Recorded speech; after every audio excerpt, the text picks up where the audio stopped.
We are live. Hello, hello, hello. Hello, hello, hello. Okay, so all the sound settings are the same as on Saturday. OBS has not been touched in days, so everything should sound exactly the same. And when it doesn't, we will have reasons, I guess. I don't know. No reason. No reason. No reason. Okay, Discord sound capture, Chrome capture.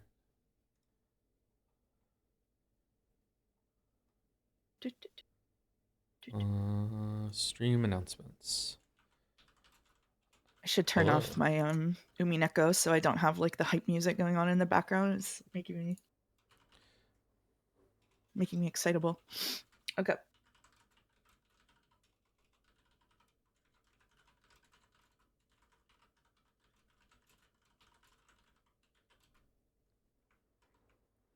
Hello, bonus Umineko stream to finish episode 5. Happy Memorial Day, everyone. What do you think? There we go. Yomas, how's it going? It's going well. How are you? I got iced coffee, so I'm just like bouncing up and down in my chair. I'm so excited to be here. We got Umineko on a Monday. I never get to come on weekdays. This is great. This is awesome. Umineko on a Monday.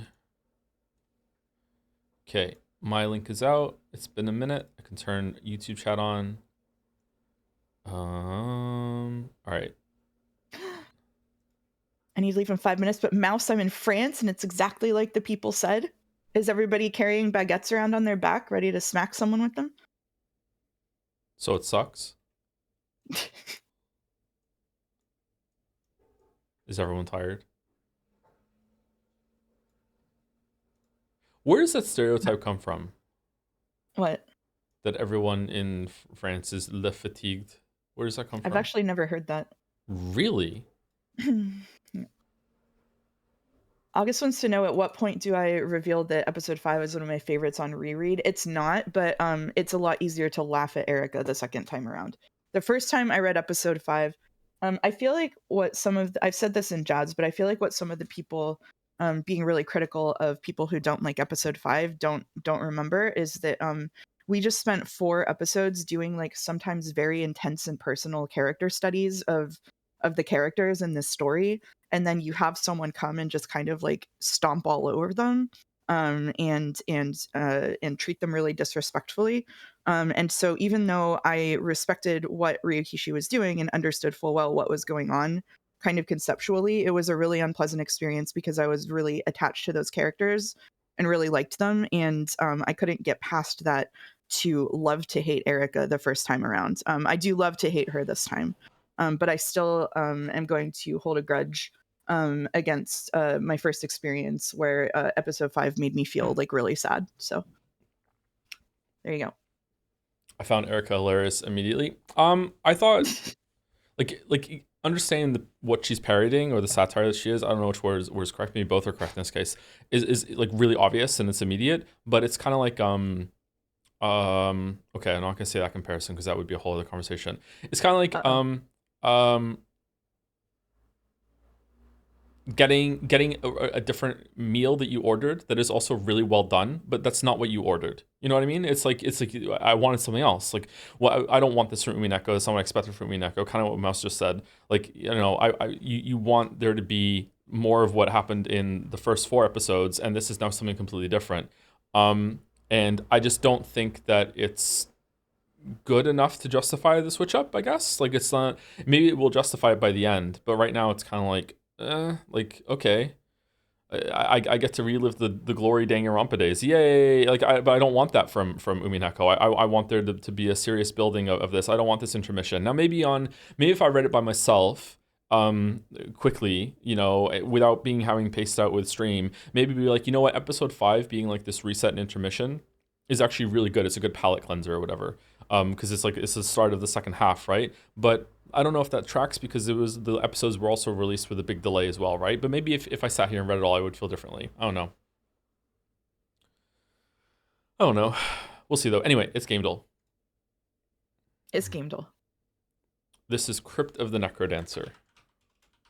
Mm. artwork. This is Donkey Kong. Donkey Kong Bonanza. Is that out yet? No. It's Donkey Konga.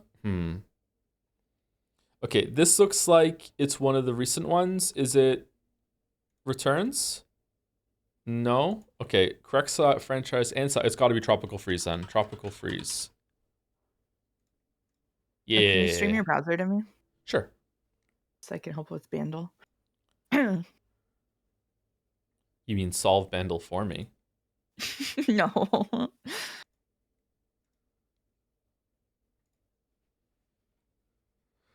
Okay. 1 second. I have had a song stuck in my head all day today, and if it is the song on Bandle today, I'm going to be very spooked. Let's see. 2005. No, I think it's a little too late for that song. Never mind. Let's see if we can hear it.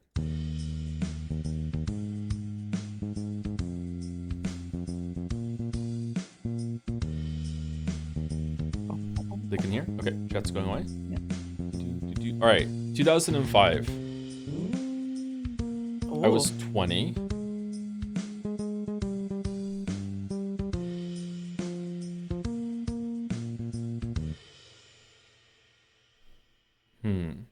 Another chord progression that's going to confuse me by being in a bunch of songs. Oh no.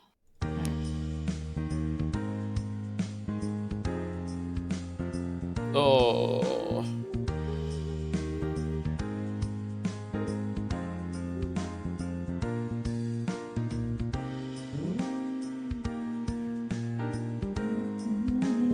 Is it Stuck in a Moment?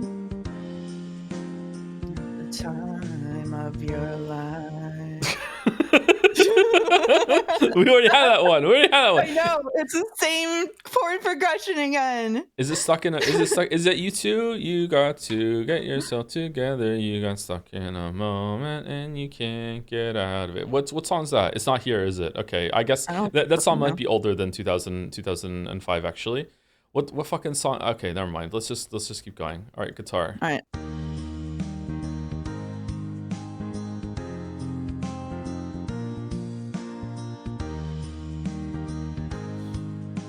think we might be going to Glorp.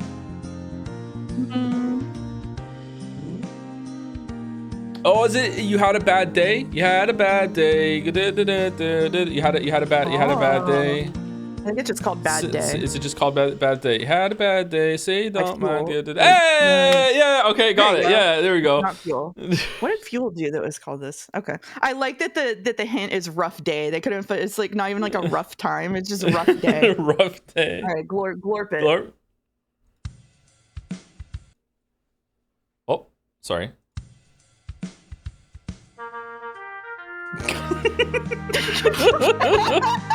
Well, I would have gotten it there. All right, this is Glorp's brother. I think this is not Glorp. What's this? This is Slorp. Florp. Yeah, this is something else.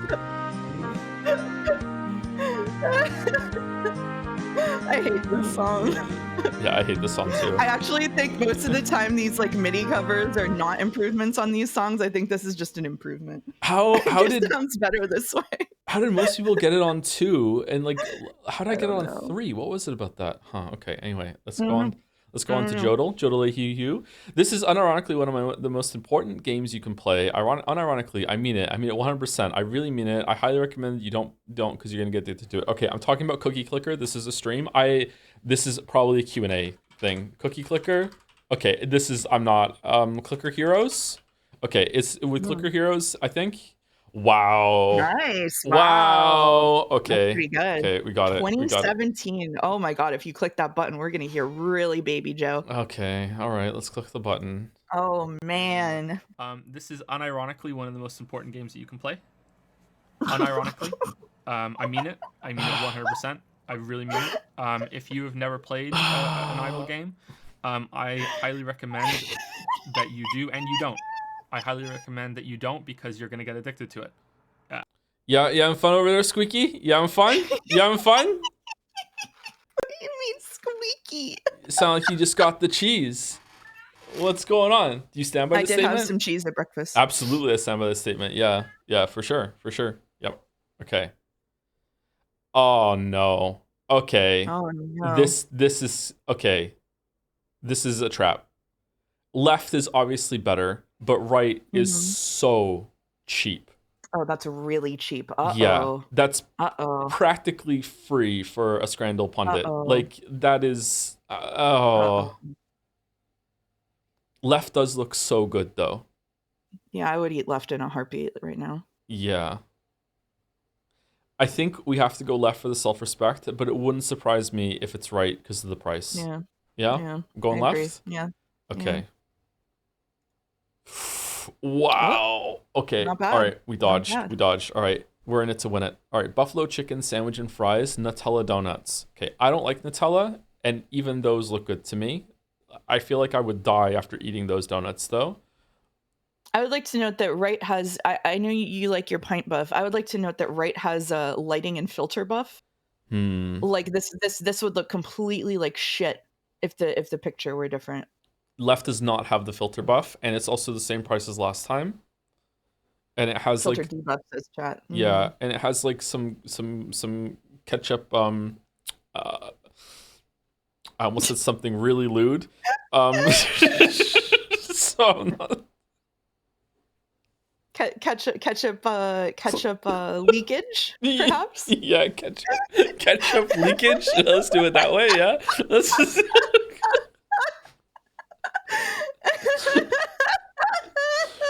Ketchup froth before the beer. Yeah, you know what I'm talking about. Yeah, why? Look how ketchup water. Just say ketchup water. Ketchup water. How is that lewd? What do you mean? How you don't understand what I'm saying if you don't understand why it's lewd? Okay, like that's. Everyone knows what I'm talking about. When you get the ketchup bottle, but you didn't shake it properly, and it comes out before it's ready. Water. Yeah, it's ketchup water. Yeah, that's what everyone calls it. I think right is gonna be it. I would eat left, but I would not eat right. But I think it's right. What do you think? I wasn't listening. Sorry, I tuned out after the ketchup water. Staring into the abyss. I'm going right, and as I press it, you can say you go left, and you know if it wins. Okay. Is that a tombstone? It's a memorial, I think. Yeah, I think it's a memorial of some kind. It looks like. Right. Whoa. Okay. All right. Oh, what did they do to that hot dog? Yeah, that hot dog. That looks gross. What's the bread? That looks like a patty, not a bread. It looks like a roll. Yeah. I would still eat it, but begrudgingly. It's got to be right. Right? It's got to be right. Right looks really good. Right one has bones? Yeah, it's a chicken wing, Boulder. Yeah. What? Boulder? Yeah. What's... Mouse, are you zooted again? I'm not zooted. This is literally just my personality. I'm sorry. I'm sorry that the amount of joy and whimsy in me is too much for you to handle. She's coming out of her cage and she's feeling just fine. Yeah. I'm going right. Yo, all right. This is a proper Scrandle. Okay. Oh shit. All right. Okay. This one's tough. One's tough. Anyone's Scran. We have chips that are comparable with sauce that's also comparable, and those nuggets look like shit. But I'm not really on thrilled. The right, if you read ketchup and mayo mixed sauce does not sound pleasant to me. I like a little ketchup and mayo mixed together. Not this level for my chicken. I don't know. We have these uncut sausages over here that are kind of I don't know. They're not really doing it for me. Sorry.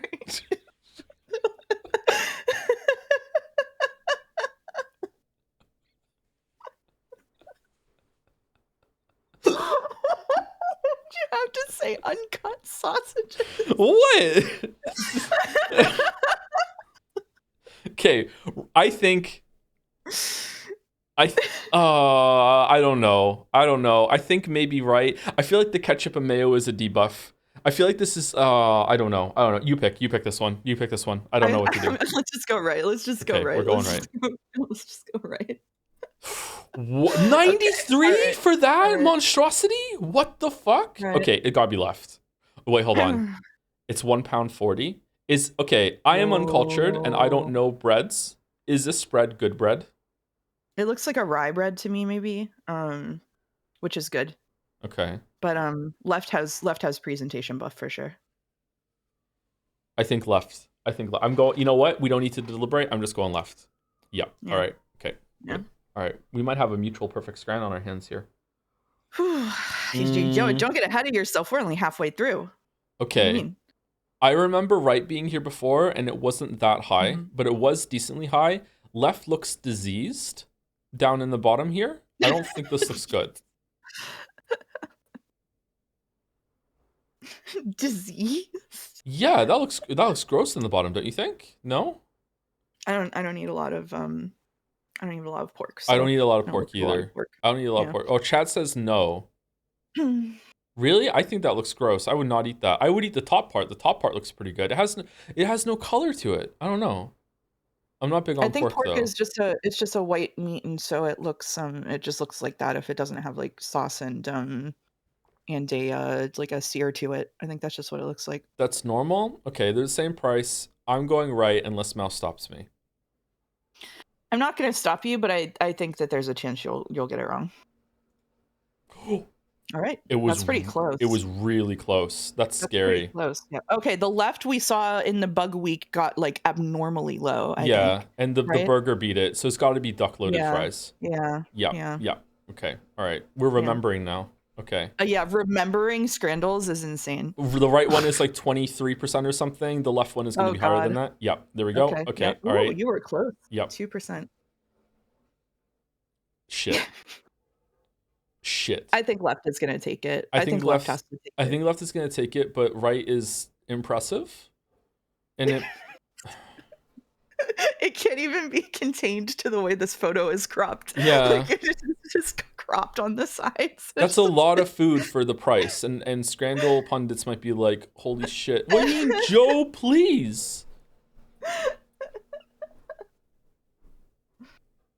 Why is chat so sexual? Okay.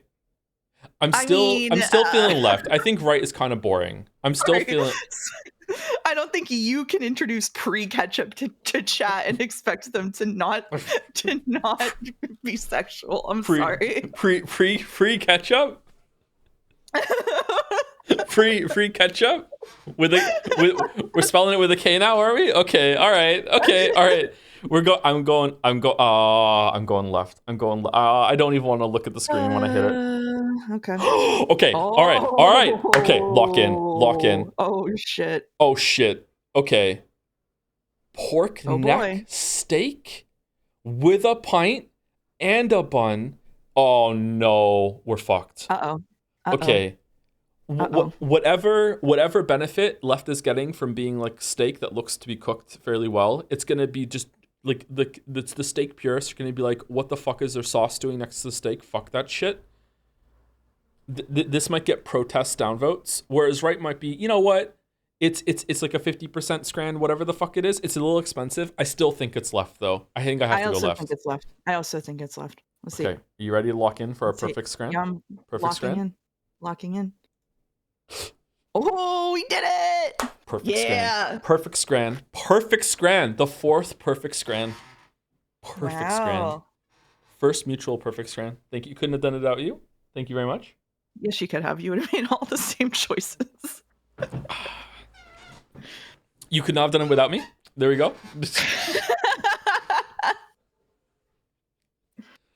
This scran was raw and uncut and also not ready. Yep. Okay. Yep.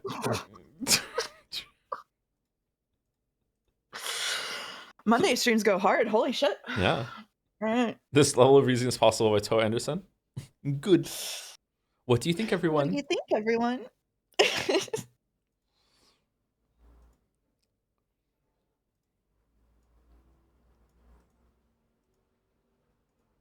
Sorry if you can hear the laundry going, by the way. How long are we going today? We are going until All right, we have lofty goals today, chat. Let me tell you our lofty goals. We have a lofty goal. Correct me if I'm wrong, Mouse, but our lofty goal today is to read the first chapter of episode 6. That is our first 2 chapters. Oh my god, it's even more lofty than I realized. Wow, that is our lofty goal today. But we will at least finish episode 5 today, for sure. Mm-hmm. For sure. Yeah. Never been done, but we're gonna do it. We're gonna do it. No streamer has ever gotten this far. It's kind of exciting.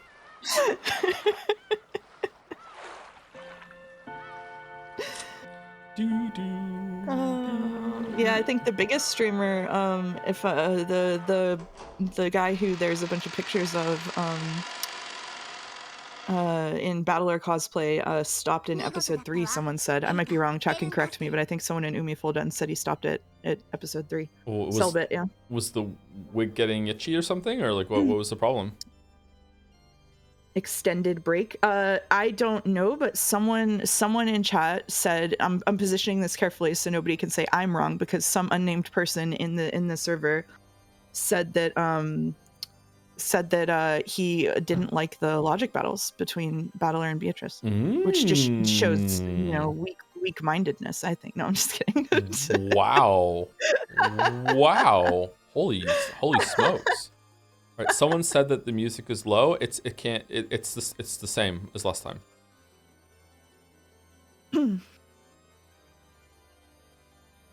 Selbit drama. No, I've never watched Selbit, and a couple of people have said he was probably just taking a long stream break generally anyway. So.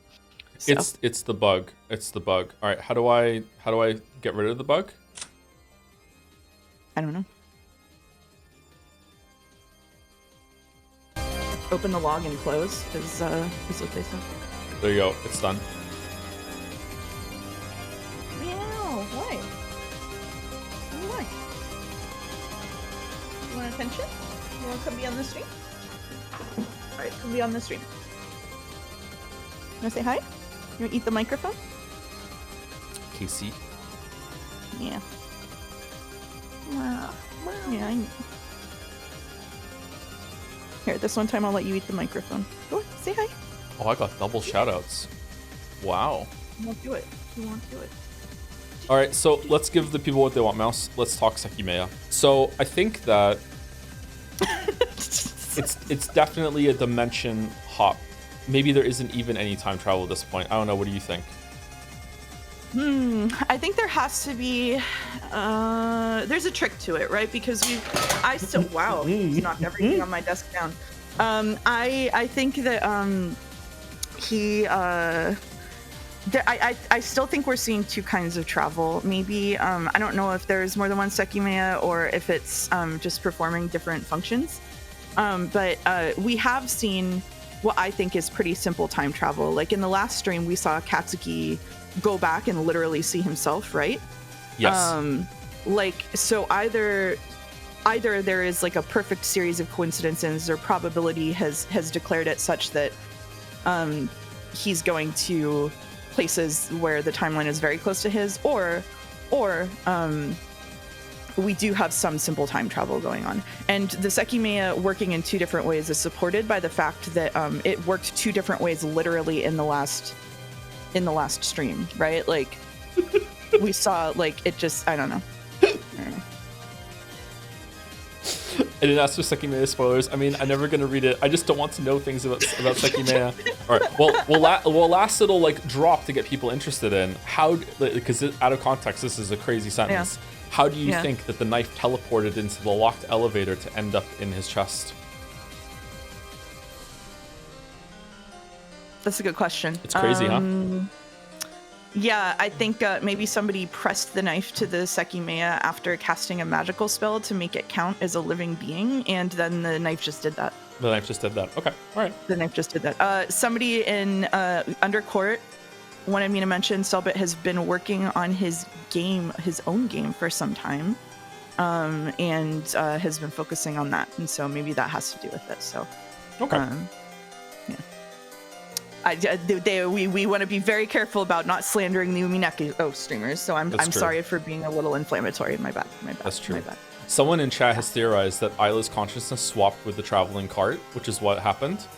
And then, but now that if we can consciousness like inanimate objects, maybe you're right. Maybe it jumped from the cart to the knife, and then it was be able to use into the Sekimea. You're onto something. That's it. We've solved it. You had all the pieces.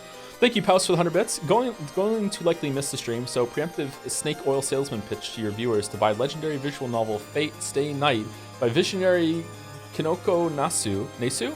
Or you can just wait for my next paycheck when I will continue just giving copies away in Jad's Reading Club. Wait, what? Enjoy Umipiko, Joe. Thank you, Paust.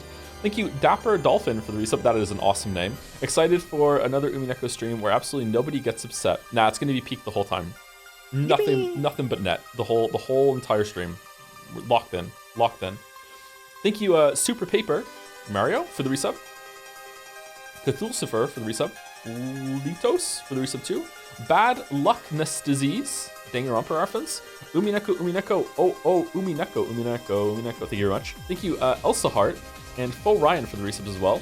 Umineko episode 5 made me nostalgic of the good old days of Danganronpa. It really did, didn't it? I was getting flashbacks to, I don't know why, but the one where, spoilers for Danganronpa V3, the one where the maid character who turns out to be the Prime Minister of Japan, when she, that is a real sentence, when she committed her gambit or whatever, or I can't remember if she committed the murder or if she was killed. I don't remember, but for some reason, she did some weird fucking like suspension rope across a swimming pool or a gym or something, and that's what came to mind when I was reading about fucking Erica, the vacuous spider, fucking up and down on the fucking shutters. Yeah. Banger backstory. Yeah. Thank you, Jeb Scribbles and Leon Shade for the resub. Leon, do you remember when the weebs pretended to love Metaphor and begged for you to stream it, but the moment Expedition 33 was released, they suddenly dropped the facade? I literally said this to you last night. You did. Said this to you last night. Weebs, even my own personal weeb coming from inside the house, my personal friend, Weeaboo Bill, has been texting me, telling me how much I need to play Expedition 33. He said, and I quote, "It's the best thing to come out of France since Ava Green."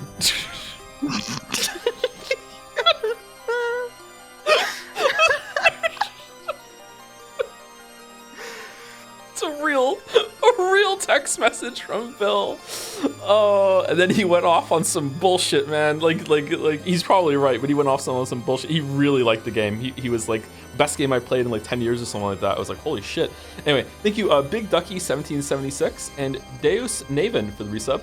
Big 15 months. Yesterday I had a light disagreement with a friend and instinctively said, "Your truth is valid." Am I Umi cooked? Yeah, that's fucking Umi burnt. Holy shit. Good luck with that. Thank you, 24 cents for the resub and Zeltruck for the resub too. Hey, been greatly enjoying all the recent streams despite being really busy. Re-listened to most videos recently as background noise and was wondering if you've heard of Phainotopia Awakening? It seems like it would check most of your marks concerning video game exploration awards. I have never heard of this game. Can you, if you're on Discord, can you shoot me a DM with a link to Steam, and in 3 to 4 business months, I will finally see it and check it out? I've never heard of this game before, but I love exploration rewards in games. I played a little bit more of Abiotic Factor, and I feel like the way that game is letting me down right now is that it doesn't feel very rewarding to explore in terms of like things that you can actually find and pick up. I feel like it needs a Deus Ex mechanic where you can like find things to upgrade your character in a different like resource-based thing that you go around and pick things up, like canisters and stuff. Like the biggest reward for you get in Abiotic Factor is that you get new locations to put like your base down. It's like, okay, well, I don't really want to make a lot of bases. Like, I want to make one big base and a bunch of satellite bases. It doesn't feel as rewarding when you unlock some things. Yeah. So I like that. Anyway, sorry to go on a tangent. Thank you, Takaka Agam, for the bits. Hey, Joe. Hey, Mouse. Sending this now because I won't be around come end of stream. I'll be moving out of my hometown, which, while I agree is the least attractive city for invading aliens, is technically pronounced Brisbane. Oh, you're in Brisbane. Thanks for the laughs over the years, as the work I am moving for will almost certainly confine me to VODland, and enjoy the bits. Kind regards, Takaka Agam. TC also works just fine. They started doing Is this one of your favorite bits that they? Yeah. Yeah. They phonetically get me to say their name, and I still somehow say it wrong at the same time. All right. Thank you, TC. Thank you. Good luck with your new job, and enjoy Vodland. Thank you, Kirio Talks for the new sub. Welcome. Thank you, Vix Burley Heart for the resub too. Hi Joe. Sub renewed just before the episode 5 ending, which clearly has to be the work of magic. What do you think, everyone? Hope you enjoy it. Episode 5 is my least favorite from Answer Arc, but the ending is really strong IMO. P.S. I'm betting everything on episode 7 being your favorite. If I end up being right, can I get a marble? You know what? Sure. I already beat them to saying episode 7 would be your favorite. Can I get a marble too? Sure, you can have a marble. Yeah. Okay. All right, cool. Can I just have a marble anyway? It'll replace the big marble that you apparently set up in my tent while you were here to fall on my head during reading this. Yeah. You dropped everything you were holding. Yep. Thank you, Dawn to the Dawns, for 10 gift subs. Thank you very much, Dawn to the Dawns. Thank you very much. 10 gift subs is a lot. Holy shit. Thank you, Quixotics. No, Quixotics. No. Quixotics. One of those for the resub. I need you to include it in the message. Sorry. Holy shit! My sub anniversary lined up with the end of Umi 5. Can't believe the Umi Fullers tricked everyone to thinking this would be good. Holy fuck! Thank you, the Herpa, for resubscribing. Umi Puko on a Memorial Monday. How marvelous! Wow. A little bit of alliteration going on there. Nice one. Thank you, Bew Noodle, for the resub too. Yankosek for the bits. Zabzab, Zibzad, Biz, Zabzub, Lord. It's Zorp. Thank you, Tomoko Mott, for the raid as well. Thank you, A Cosmic Cabbage, for the resub. Hi Joe, I am rewatching the Ace Attorney streams, and I want to use this message to blame Mouse. She has ruined the streamer-watcher illusion. Every time I hear you say "gauche," I can only hear a man sitting alone in his room making funny voices in a microphone. Wait, what? Why is that my fault? What did I do? I'm catching strays left and right this week. Holy shit. Poor mouse. Thank you. It's tough to be. Call me mute for the resub. Or mutie. Giant emote from Junie Day Streamer.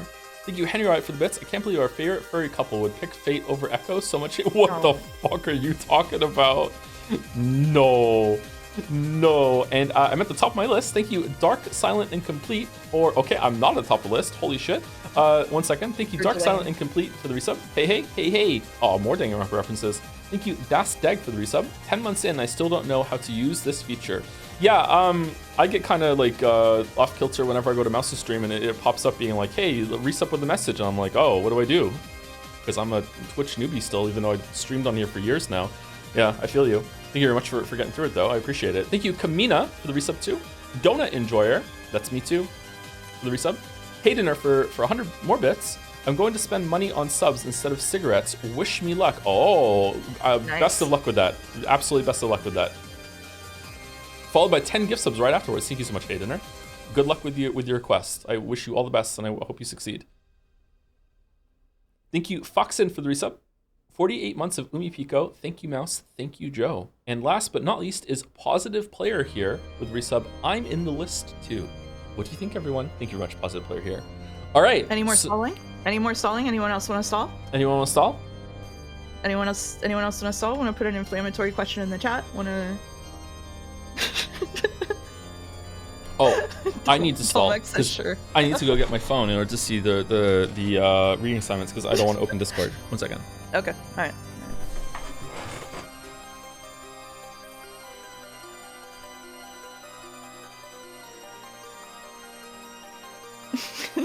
You're embezzling? I'm just helping. I'm here to help. I'm here being supportive. I'm not say bitter being mistaken. How's it going? Play time guesser? Absolutely not. The one condition of me coming on this stream is no time guesser. Ketchup and mayo is goated. Why are you so wrong? I don't like ketchup. If we're doing Umineko today, what are we doing tomorrow? I don't know. It's up to him. What are the thoughts? What are your thoughts on this fantasy life story so far? It's been the worst part of the game. I've just been ignoring the story and making all the numbers go up. I like fantasy life to make the numbers go up. I'm very excited for them that they apparently had like zero marketing budget and sent out no review codes, and they've sold half a million copies. That's pretty respectable. I'll say respectful. Good for them. Good for them. Sereth is also enjoying the number go up, yeah. Sereth, you have almost as many hours played as me, despite me getting it 3 days before you. Which is impressive. Mouse. Yeah? Can you call my phone? Oh my god. Yeah, I can call your phone. Alright, I'm calling your phone.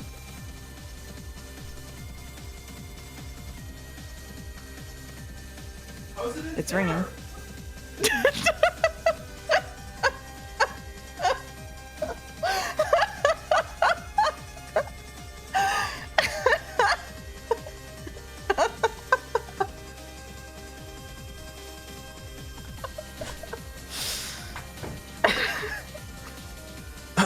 All right, thank you.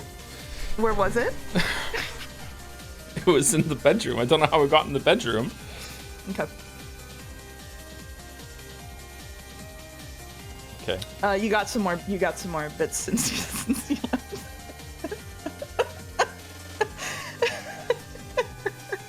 Love's Forspoken.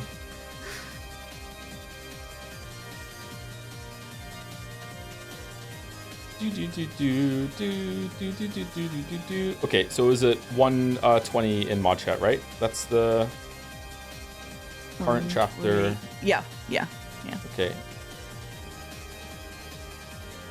Okay, I'll try and remember that. Okay, all right. Oh, all right. Love's Forspoken. Are you gonna let them stall, or do you want to read those later? Oh my god. Razzle Basil, can you say ooh in Erica voice? No. Huli Gordo, no, please continue. YSF, hi Joe's here. Here's filler. Start stalling. Also, my cat sat on my face and woke me. Oh no, it scrolled up. And woke me up just in time for the stream. Weeb Cat, yes, Weeb Cat. Niam is tired, using bits. My genuine theory is that Akutsu got so stressed out that he created a future version of himself to go back in time and stab himself, and the bad ends aren't bad because Asuki died, they're bad because they create paradoxes. Oh no! Junie Day Dreamer using bits to say, hey Joe, since people are shilling their favorite VNs, have you ever heard of Uchikoshi's 2004 work, Remember 11, The Age of Infinity? I have not. Is it good? Is it worth it? Thank you, Nosos, for the resub. Rosa Umineko, peak. Thank you, Kirby, Kiru's Pig Naturals. Kiru's Pig Naturals, no way. Oh. Thank you for the new sub. Welcome. Is it Dalmec on an alt account? I can't believe it's not Dalmec. Thank you. Oh, Dalmec with the bits. Hey Joe, just wondering what kind of mental gymnastics lets you release a video titled "Subjectivity is Implied," only to constantly talk about objectively bad. How objectively bad Umineko is. If your response isn't strong enough, I will be informing the Silent Hill community, who will band together with the Umineko fans because the Silent Hill FU. Like, no joke, I'm scared of that combo. I really am scared, because if this ends well, I'm gonna want to stream that for more than one reason. But I'm scared of that combo. No joke. I've always spoken to Mouse about how much I'm scared of that combo. Oh no. Thank you, Centeride, for the resub. Hi Joe, thanks for your streams. The Baldur's Gate 3 ones have been especially great. Life has been pretty bad to me in the last month and a half. Thank you for the really entertaining streams. Oh, I'm glad I can help you out with that. I hope things get better. Month and a half, you gotta be most of the way through it, right? Gotta be. Turning a corner. I hope so. Thank you, Lant TD, for the resub. Love stalling. Love's Forspoken. Thank you, Ari Lins, for the bits. I'll say something positive about Umineko as a first-time reader. I really like that, in my opinion, the Ushirimiya family is full of characters who would in most other stories, come across as really unbelievable?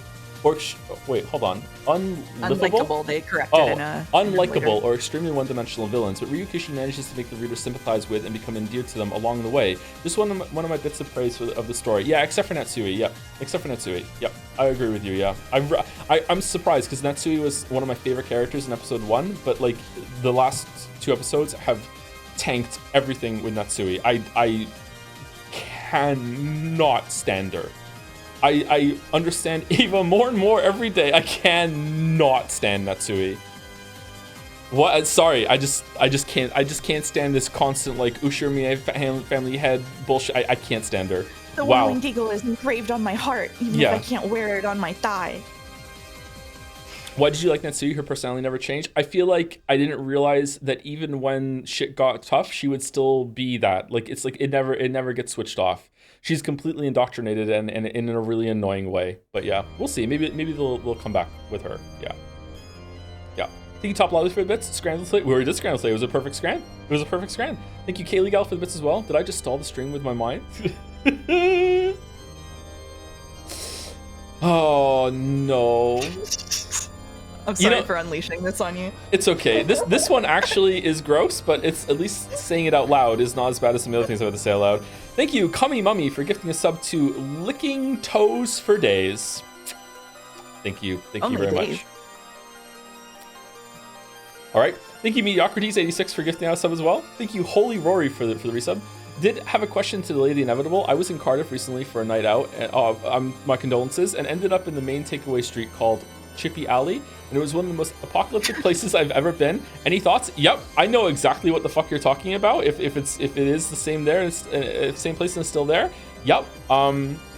I actually, straight up, I'm not kidding, I don't know how I didn't die the times I went there. I used to go to that place like recreationally when the stadium, like when games let out, and just would walk through the crowds just to see how crazy it would be. And I do not know how I survived.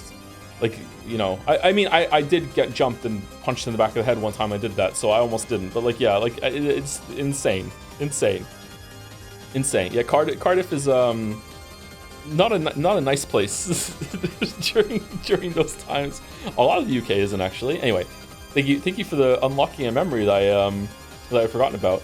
I meant unlikable, not unlivable. Oops, happy stall. Oh, thank you, Arielens. Thank you, No Tail, for the bits as well. I'm stalling. I just started episode 6. Join me, chat. I'm at the end. I'm good. I'm at the end. Okay. Thank you, Banjo Jack.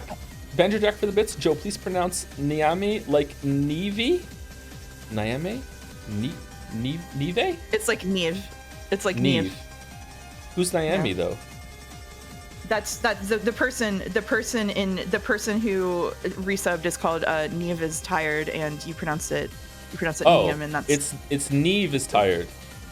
Yeah. Okay, I'll try and remember Neve is tired. Okay, sorry for mispronouncing the name. Sorry. So no stream tomorrow? No, there is a stream tomorrow. Yeah, probably Baldur's Gate 3 tomorrow. Might be more Umineko. Mouse and I will decide during the stream, I guess. We'll see how far we get into it. We're gonna have to stream tomorrow to finish episode 5 at this rate. Thank you, Double Jumper, for the bits. Would you look at that? I caught a cold and I have to work remote today. Wow, how convenient. Thank you, Joe PT, for 1,000 bits. Joe, can you say yes to the next question someone asks? Okay. All right. Can I have a marble? Yes. Yay! Wow, so many marbles. Thank you, Skunky Emerson, resident Forspoken fan, here to say thank you. You're welcome, Skunky Emerson. Say thank you. A giant emote from Mingaleg, and last but not least, and then we're gonna start reading no matter what happens and what comes in after this. Thank you, Taxon14, for the resub. Whoa, 33 months. I can't believe you've been playing Umineko for 33 months. You're my favorite Umineko streamer. Here's to 33 more months of Umineko revisits. Exactly. I was just trying to say you don't have to give me a marble. I was just trying to save you from whatever chat was gonna inflict. Oh, that's nice of you. Thank you. Yeah. Thank you. All right, we ready? We ready? Let's lock in. We're in the middle of the trial. Everyone remembers what happened. Middle of the trial. I missed the gift sub. Did I? Which one did I? Oh, you. All right. Ready? Yeah, I'm ready. Shall we actually read? Mm-hmm. Okay. Well done, Erica and Berncastle. You've fully proven that the crime was impossible for everyone except Ushiromi and Natsuhi. Why don't I start reading aloud from the verdict? At midnight on October 4th, 1986, the defendant, Ushiromi and Natsuhi, left before the others while pretending to return to her room to sleep, and murdered George, Jessica, Maria, Rosa, and Genji one after the other during the 1 hour period before 1 a.m. Say it in red.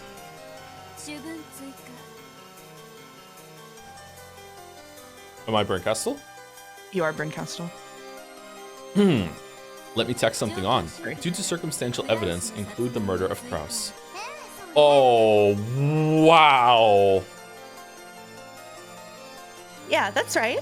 In this situation, it's unthinkable that anyone except Natsuhi could kill Kraus. A revision to the verdict.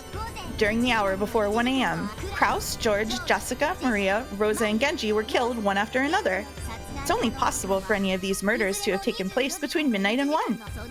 The only person without an alibi during this time was Ushiromi and Natsuhi. From this point forward, the defendant will be treated as the true culprit.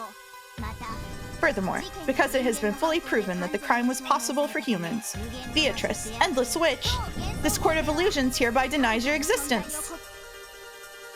You'll be given a chance to plead your case, but can you prove an alibi for Natsuhi? Or can you prove that it was possible for someone other than Natsuhi? If you can do that, Natsuhi will stop being one shade short of absolutely guilty, and the denial of your existence will be put on hold for this game. If Natsui had an alibi, Byato would have shown it long ago. That was unbelievably brutal, chat. Like that is the first time that it's actually, like, I feel like Burncastle has shown that she truly was capable of making someone as shitty as Erica. Oh my god. That was so fucked up, as Annie for Prez is saying in chat. Wow. In fact, wasn't the whole point of that trap to make her lose her alibi? Even if her alibi is not proven, I will believe in Natsuhi's innocence, no matter how much you try to pin your fake truth on her. I am the true culprit. Natsuhi is innocent, even without any proof. The truth is known only by the Master of the Night on this island, Beatrice the Golden. I am Ushirimiya Natsui. Now that my husband has passed away, I am the head of the Ushirimiya family. My determination will not bend no matter how you try and humiliate me. Battler, come in. Sub Battler in. Kangaroo Court. Kinzo did it. Let's go. Come on. Let's go. Come on. Why, you ask? It is because Father gave me permission to engrave the family crest of the wind-winged eagle into my heart. How do you intend to disprove the existence of this honor with your evidence and your alibis? You cannot. The Ushirimiya family crest engraved into my heart is immortal. Now that Natsui and Beatrice have practically been placed on the guillotine, you're welcome, they cried out with all the strength of their determination. However, that did nothing but bring a cold smile to Lambda Delta's face. Erica had constructed a truth that Lambda Delta could accept. And no one could construct a more convincing truth to deny Erica's. This isn't a flashback. Thank you very much. Thank you very much. In that case, the most convincing truth would swallow up everything else and then become the one and only truth. Even if it happened to be different from the real truth. The truth of those in the past is swallowed up by the truth of those in the future. True. This can happen even for a mixture of truth and lies, as long as everyone acknowledges it as true. Sheesh, stop howling already. I like it best when witches sob and beg for their lives when they're about to be burned at the stake. When they try and bluff like you do, it's such a killjoy. In that case, I guess I'll send you one final gift, a red truth to smash that bluff wide open. What do you mean? Stop it, Lady Burncastle. Hasn't it already been overwritten with the truth you wish for? That truth and Natsuhi should be able to coexist. Please don't defile it. Please.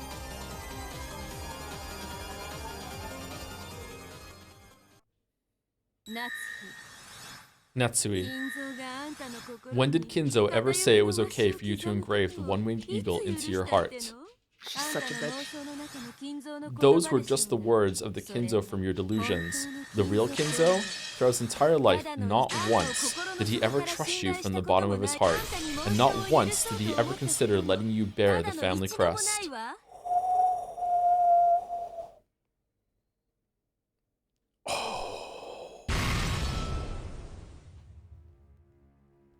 Damn.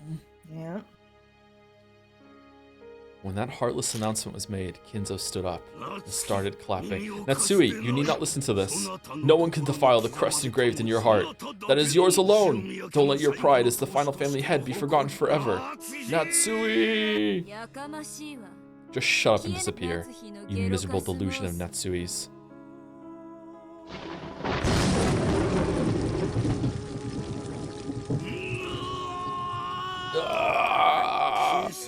You cannot erase me. You cannot erase my soul. Not as long as the crest is engraved into Natsui's heart. That's enough, you lying illusion. The real Kinzo would never say such a thing. Be gone, you fantasy of Kinzo inside Natsui's mind, beautified by her to suit her own purposes. Natsui! A bright red flash of lightning smashed Kinzo over and over again as he screamed.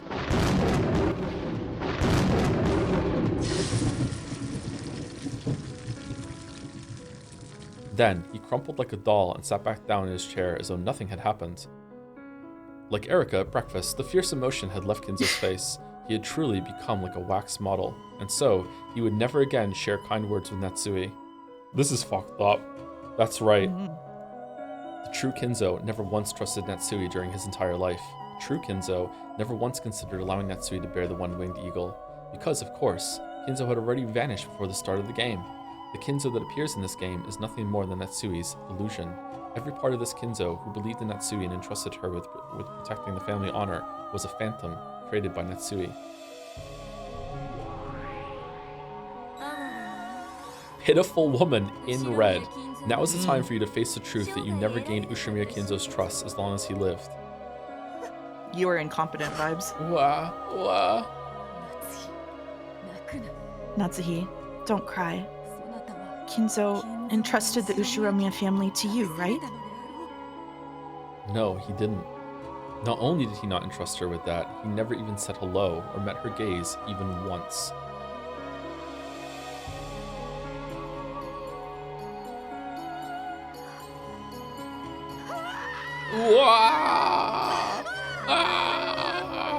Natsui's cry was a mixture of sadness and many other emotions, and it echoed throughout the cathedral. Natsui could no longer stop her tears. Some last faint element that had cheered her up until today, that allowed her to endure as an Ushiromiya, as the wife to the head's representative, and as the final family head, had been torn to bits. Natsui no longer had anything left. Natsui could no longer allow herself to even call herself an Ushiromiya. Those difficult days, those painful days, those days where she still gave everything she could for the family she'd married into despite it all. The very few happy days among these. This is like giving turnabout flags. They're going up. All of these flitted through her mind, one after another, and disappeared. All of those once beautiful memories were then crushed by Berncastell's red truth, smashed to bits and scattered, plunged deep into her hands, and smeared red with mournful blood. It was the red of sadness and truth.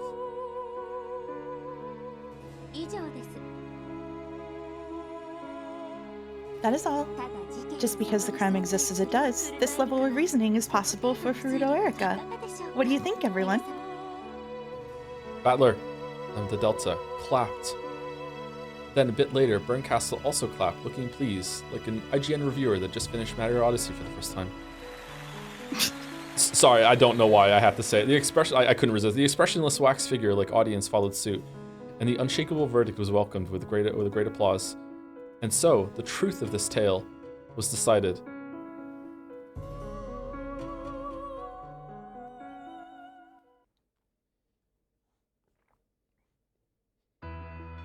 Joe, it's been 7 years. Has it been 7 years?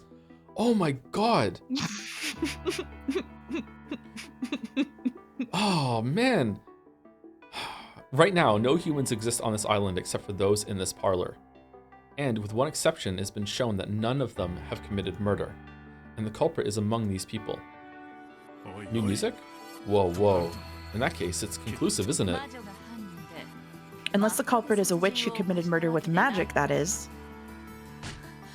It was you? You killed George? Killed my husband? Why? Why? I didn't kill anyone. I didn't. In a panic and with a voice that was far from calm, in a manner that was, to put it coldly, unsightly, Aunt Natsui denied the suspicion placed upon her. However, there was no longer any way around it. She stood up, brushed back her long hair, pointed at Natsui, and said it one more time. You're the culprit, Ushiromiya Natsuhi-san. Red-faced and tear-streaked, Eva walked up to Natsui and grabbed her by the collar. Then, wordlessly, she slapped Natsui's cheek.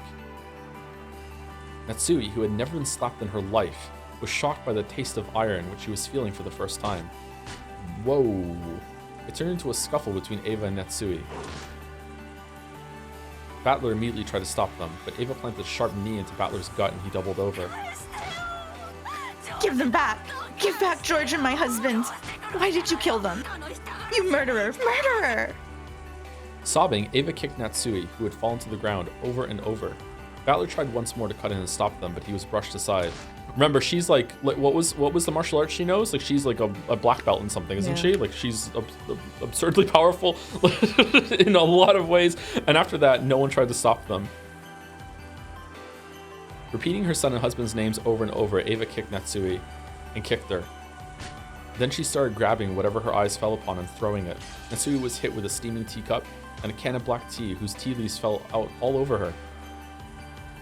She was kicked, her hair pulled and dragged up, her cheeks slapped so many times that it started to swell.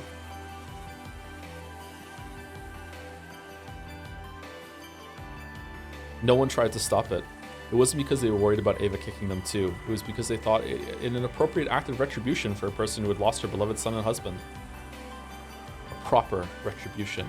A proper truth. Everyone in the parlor accepted that Natsui was the culprit. They accepted the truth Erika claimed. So it became a proper truth, and Natsui was designated as the proper culprit. She already lost a husband and daughter who might have protected her, and even Kinzo, who should have given her a final bit of strength, had already vanished like a bubble in an ocean of the illusions. No longer would anyone protect her. No longer would anyone believe her, so she was now the true culprit. Ava's shoulders heaved with heavy breathing. Apparently her anger still hadn't abated. This is a bop? What the fuck? Erika patted her shoulder and made Ava take a step back. Of course, this wasn't to protect Natsui from violence. It was to further humiliate Natsui now that she had been branded as the culprit. Natsuhi-san, I've solved 2 of the 3 riddles, the whodunit and the howdunit. The final riddle, the whydunit, must always be confessed by the culprit herself. Please follow the rules of the mystery genre and confess. The whydunit refers to the motive. If this was a third-rate mystery, you would let out a high-pitched laugh about now, confess to the crime, and start telling the story of her sad past. Don't tell me you intend to make me explain that part as well. I am not the culprit. Someone believe me. I just had my husband taken hostage, was threatened, and fell into a trap. Natsui, with her hair a mess and her face red and tear-streaked, protested to everyone, but no one met her gaze. Because it has already been resolved that Natsui was the culprit. Because Lambda Delta had it. Okay, so I'm realizing I don't hate her enough to not feel sorry for her like immensely right now. So at least she's still like way above. They are literally just like, you know. Yeah. They made it up, so it has to be true. Nothing she says matters. I don't know. So. I have a lot of empathy in a lot of ways. Maybe that surprises people. Like if this was happening to Erika right now, I'd probably feel bad for Erika as well. I have felt a little bad for Erika at some points in the story already. So like I don't know. I don't know. Bit of an empath? No, just some empathy. I'm not a bit of an empath at all. 0 empathy. That's too far. Actually, I'm wondering, is there any character in this whole entire story that I wouldn't feel sorry for if that started to happen? And for some reason, my mind is going to Kinzo, because I feel like Kinzo has done like just unbelievably reprehensible shit. So I think maybe Kinzo is the only one that I wouldn't feel bad about if this happening. Yeah, because Lambda Delta acknowledged that the culprit was the culprit of the tale was Natsui and had woven it that way. None of the pieces would pay any heed to Natsui's to the true culprit's words. Sorry, the culprit's words. I added a word there. Natsuhi isn't the culprit. I'm the Golden Witch, Beatrice. I am the one who commands Rikenjima's night and who has reigned since long before the time you were all still scared of the dark. Why can't you just call it my sin? Why must you suspect Natsuhi? Acknowledge me. I committed all the crimes. There's no way a human is the culprit. The illusion of the witch had already been crushed, and Beato's voice didn't reach anyone. The verdict had already been made. Everything had been decided. No one can hear you. You're a phantom, a mere illusion. Go back to being a simple portrait. You're a faint phantom of a witch born when Kinzo shared his illusion with his relatives. That is the truth chosen by this world. So, great Lady Lambda Delta, now is the time for you to bury the ridiculous and foolish illusion that the switch claims is the truth.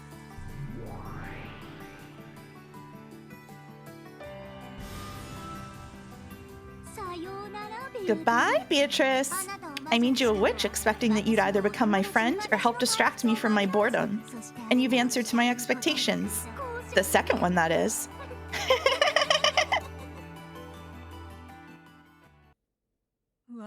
I am a witch. Even if Lady Lambda Delta doesn't acknowledge it, I'm a witch. Oh, sure, but you wouldn't even be capable of believing that if I hadn't become your guardian in the first place. Yep, this is game over for you.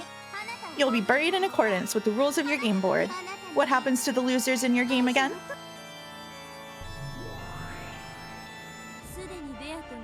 Beato has already shown that clearly in a previous game. You get made into a mound of living flesh before being tossed into the goat's dinner party and getting chewed to bits.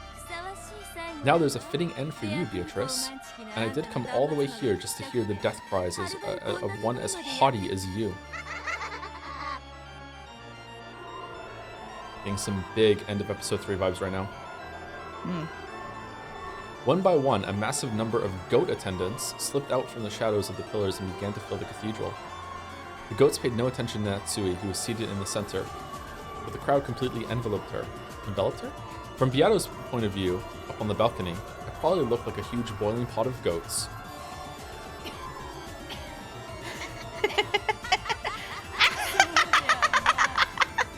That's right. The contract has been like this since the beginning. Yup.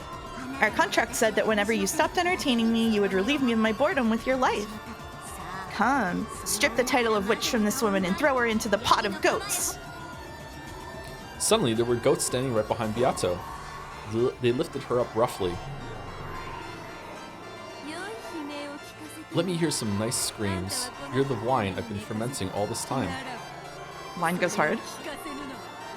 Then, perhaps refusing your request will be my final strike back at you. I thought Bandle was supposed to have a turn. When does he get to talk? Yeah, I made her say it. Wahahaha. The best screams always come from a girl who's just said some tired line like that. Fall. Pitorici. Is Bandle gonna swagger into the thing now saying, when do I get a turn, with his hand covering his face like he's a JoJo fucking pro tag? Is that what's gonna happen right now?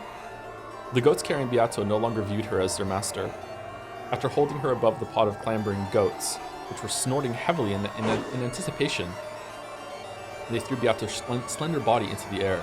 All at once, the squirming goats faced the heavens and raised their arms, and then Bandle dived in and caught her and did another repeat of the window jump. Do it, do it, do it. It was almost as though they would be able to forget their pain for just a short while by devouring her flesh. As she flew through the air, Beato tried to smile boldly, but it was so stiff that it seemed even more pathetic, much to Burn Castle's amusement. When Beato fell into the pot, the goats caught her. What? Of course, they didn't do it gently. The arms of countless goats pulled at her flesh to keep it for themselves. They tried to tear her to bits. It didn't have to be flesh. Hair, fingernails, shoes, even bits of her dress worked just fine.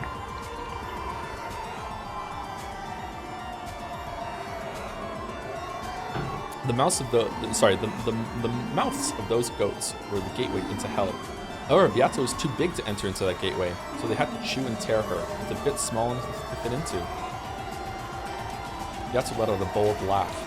She laughed from inside the pot of goats. However, her expression was very different from the one she had wanted. It was an expression not of a witch, but of a single human yelling in her death throes.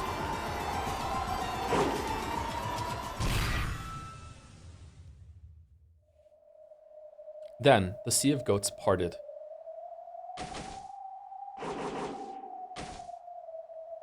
Delanar leapt forward, slicing all the goats in her path with a single flash of her longsword.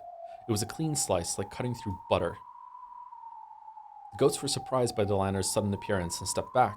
In the center, Beatrice cowered in tatters, sobbing. What's this supposed to be, Delanar, Inquisitor of Heresy?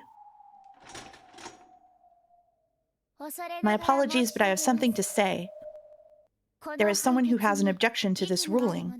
His name is Ushiromiya Battler.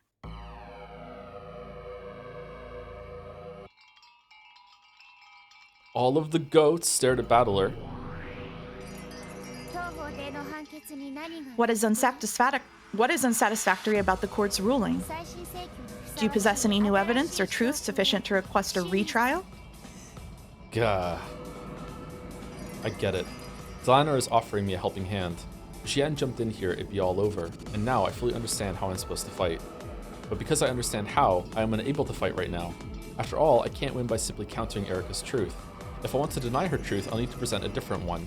And I still don't have a clue what that truth is.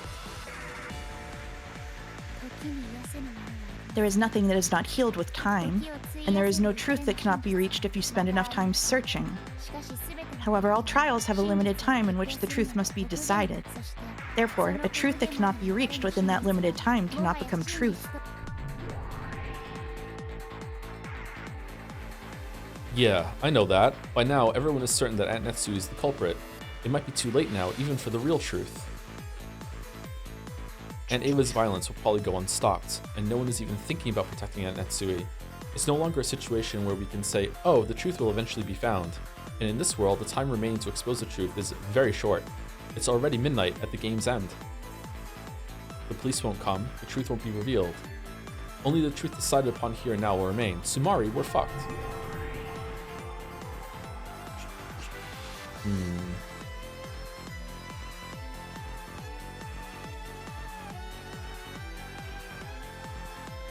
I slowly stood up, walked in front of Beato, and faced Delanor. I have no plan, I don't know the truth. However, if I don't jump in now, I won't get another chance to fight. The red used by Erika's group is mercilessly strict. I seriously doubt that I can put together a truth where Aunt Natsui isn't the culprit without violating that red. Why the uncertain face? How pathetic. Damn it. Battler. I'll be the one to kill you. I want to keep that promise. And yet, right now, I don't have any plan at all. That's okay. In this world, there is no truth. The truth is made later on and overwrites what comes before it. Real truth doesn't exist anywhere.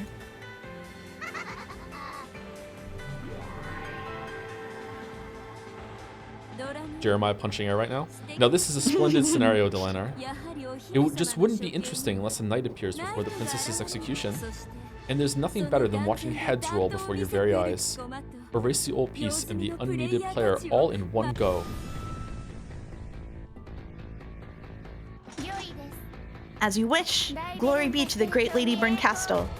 I am the head inquisitor of heresy, Delanor A. Knox. Step forward, Ushiromiya Battler. Damn it, I've got nothing more to lose. If you want to see me struggle, I'll show you! The only reason Erika's theory is so strong is because of those seals. She was given red so quickly just because Lambda Delta easily bought the alibis created by those seals. But the seals aren't red truth. Just sticking paper in a door crack is far from perfect. There's no way something like that can prove anything with certainty. Begin, Battler. Ready to let those goats turn you into a pile of meat along with your beloved Beatrice? Oh, I'll mix the leftovers from your precious sister into that pile. Wouldn't that make for a wonderful stack of meat? Then we can wrap it up in a dumpling, steam it, and maybe add some soy sauce. No, the best way would be to fry them in a pan with some eggs and ketchup.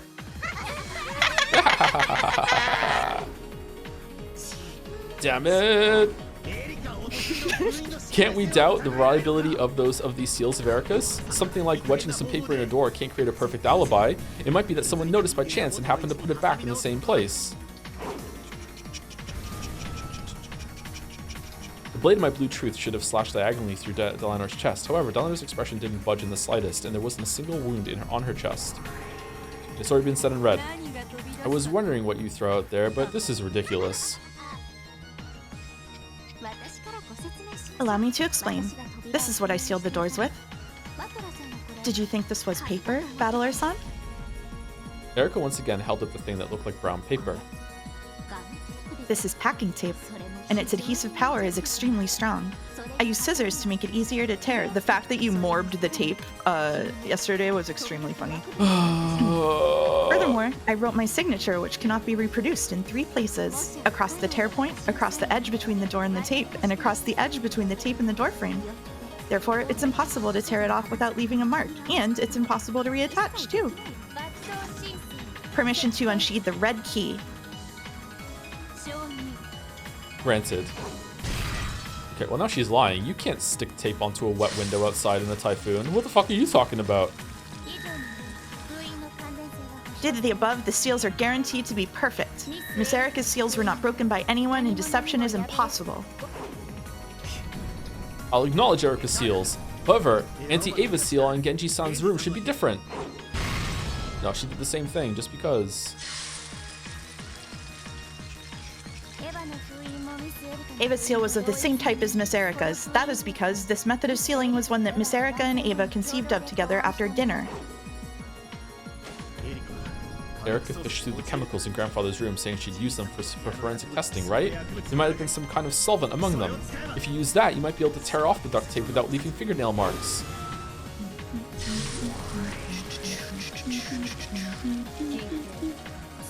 For your attention, I beg to inform you of the following. It is impossible to tear off any of the seals by any method without leaving marks.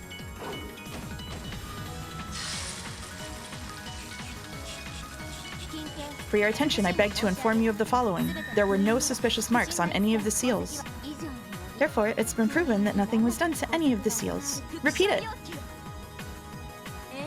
Yes, gladly. All of Erica and Ava's seals were not tampered with in any way that hindered their ability to act as seals, such as being scraped off.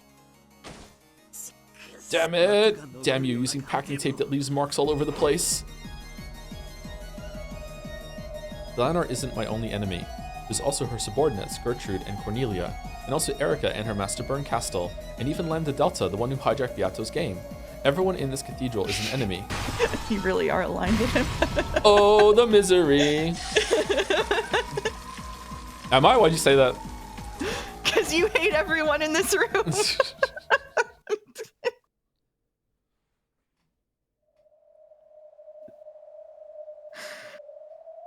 That fierce rush of red immediately repelled my feeble truth. It's obvious why. I don't have any alternate truth. Even at this final stage, I have nothing. Were the seals all that you had to discuss? You promised to give it everything you've got. If I only knew a truth that could prove Aunt Natsui's innocence. If I could only make a theory that weaves its way through Erica's red. Damn it, I don't know anything.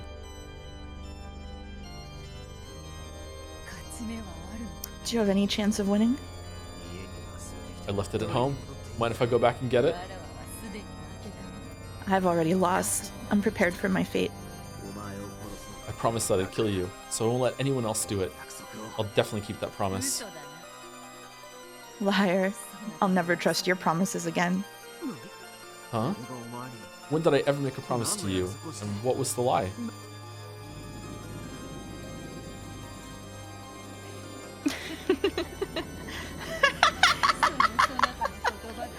After hearing you say that, hell might not be so bad. Kill us! Berncastel, Lambda Delta. Battler, what did you say to her? What the fuck? Beato let out a shrill cry, overcome with laughter. It was a broken laugh, and tears streamed down her cheeks. Battler's words would no longer reach her ears. So, sorry, I don't know if that's clear. It probably is clear to everyone. I don't know why I'm saying it. That is a callback to what happened at the end of episode 4. My read on that is it's the same thing. It's like he just reinforced that he still doesn't know what his sin is, what she's talking about, like that sort of thing. And she's like just crashing out all over again. Unlike me, who's crashing up, she kept on laughing insanely like a broken record.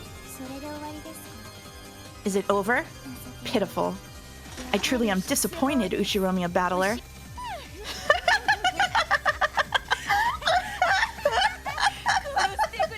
Kill me, Delanar. Slice me in half with that red longsword of yours.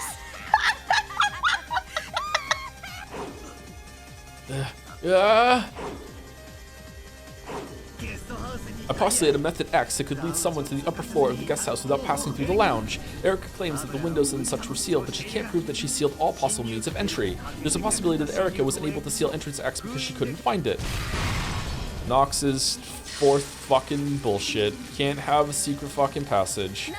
Yeah. Nox's third. It is forbidden for hidden passages to exist. As the detective, Miss Erica sealed all entrances. Passages that the detective cannot find are hidden passages. Therefore, there are no entrances that Miss Erica cannot find. I present the possibility that Erica's lookout in the lounge wasn't perfect. During the 2 hours Erica spent there, did she really observe everything without looking away for a second? It might have been possible for someone to pass through the lounge during a small window of opportunity when Erica at least wouldn't have seen them.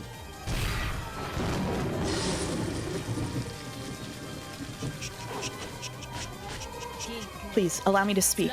Lady Erica's lookout in the lounge was perfect. There were no small gaps or carelessness or times when she looked away for even a second. Please, allow me to speak. Therefore, during their entire meeting in the lounge, only Rosa went up to the second floor.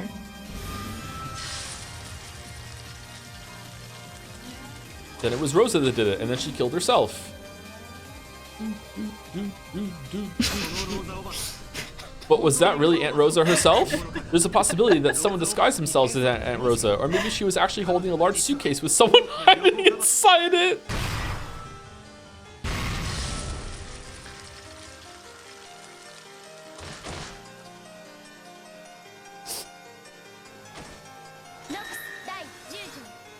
Nox's 10th. It is forbidden for a character to disguise themselves as another without any clues. There was no foreshadowing suggesting that someone might be disguised as Rosa. Furthermore, Erica verified that Rosa was not carrying any luggage large enough to hide a human being. Okay, that's just pure bullshit. Aunt Natsu was being threatened by someone. The uninvited unknown guest X is the true culprit. How can you be sure that we are the only ones on this island? The true culprit is someone else.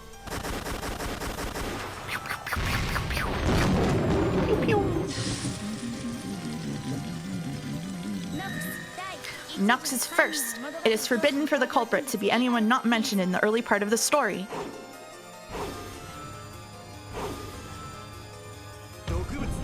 Maybe they were killed with poison in a remote murder. With a strange drug that can make a cut appear in the victim's neck when they die. The poison used has a delayed effect, so even with an alibi... Nox's second. Oh, it's... Nox's fourth. It is forbidden for unknown drugs or obscure scientific devices to be used.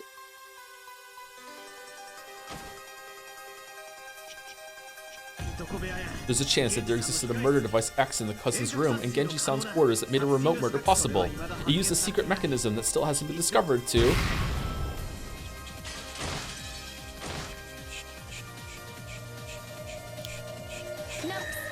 Nox's 8th. It is forbidden for the case to be resolved with clues that are not presented.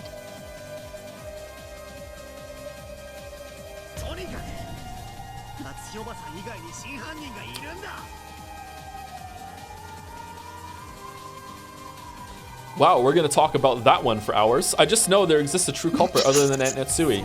I mean, the story has already broken that at least 4 times. If you deny that, then for each character, repeat in red that they aren't the culprit.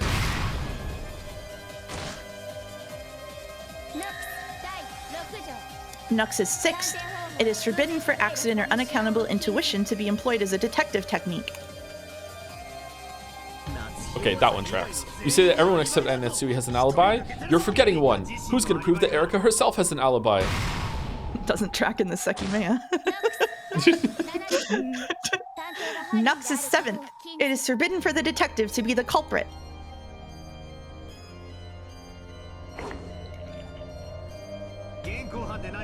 Unless she's caught red-handed, you should never be able to deny the possibility that Aunt Natsui is innocent. Can you even deny future possibilities, like if a piece of evidence X that Erica hasn't discovered proves that Natsui's innocence?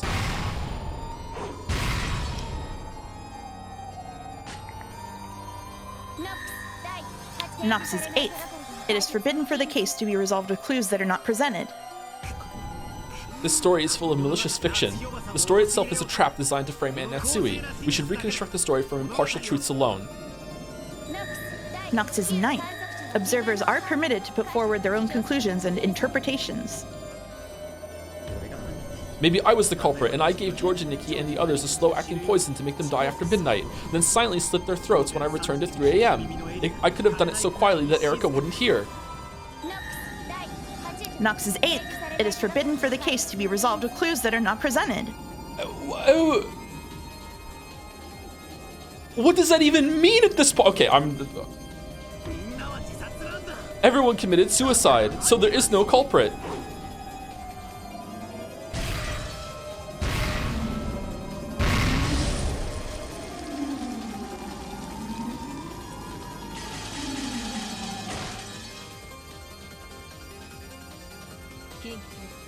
For your attention, I beg to inform you of the following. All deaths were homicides.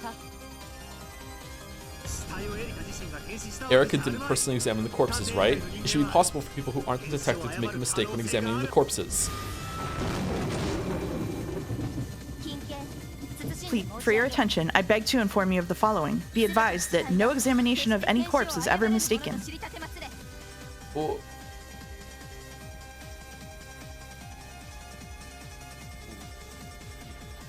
What?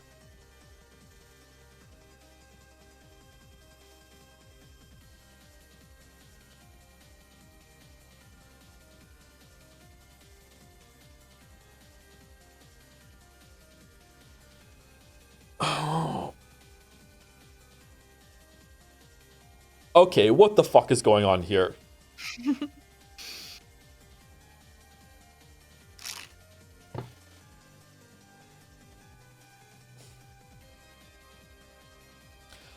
Okay, if they... I don't... Oh, okay. When they... Okay, fucking hell. When they went through the long list that I rap-godded through last stream, and they made those conclusions, that wasn't in red, but it was being presented as objective. This is not... I don't want an answer, because I feel like we're going to get it soon anyway. Does that count as red?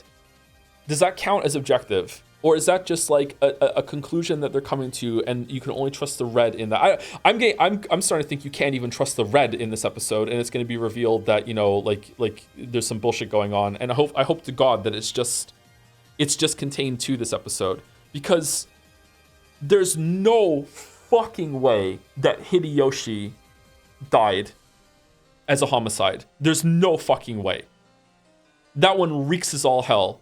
So if that one reeks as all hell, if they're like building some bullshit that, yeah, they are dead, but they didn't die then.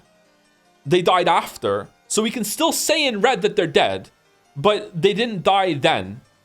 And the reason why we can say that no examination of any corpse is ever mistaken is because the corpses were never examined. Because like whoever was in the room knew that it wasn't real. But there was like presented as a red truth, but maybe it was just kind of mixing it in with that screen of conclusions that they died between midnight and 1 a.m. That was right there. And wasn't there something like, I'm gonna have to go through all the red, and I don't want to do it on stream. Wasn't there like a red truth or something that said something? Oh, I don't want to say this because if I'm right, Umi Fullers are not gonna understand, and Tone definitely fucking confirm it in chat, so I'm not gonna say. Okay, I'm just gonna close my eyes and not read chat for like 2 minutes. Like it was said, I think in red, or at least in one of the whites or whatever, like with the objective thing, that Battler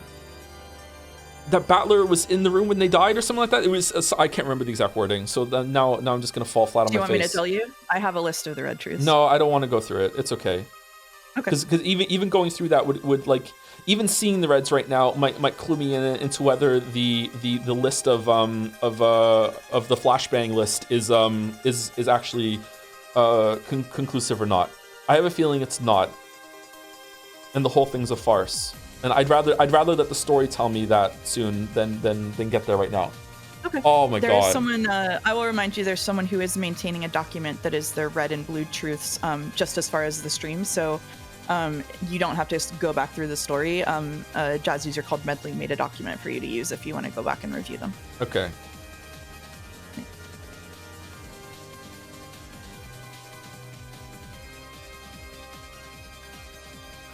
So when Virgilia said that weird one that I hyperfixated on, she was talking about corpses, the corpses that were there, because that was so weird. Yeah, these corpses are actually corpses. It was so fucking like circular, insulating, self-fulfilling fucking words. It was such a weird thing to say.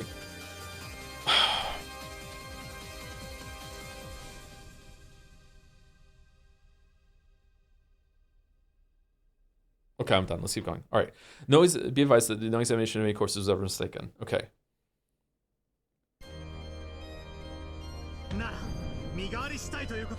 Then maybe there were body double corpses. They prepared corpses beforehand that closely resembled the victims.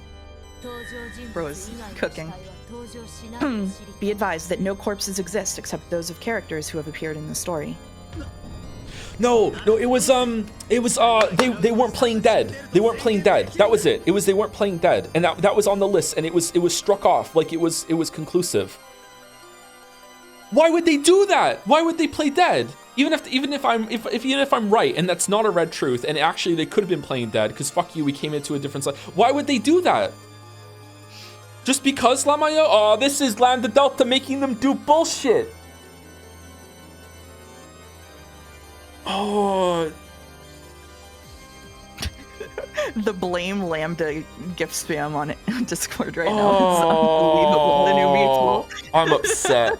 I'm upset. Then how can you claim Oh, if I'm wrong, I sound like a fucking crazy person, just deranged, like full on Charlie Day, where's the mail? Then how can you claim that Uncle Kraus is dead without his corpse? Doesn't that violate Nox's something or whatever? Yeah, you know what? Exactly, yeah. Be advised that the red truth is simply proof, and there's no need to provide evidence or proof. It's simply truth, and there's no need to provide evidence or proof. Do it, do it, do it. That's your opening. Do it, do it, do it. Natsui is not the culprit. Just do it. What the? Damn it! In the face of these insane arguments, any attempts to overturn the truth where Natsui is treated as the culprit are completely meaningless.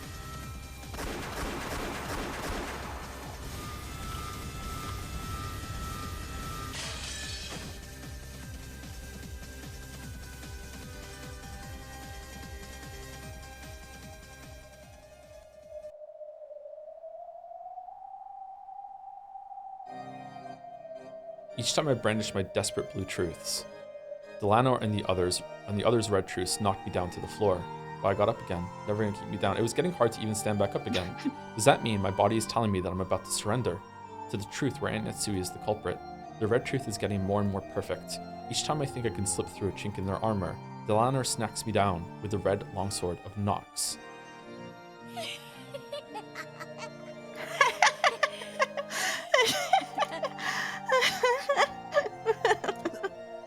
Beato. That's enough, battler. Now the endless torture that torments me, no, us, will finally end. Let us fall together into the depths. Gah. I don't want to see Beato like this. Her Majesty is the ruler of the Golden Land. Her enthusiasm as my rival are completely gone. She's just a pitiful woman who's been trampled over and lost all hope. And also being controlled by Lambda Delta right now, with tears streaming down her face and a tragic smile that can't bear to look at. Does your truth no longer exist? No, I have one. Last thing. And that is a different truth where Natsuhi isn't the culprit? That's not it. All I can do is prove that Aunt Natsui isn't the culprit. After that, I can't show what the real truth is at all. But even so, maybe at least you'll be saved that way. Why? I can show without a doubt that Aunt Natsui isn't the culprit. However, I cannot show a different truth. If Erika's truth is dispersed, the crime will return to darkness and there might still be room for you to exist. Yeah, if you can do it. But if you can't show a new truth, that means you're incompetent and useless as a player. I'll have you vanish from this game board for all eternity. No, you won't. At this point, the game master is Lambda Delta, and she is there too. This probably doesn't mean losing a single game, but being banished from this game for all eternity for losing. From what the witches have said in the past, I can faintly imagine the place pieces are sent when they're banished. It's known as the depths of oblivion, an eternal darkness that lies on the far side of an eternal oblivion, and where there is no concept of life or death. I'm going to disappear, aren't I? Not again! However, Beato will remain. As long as Beato remains, no matter how suspicious Aunt Natsui is, there will always remain space for the witch to be the culprit. In other words, Sumari. Room for Aunt Natsui to not be the culprit. As long as that space exists, someone will eventually expose the truth. Doesn't have to be me. Anyway, eventually, someone will smash this fake truth to pieces. I understood that the time had come to abandon myself for the sake of this other person who would eventually appear, for the sake of the real truth. Double sake. Well, it looks like I'll have to break my promise to kill you after all. Don't leave me as the only one alive. I'll disappear with you. Let that be your final tribute to me. I beg you, if you just do this one thing, I don't need anything else. Catler exists. Have you used up everything you have? I really am disappointed in you, Ushiromiya battler. Quickly, perform his requiem. That way I'll have an open field in which to expose Natsuhi-san's sin. These guys really are interesting. Beatrice, Ushiromiya battler. But I've gotten tired of this. You aren't needed in our game. Giggle, giggle, giggle. Do it, Delanor. Delanor. This is the end. If you still have one last bit of power, let me see you muster it now in your last moments.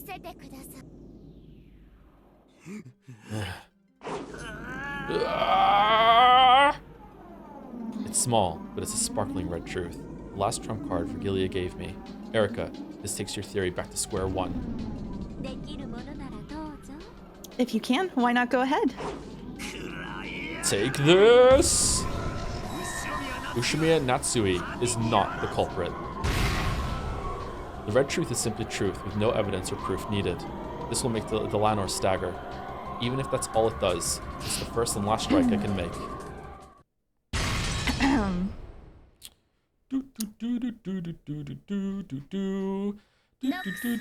Nox a second. It is forbidden for supernatural agencies to be employed as a detective technique.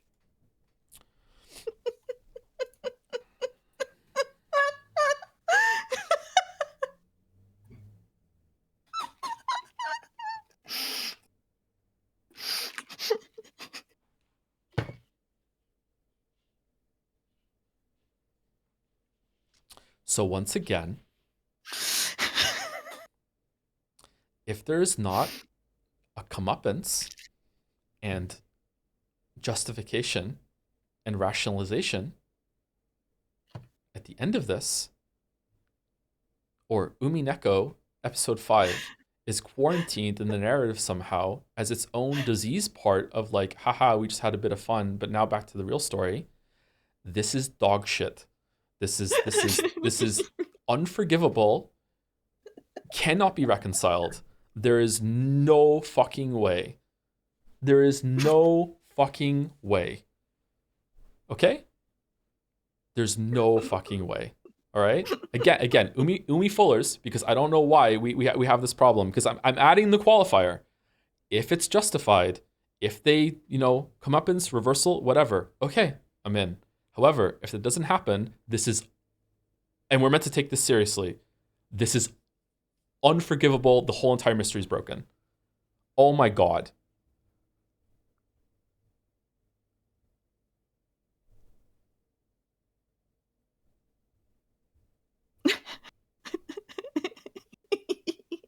Maybe it's going to be the next line. Let's see. Huh? My red truth was blown away by Delanor's red longsword.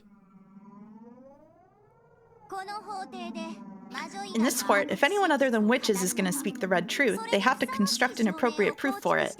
Erica has been following this procedure, right? Nope. True, Erica hadn't used the red herself even once so far. She always had Burncastle, a witch, repeat her statements.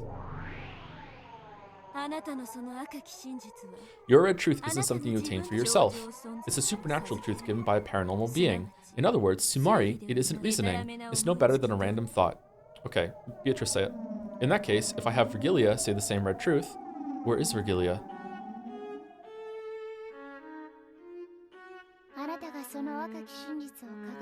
If you were to present that red truth, you must construct an appropriate argument. Can you do that? No, it's impossible. I just have the truth that Aunt Etsui isn't the culprit without any basis or evidence. See? Real truth is a very fragile thing. Does real truth exist? And is it necessary? Even without it, the tale will continue on, Battler. Come on, Battler. Prove the red you have shown.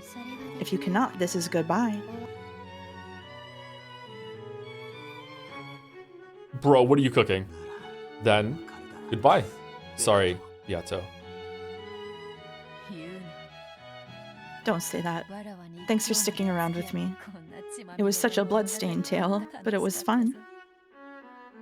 Man, if only there was a witch here that could say the red truth for us.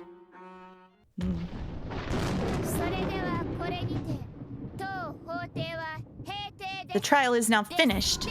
Finished. Finished, finished, finished, finished, finished, finished, finished. Finished, finished, finished, finished, finished, finished, finished, finished, finished, finished, finished, etc. Who?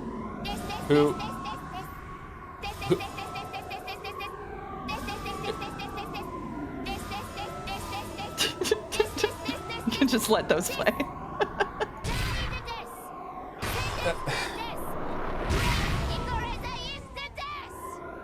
Who checked the ceiling?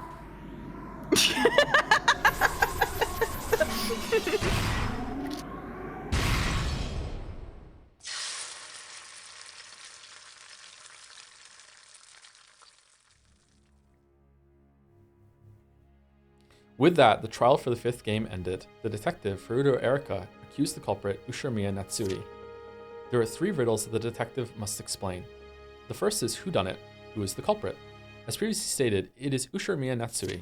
The second is the howdunit, how did they carry out the crime? During the hour between midnight on October 4th, 1986 and 1 a.m. the next day, Ushiramiya Natsui went to the cousin's room on the 2nd floor of the guest house and the servant waiting room on the 1st floor of the mansion. There, she carried out the murders. It is only possible for the crime to have taken place during that hour, and for that 1 hour, alibis have been proven for all characters except Natsui.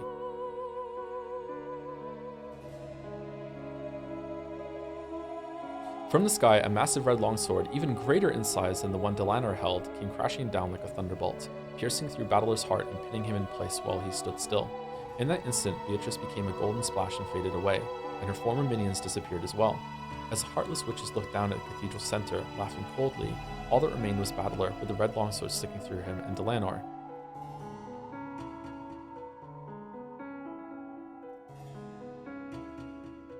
That is a beautiful image. Is it in the characters, like Bandle's dead? Good question. No. Is that Beatrice is dead? No. Okay. Whoa, big Delanor. Rest in peace, Ushiramiya Battler. What a shame. I thought you were a more capable person than this. Ugh. Battler blew bubbles of blood, closed his eyes slowly, and died. And then he realized that because there's blood in his mouth, everything he said was red.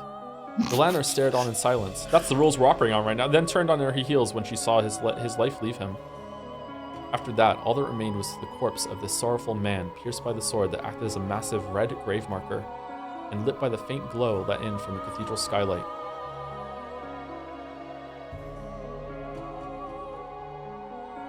Okay.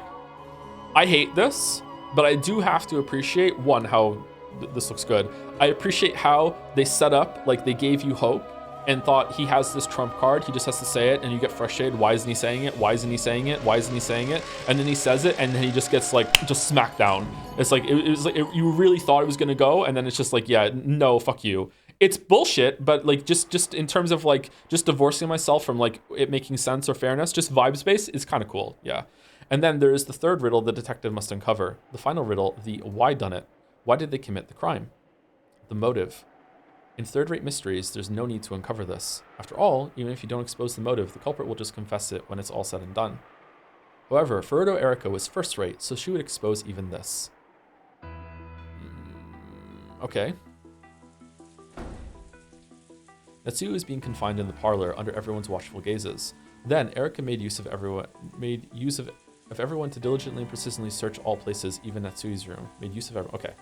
For clues about her motive. Well, now that we've all gathered, just what is it that drove Ushiramiya Natsuhi-san to commit these terrible murders? Through my investigation, I, the detective Furuto Erika, have discovered the general outline that explains this. I would like to announce it now.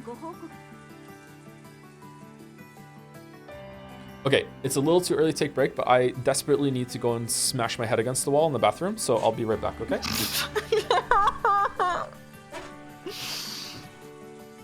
I actually just really need to pee. I drank like my creatine with a big glass of water and a whole thing of coffee throughout this, so I really need to go to the bathroom. So let's take a quick 5-minute break right now. Sorry to do it out of thing, but I have to. It's okay. Right back.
All right, my head hurts. Hey.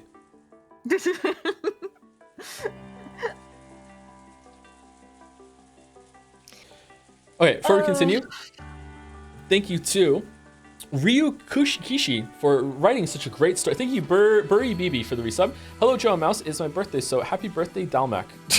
Happy birthday. I guess it was Shannon yesterday. Thank you very much, Burry BB, and thank you for the guess. Thank you, Arc of Tourists, for the resub, and Bass Kieran for the resub as well. Natsui, when the old man that obviously didn't care about anyone, didn't care about her. Oh, yeah. I do feel bad for her. I'm surprised I feel bad for her. She's so stuck up. I feel bad for her. Thank you, Aperture City, for the resub. And Solius World? Soul's World, maybe? One of those? Satin Room Battler while Natsui is getting kicked on the ground and Beatrice eaten alive by goats. Hey, sorry, I was in the bathroom. Did I miss anything? Yeah, I'm Joedle again. Yep. Thank you, Mediocrities86 for the bits. The stream numbers reflected a cruel truth to the streamer. He knew he was damned to read 9 incomprehensible VNs for the rest of his career. Lambda Delta laughs. Oh no. Oh. Streamer, just read me a story. The more pure we go into story, the better the viewership. Yeah. Oh. Yep. What if we just wrote a story on stream? Is that the next level? Just make shit up. It could be. Yeah. Thank you, Revolting Doors, for the bits as well. So are you playing Trick Shot Simulator today? No, we're gonna get through it. We're gonna log on to Baldur's Gate 3 and play Stupid Elves playthrough. Ooh. The B-side. Yeah. One of the murders might have been a result of a Trick Shot Simulator attempt, though. Yeah. Thank you, Witherbra, for the resub. After seeing the naturals, thank you, Dalmic, for the bits. On Umi News, Walrus said, and both Jelly and I agree, that Erica's actions, listening the entire night, climbing up exterior walls, etc., are the same as what Joe would do if this were a real video game he was playing. Oh yeah, for sure. Yeah, yeah. I'm a monster. Yeah, for sure. 100%. Yeah. Yeah. Someone in a VOD comment said that Burn was playing the game board in Umineko like you play Hello Neighbor. Hello Neighbor?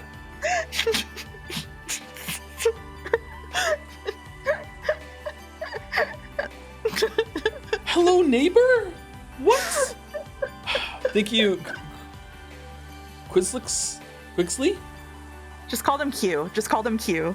QT for the resub with Go Piss Girl. Thank you, QT. Thank you, Henry White, for the bits. Joe, as you claim that you're not a furry, what are you more excited to watch with the kids? Zootopia 2 or Bad Guys 2? Which one's Zootopia again? I don't know if I've seen Zootopia. Is Zootopia the one where the penguins take over a ship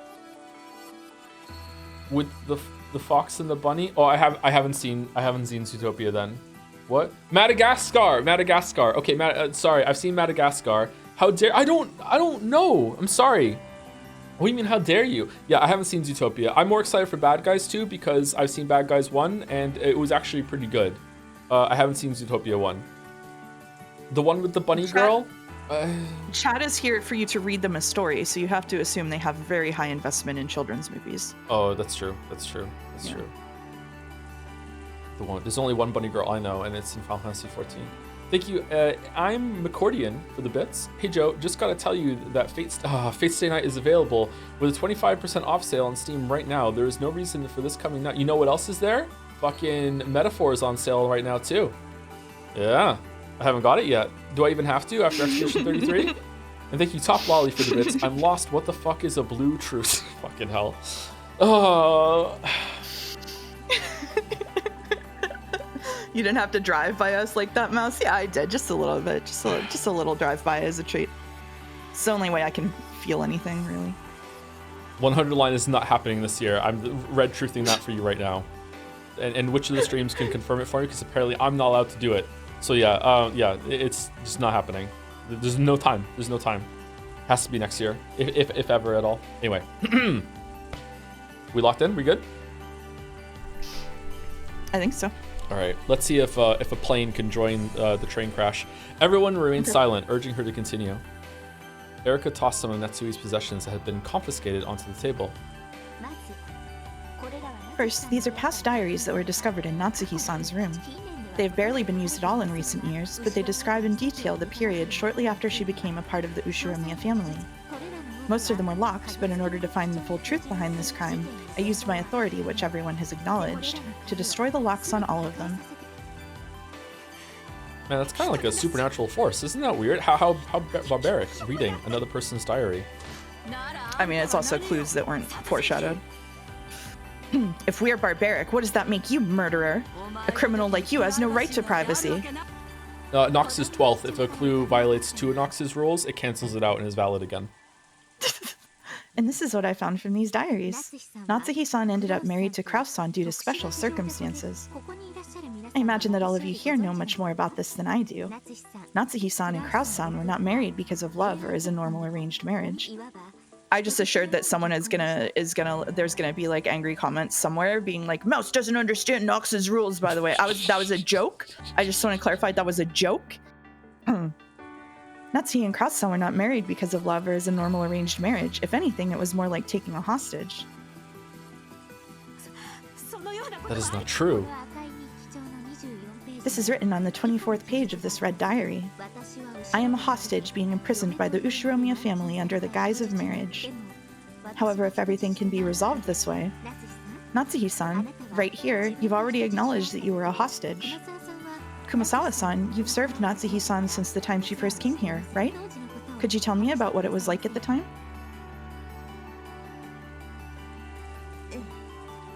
Yes, that's correct.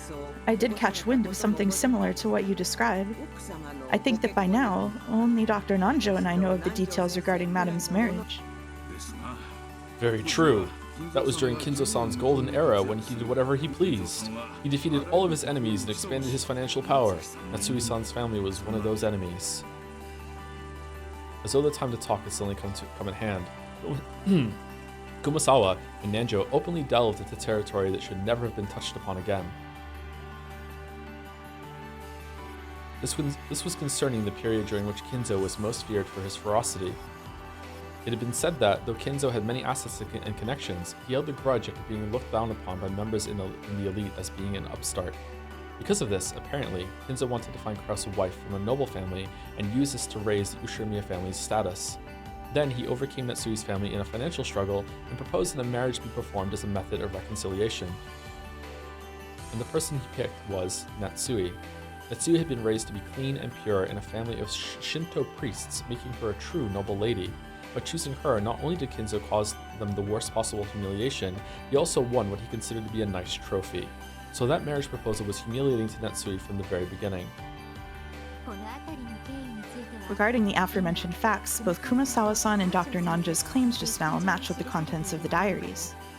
Therefore, since the time Natsuhi-san first took the name Ushiromiya Natsuhi, she has held a strong resentment against the Ushiromiya family. What do you have to say, Natsuhi-san? Do you acknowledge this? All of the cold gazes turned to face Natsui. Yes, it's true that I thought that at first. I thought I was being forced into a marriage without love, a hostage under the guise of a bride. However, my husband never viewed me as a mere hostage. He understood what I had gone through and gave me compassion and affection. My husband was the only person who could understand me. I see. That makes sense. And there are many scenes in your diaries showing that Kraus-san knew of your difficulties and showed kindness. However, on page 47 of this diary, you describe these moments as being unpleasant, correct? Let me read aloud. When Kraus tries to show kindness, it only makes me feel more wretched. Sometimes, I think he might even be trying to humiliate me further. Therefore, we can tell that Natsuhi-san repaid her husband's kindness with contempt. Wait. Yes, I may have thought that at the beginning, back when I was still overwhelmed with unease. I couldn't accept his kindness and wrote of my distress from time to time, but I eventually realized he was sincere and grew to accept his feelings. Well, nothing like that appears in any of these diaries. I never even wrote it down. Those feelings were so secret. Judging by many diverse bits of evidence and testimony, it's clear that you despised your husband, and there exists no evidence that you eventually accepted his feelings as you claim. I loved my husband. You can't find any testimony or evidence that can be used to elevate that statement to the level of red truth, right? Does anyone need evidence to say they're in love? You can't trust anything besides the red truth. Statements that aren't red don't count as evidence at all, and they can't be trusted at all. All non-red letters are falsehoods that exist to deceive me. I love you. Who would believe that when spoken with the white text? No non-red words can ever be trusted. All I can trust in this world are the red truth and the pieces of evidence I offered to my master to gain it. You lying human who can't speak the truth. Humans lacking the red truth have no right to speak of love or the heart or truth. Did you know? Men aren't as stupid as you women think they are. Men never really take it seriously when a woman says, I love you. What a pitiful person. I see that you've never truly loved someone. Romance is unnecessary for a detective. I don't think I've ever used the word romance except to explain a motive for murder. No matter what you say, we loved each other. I should be apologizing to my husband for always writing down my complaints and nothing else. But I have devoted my heart to him. Even if I can't prove it, that is the truth. Rejected. You just don't know when to give up, do you? By now, due to evidence and testimony, it's clear you hated both your husband and the Ushiromiya family. That's right. I can't even count the number of times I've heard you complain. Oh, and you've never talked behind Hideyoshi-san's back? Damn it, you killed my husband! How dare you say that? Die, and apologize to my husband! Please cease your violence, Evo-san. This is now the precious moment where I question and convict the culprit. It's not yours, okay? Well then. Over the next several years, she appeared to have gotten used to her new way of life, but in actuality, an intense hatred still lurked in her heart. Taking that into consideration, there would be nothing odd at all about her deciding to take revenge. Okay, so a cool thing that's going on right now in the story, I'm just trying to get anything I can. The cool thing that's going on in the story right now is that the cathedral scene, which is like happening in tandem with this one right now, feels more real than this does. Like this feels like we're wasting time. Let's just get back to the cathedral scene, please, because that's the one that matters. Which is a really cool reversal because I think it's the first time in the whole entire story where that's been true. That like the magic thing is like now more real and matters more than the parlor reality thing. Yeah, this episode has a lot of inversions, and I think that's a really smart one to call out. I know you don't like all of the inversions, but inversion is the theme of what's going on here. I like some of the inversions. I just don't like how it's being handled, and I think it could have been done better because I don't think it's fair. But again, at the end, if it's like, well, the unfairness was the point, I'd be like, okay, let's see what they were cooking. Yeah. Like, did I say this on stream, or did I say it to you that there was a really, I think I knew I just said it to you privately. There was a really cool clue that they did, which was when Erika was having her tantrum at breakfast. It was like really cleverly demonstrated that even though the scene does have some objectivity through the detective's lens, that if anything, if they get out of sight of the detective, then it can turn into Fantasyland, because she was like, because the scene was going the whole entire time. As soon as Battler left line of sight and got out the window, he did that fantastical jumping trampoline thing. And then later on in the breakfast thing, it's revealed that no, he actually didn't do that. It's just that he was out of line of sight for a second, and because of that, the magic had come real.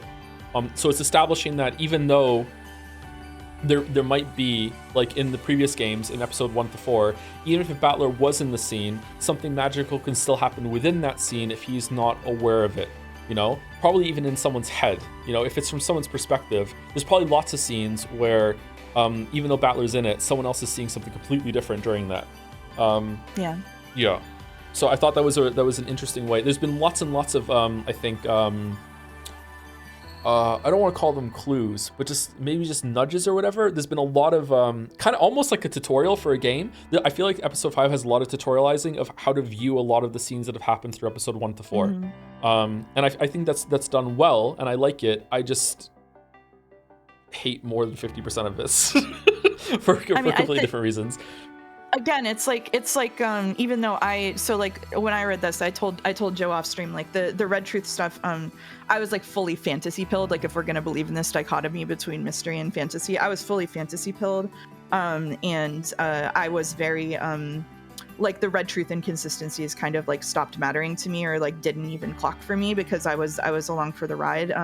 But it is true. I think it's really interesting that Erica, after spending like the first 4 episodes being like, okay, like what's real? Like I just want to know what's real. I just want to know what's real. Erica comes and is basically the representation of like raw reality, like being dedicated to digging down and finding a truth. And she's like so deeply unpleasant that it does make you be like, no, let's get back to the courtroom. Like the people there at least are fighting for like some kind of mercy or empathy, or like, you know, being able to understand people with love and like let things coexist without having to strike out all of those other things, and believing in a single one. And it does sort of like reverse course, I think. And it's really interesting. I agree with you for different reasons that I don't necessarily like the way it's executed, but it's definitely like, I say that I don't like episode 5 and it's my least favorite episode, but it's one of those things where I like all of Umineko, and it's not like I hate episode 5. It's just I think it does really interesting stuff. Yeah. Now that we're in answer arcs, I get to talk on stream. Isn't that cool? So cool. I agree with that take, and I agree that Erica is annoying and insufferable, and is showing how awful it can be to approach the mystery with that just cold, clinical, like cheating lens. But I think it's also I think maybe that it's a mistake. Maybe a mistake to view it that, oh, and therefore I can just throw the baby out with the bathwater when it comes to how to approach the story, because it just had 4 episodes. Not the first episode. 3 episodes of showing that the magical representatives of magical reality are way more awful and reprehensible than Erica and what they think and do. It's just that Erica is just more annoying about it, and that's why she's so fucking awful. Is that she's like relishing and annoying, whereas like the shit that like Burncastle and Lambda Delta and especially Beatrice has done in episode 2, 3, and 4 is insane. Are you forgetting what she did to Rosa in the teapot room, and like the last drop of blood after Kraus in the tea, and like the relentless torture and the endless resurrection, and what Avatrice did? Like what are we doing, chat? Like oh my god, the things that the magical avatars did is so fucked up. So fucked up. Godot says, sorry, that was 30 hours ago. I moved past it. That's true.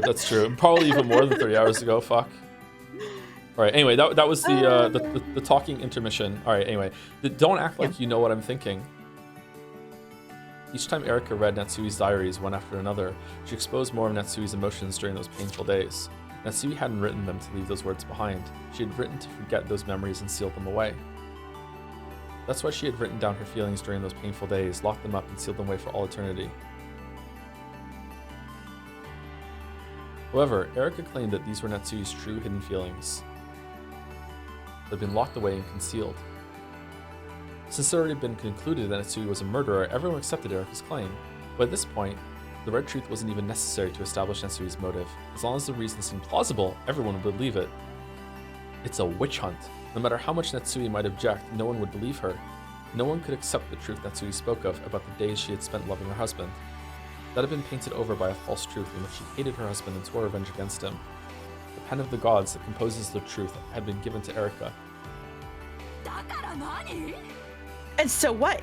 Who gives a damn about your past? Murderer! Murderer! Stop that! I can understand how Natsui's-san felt. I always thought this day would come eventually. Poor thing, poor thing. I think she's just one of the pitiable victims of father's wild life. I knew of the pain in Madame's heart. I always tried to support her. Goda also has thoughts, but I failed, and look what has happened. I don't even understand the emotions of love and hate. You will someday. It can become a reason to live, and also a reason to kill.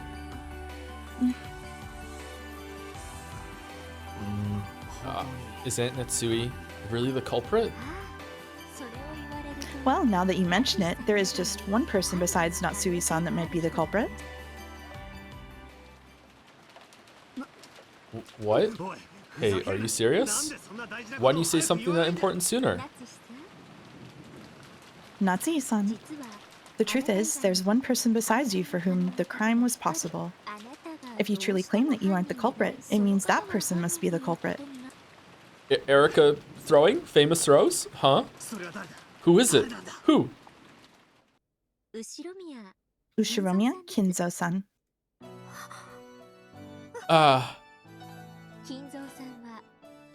Early this morning, Kinzo-san went outside through the window of the third floor study, and his location is unknown. Isn't that right, Battler-san? Yeah. Just like Natsuhi-san, Kinzo-san has no alibi whatsoever. The truth is, for this crime, it was possible for Kinzo-san to be the culprit as well. I just assumed that he never existed in the first place, so I totally forgot all about him until just now. Allow me to apologize. She didn't look shy or apologetic in the slightest. Erica bowed in an unpleasant a manner as ever. She had held a grudge ever since her defeat in the study battle. Natsuhi-san, you gained Kinzo-san's trust and are the person who served closest to him, right? So shouldn't you know better than anybody else? This incident is actually the crime of the family head, carried out by Ushiromiya Kinzo-san. Okay, your hubris. Your hubris! She's not gonna go there, but Battler will! You dare call father a criminal? Don't worry. I have prepared more than enough evidence and testimony to explain the why done it if Kinzo-san was actually the culprit. If you say, for example, that you've put yourself on the line to cover for Kinzo's crime, I'm more than capable of supporting you. I love this so much because this kind of shit happens every single time in an Agatha Christie book where like Poirot will set up all the evidence for someone and then be like, nah, never mind, it's somebody else. Like this is so like pitch perfect Agatha Christie. It's so funny. Ever since the late period of the author Ellery Queen, even the theory created by the detective can sometimes change the plot itself. You really can't afford to be careless in this day and age. I won't let you. Treat father like the culprit. Natsuhi-san, calm down, place your hand on your chest, and think carefully. If you accuse Kinzo-san of being the culprit, this entire case will be resolved. You will no longer be held accountable for another person's actions, and your honor will be restored. In other words, by pushing the crime onto Kinzo, Natsui would be saved. However, I have been entrusted with the honor of the Ushiromiya family by father. Did you really think that I would defile father's honor, the Ushiromiya family honor, just to clear away the false accusations made against me? Of course, Natsui knew that she wasn't the culprit, and she also knew that Kinzo wasn't. So being framed herself and pushing the blame onto Kinzo were both unacceptable, unbearable outcomes.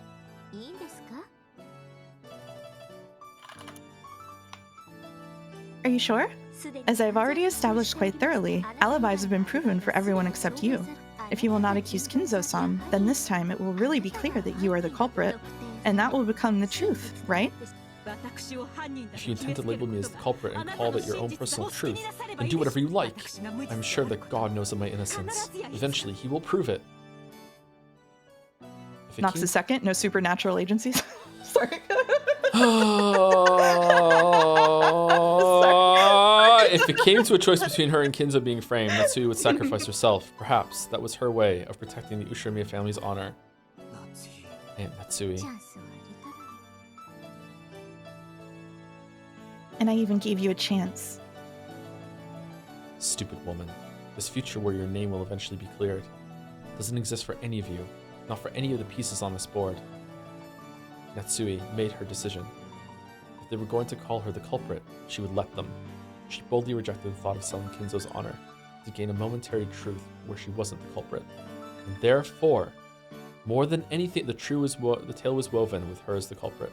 In the future, if the accusations against her are proven false, this tale will probably be rewritten. However, that future will never come. I think truth is a fleeting thing.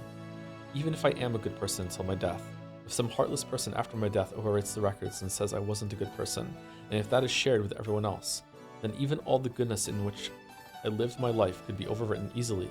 And so, I think, that I won't live as good a person for all eternity. That I won't live as a... Sorry, I won't live as a good person for all eternity. My bad. If you claim that Kinzo-san was not the culprit, he will need an alibi proving that the crime was impossible for him. Otherwise, we cannot truly be certain that you are the culprit, Natsuhi-san. Erika is probably known for a long time. Kinzo is nothing more than an illusion to make the inheritance problem more uncertain. However, it would be very hard to prove that he was an illusion. The only way to do this would be to confirm Kinzo's death, but as has been made known by the Red Truth in previous games, Kinzo died a long time ago, and in this 5th game, his corpse hasn't even appeared. In a situation like this, it wouldn't be easy to absolutely prove his death.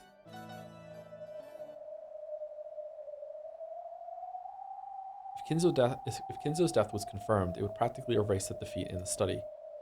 It was the only way Erika had of removing the humiliation of that loss, and there was something that could confirm Kinzo's death almost as certainly as real proof.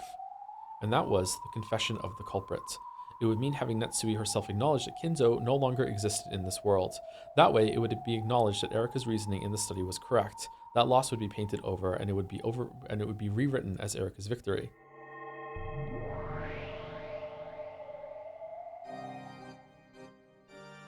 Battler hung suspended by Delanor's red longsword.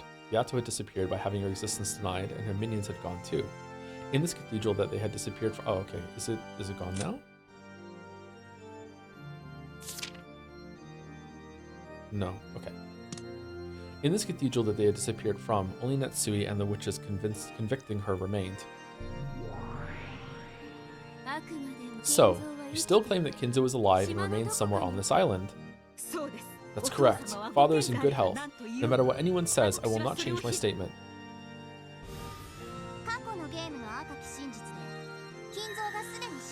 The Red Truth from the previous game says that Kinzo is already dead. But that's not enough to satisfy you, right, Bern? Yeah, that's right. I'm after a perfect victory. And also, it would be in violation of not— so there's nothing interesting about getting a checkmate just because Kinzo's death has been confirmed by the Red. I want to win by forcing Natsui to say she's resigned. Giggle, giggle, giggle. Then why don't you try it? Show us what you've got. My master, let us now achieve a perfect victory. Of course. Natsui, you say Kinzo is certainly alive, but you don't know where he is, correct? Yes, that's right. Father left through the window and his location is unknown. He's so troublesome sometimes. Lambda, I'm gonna make Kinzo's location from midnight until the morning absolutely clear.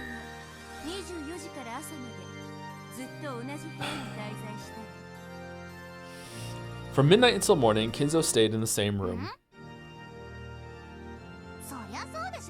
Huh? Well, that's true. He was a corpse after all.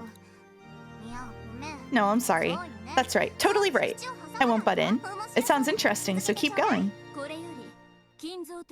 From now on, I'll use the word Kinzo to refer to the living Kinzo. After all, Natsui claims that he's alive. I'll say more with the Red Truth.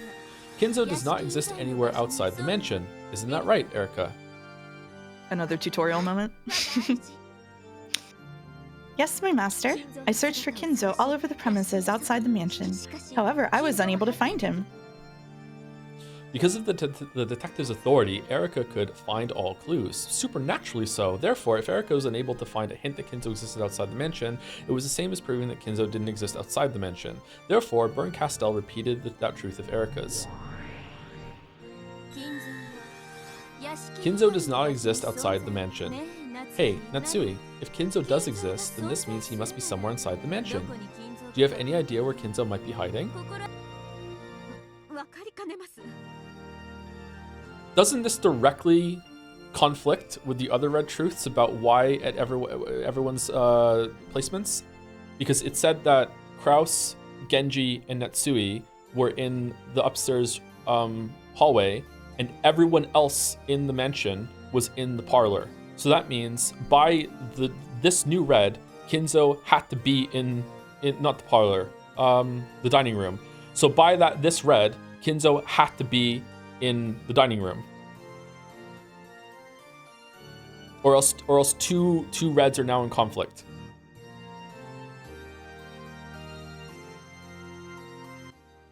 They're using wordplay to avoid that? How? They are not? It's wordplay? Where's the wordplay? I'm genuinely asking, I don't see it. Where's the wordplay? Nope, you read that wrong? Did I really?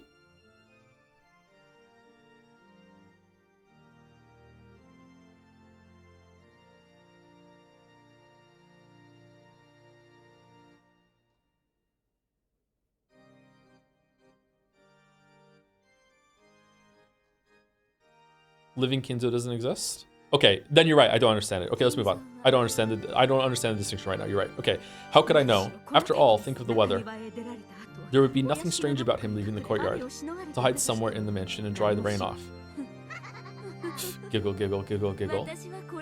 From this point forward, I will repeat the same thing several times. I'll give you many chances for an honorable surrender.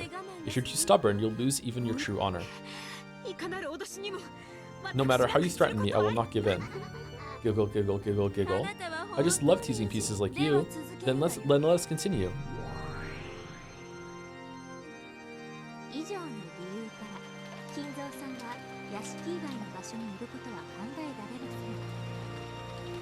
Oops, sorry, I was muted. Forgot. For the aforementioned reasons, it's unthinkable that Kinzo-san could have been somewhere outside the mansion. So first off, I performed an extensive search of the 3rd floor where the study is. However, there was nowhere he could have been hiding. We couldn't find any trace of Dad on the 3rd floor. So then, where is he, Natsuhi-san? I don't know. If he isn't on the 3rd floor, perhaps he's hiding in the basement. Ah, yes, the basement.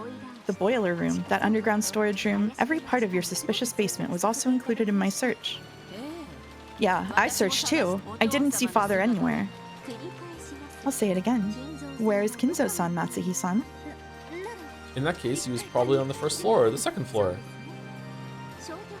I see. Process of elimination does tell us that, doesn't it? We then thoroughly searched the 1st floor. And the result? Nothing. We were unable to find Father. I'll say it again. Where was Kinzo-san, Natsuhi-san? I don't understand why she can just say, yeah, he must have been in this mansion, now prove it, and if you can't, then he must not. I don't understand what's happening here. I'm not saying that doesn't make sense, chat. I'm not understanding what's going on right now. Like, this doesn't make any sense to me whatsoever. I'm fully 100% prepared to say I just missed something. I don't understand how she's able to do this. Then he was probably hiding on the 2nd floor. How should I know where Father was hiding? Are you sure about that? Do you really not know where Kinzo-san was hiding? Madam knows where Kinzo was hiding? That's insane. That can't be true. Both Shannon and Cannon knew that Kinzo was already dead, so they didn't have a clue how Erika would use a phantom of a person who didn't exist to corner Natsui.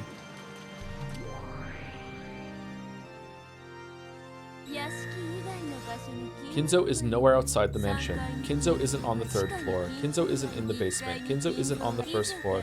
Therefore, the only place Kinzo could possibly exist is the 2nd floor. I accept that red truth. Natsuhi, Kinzo should be somewhere on the 2nd floor. Will you still not tell us where he's hiding?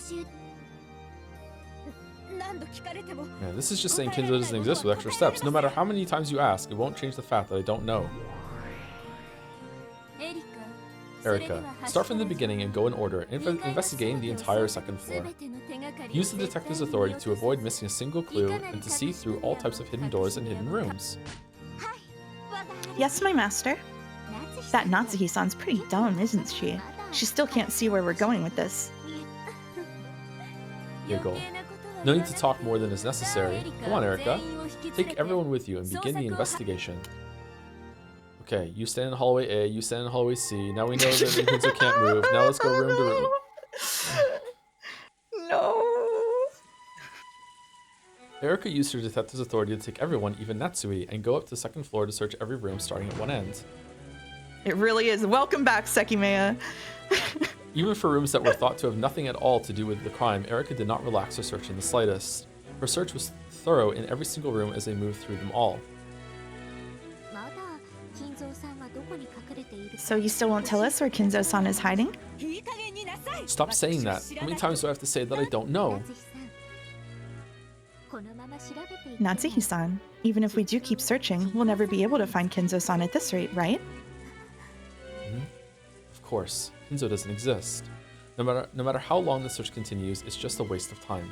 This was known by Erika, the witch's piece, and Natsui, the one who knew the truth. In that case, the search will end in the room at the far end of that corridor. In other words, Tsumari, it will have been proven that Kinzo wasn't in any of the rooms except that one. What do you think about that? He isn't on the 3rd floor or the 1st floor or the basement, and he isn't in any of the rooms on the 2nd floor except the one at the end. So if he really did exist inside this mansion, it had been proven that he could only exist in that room at the end. In other words, this was Hempel's Raven. Because it had been established that a living Kinzo couldn't exist anywhere except the final room at the end of the corridor, that automatically meant that a living Kinzo existed in that final room. And that room at the end of the corridor was...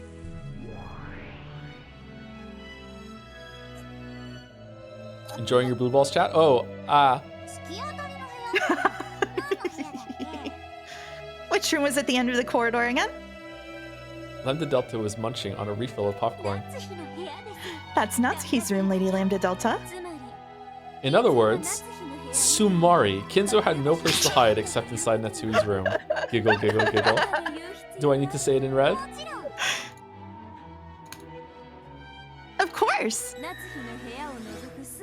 Kinzo does not exist anywhere outside Natsui's room.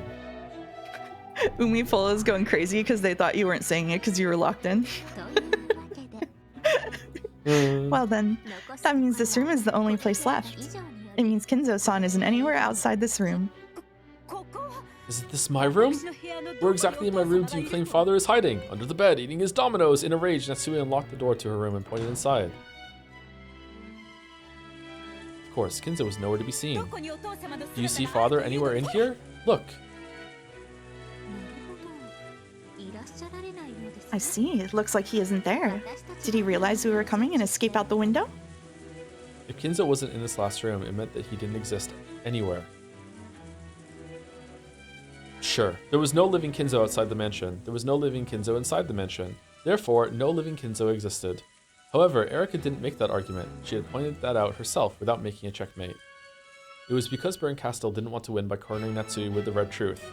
And that's why she didn't use it at all. Not once. She wanted to force Natsui to accept a humiliating resignation. I've not only been searching for Kinzo-san himself all this time, I've been looking for signs that Kinzo-san hid somewhere between midnight and the morning. And no such signs have existed. In other words, from midnight until morning, Kinzo was always holed up in the same room, and that was Natsuhi's room. It means the checkmate of Red Truth has finally cornered the piece known as Kinzo's Phantom inside Natsui's room. Hey, Natsuhi-san. This means you were with Kinzo in this room until morning. Do you still claim that you didn't know where he was? I'll acknowledge it with the red truth. For the entire duration of the night between midnight and morning, a living Kinzo could not have existed anywhere outside Natsuhi's room. I permit you to use this truth to advance your argument about how he could only existed in Natsuhi's room.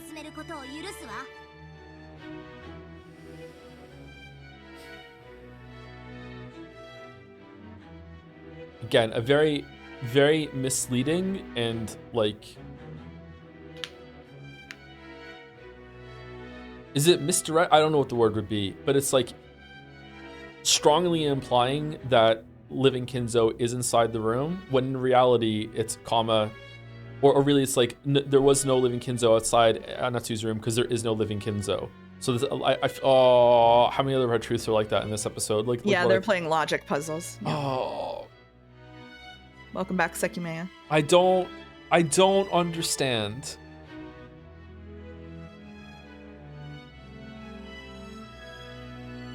What don't you understand? I don't understand. Like if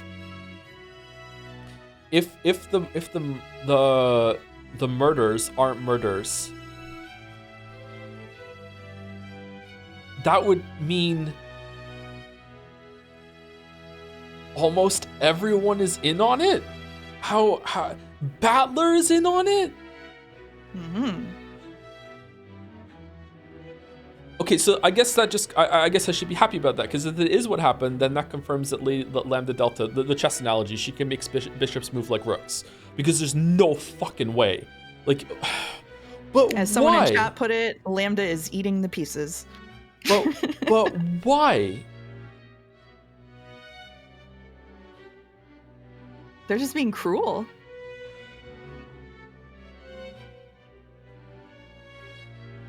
I'm not convinced yet. It's going to be something like that, but I'm not convinced of that yet. Okay. Do you know about this? A plea bargain. Hey, Natsui. You do know about it because you were controlling you were controlling Battler at one point. You were controlling Battler at one point. You were controlling Battler in that one scene. Maybe it was only that one scene. I don't know. Hey, Natsui, even someone as stupid as you must have realized the fix you're in now. This is your last chance. Make Kinzo the culprit. Call the Ushirimiya family head a criminal and crush the head's honor to protect yourself. If you show that you have the guts to do that, I'll change the plot into one of a tragic heroine taking the blame to protect the family head. Father is innocent. Cannot call father a criminal. She's refused the deal. Okay, Burn. Do it.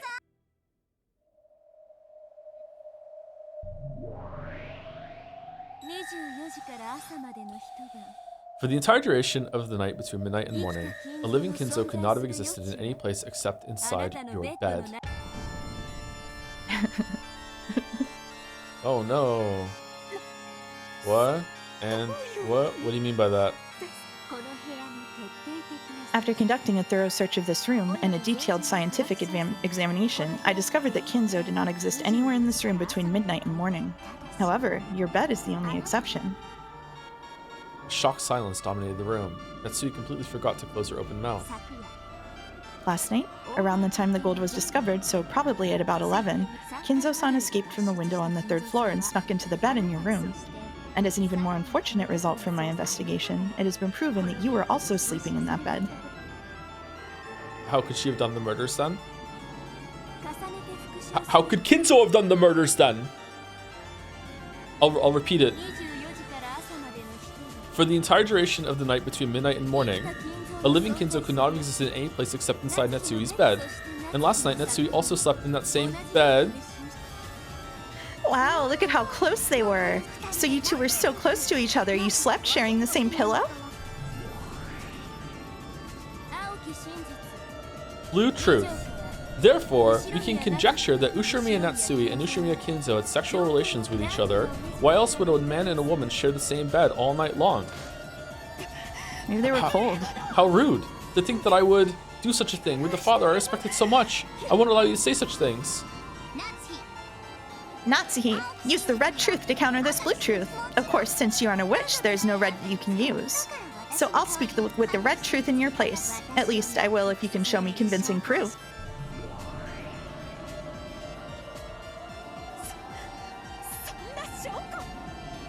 How could such proof even exist? How low are you willing to sink to mock me? Damn it! And then Battler said, that's my line. Natsui tried to attack Erika, but Ava pinned her arms behind her back, so she couldn't do anything. How unsightly. In order to take revenge against the Ushirimiya family, you first schemed to take control of everything the family owned. For that reason, you used your body as a weapon and ensnared Kinzo-san.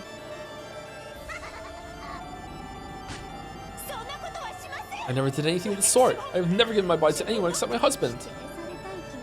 I understand why you want to deny it, but testimony from several witnesses has already made it clear that you've had repeated secret meetings with Kinzo-san.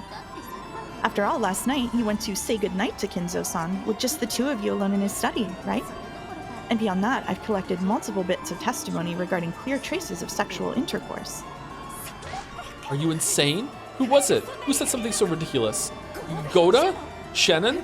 Was it Ava-san? Yes, you must be behind something this ludicrous. Who was it? Who? Wah! I've received testimony from those involved. Wow, this is pretty fatal. No room for doubt now. Hey Natsui, looks like you don't even have a scrap of honor left now, but I'll give you one final chance before I build you the worst of all possible fragments. Go ahead and say that Kinzo wasn't there, okay? That's right, you sure are stubborn, Natsuhi. The Ushirimiya family has already been torn to ribbons, right? Are you really that desperate to confuse the inheritance problem by pretending Kinzo exists? This is my final challenge in protecting the honor of the Ushirimiya family, which father entrusted me with. My husband's business will definitely succeed, and so we can use that to repay our debts. I cannot hand over the inheritance of the Ushirimiya family. I will protect father and my husband's honor. That is my mission. Wanting to protect the honor of the dead is an admirable trait. He's not one of the dead. We're talking about the honor of a convenient delusion inside Natsui's head.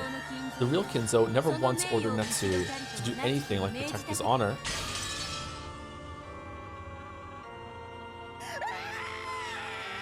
Wow. This is taking a while, huh?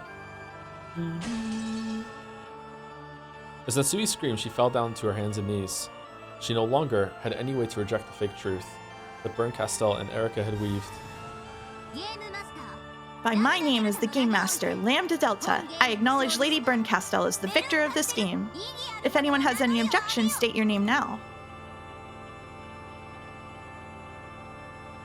And then there were none. Of course, there were none. Nice.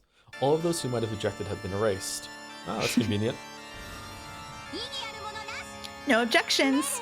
Bern, this is your victory, and a wonderful victory it is. Now you must weave up the fragment of the truth.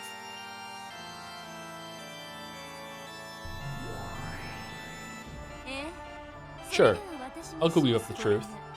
This is the truth of this sad, pathetic tale. Though I did want Natsui to acknowledge her crime while half laughing, half crying. After all, that's standard in the genre, right? Giggle, giggle, giggle, giggle. Smash to make another fragment? No? Okay. Smash.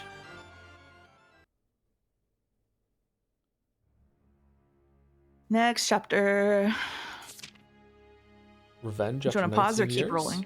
Is that the name of the chapter? That is the name of the chapter. And there is reading assignments for it. Okay. Let me say thank you to some people. I already need to pee again, unfortunately, but I think I can go for a little while. I know. I just drank too much water. Thank you to Kaz Makes Games for the resub. 36 months? No, 54 months. 6 months until my 5-year subversary before Witcher 3 Part 2 releases one day soon. 0 cliffs, -1 peaks, -2 this message. Math in a resub? It's more likely than you think. Thank you, Real Quaid, for the resub. Joe streams our peak Red Truth. Aw, thank you. Using Joms as a Red Truth. It's pretty clever. Thank you, Vortexire for the new sub. Welcome, Vortexire. Thank you very much, Clawfest. Thank you, the Red HL, for the resub. Moni DT, or Moni DT, for a new sub at tier 2. Thank you very much. 2 Clawfists. Double Clawfist. Thank you very much, Moni. And thank you to Inu Oblivion for the resub as well. What sweet web of wicked lies these candy girls play. Candy girls? Candy girls. Lambda is kind of Halloween style going on, yeah. Okay, so hold on. I need to scroll up. The gothic Lolita dress that got ripped off of is so ridiculous in real life. It's so funny.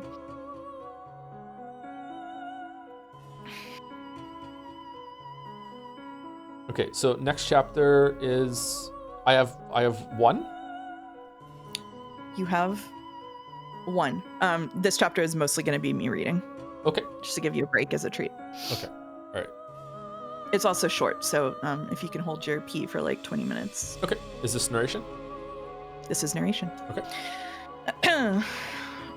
After being forced into an unwanted marriage, Natsuhi developed a grudge against the Ushiromiya family and was filled with a desire for revenge. Trial summary, page 3.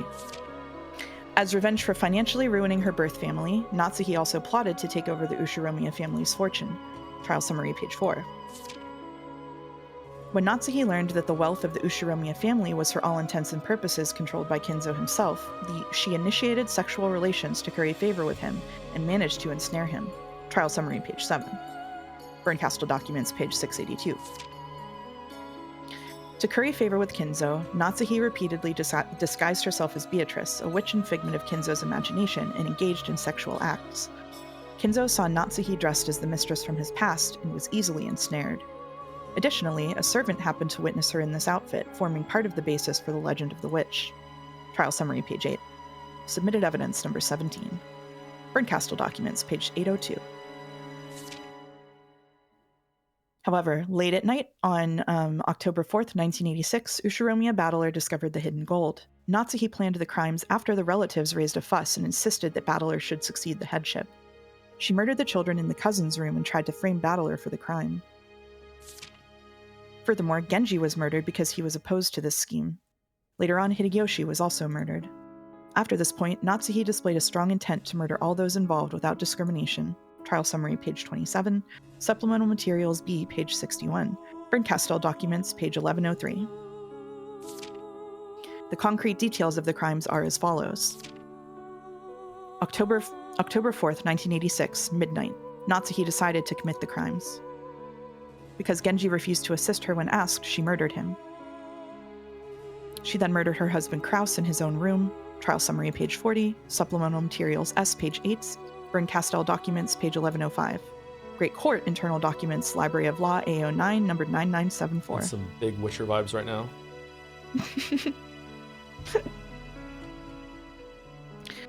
Afterwards, she went to the cousin's room on the upper floor of the guest house, waited for Rosa to join the rest, and killed George, Jessica, Maria, and Rosa. She mutilated the necks of the bodies. Afterwards, because there were people in the downstairs lounge, she waited in an empty room upstairs. She hid in this empty room until the people in the lounge dispersed and went to bed. Trial summary, page 41. Supplemental materials S, page 10.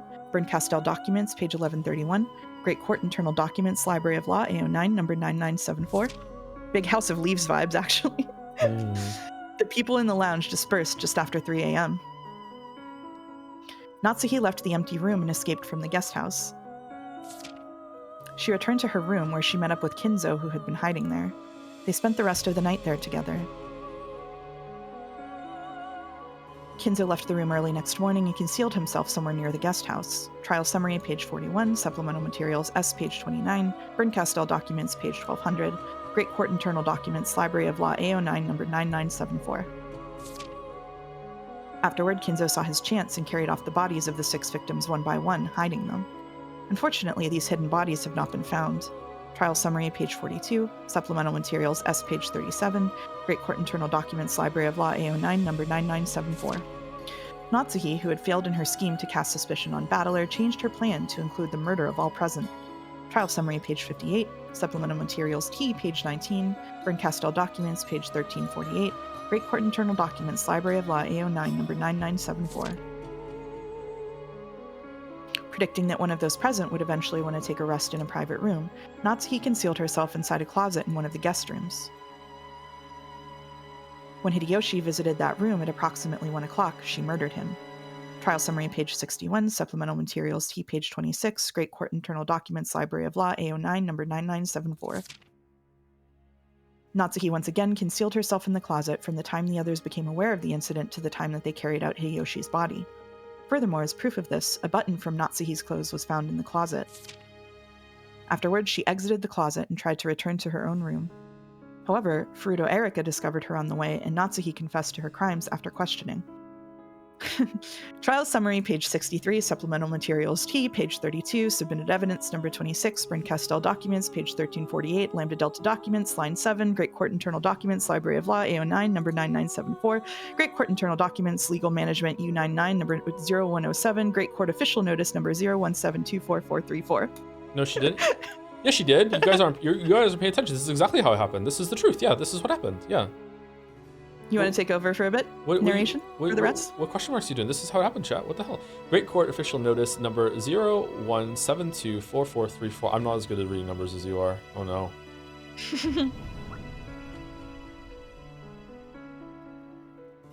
Great Court official notice number 01724434. Trial evolutions number 0147-007-982 bond. 1986, 5th of October, midnight. The sides as follows. The sides. Ushimi Natsui confessed to the crimes. For a period of 13 months following this announcement, related documents may be perused at the Great Court Legal Office's Document Management Center, first subsection. Great Court Deputy Attorney General, Chief Inquisitor, Delaner A. Knox.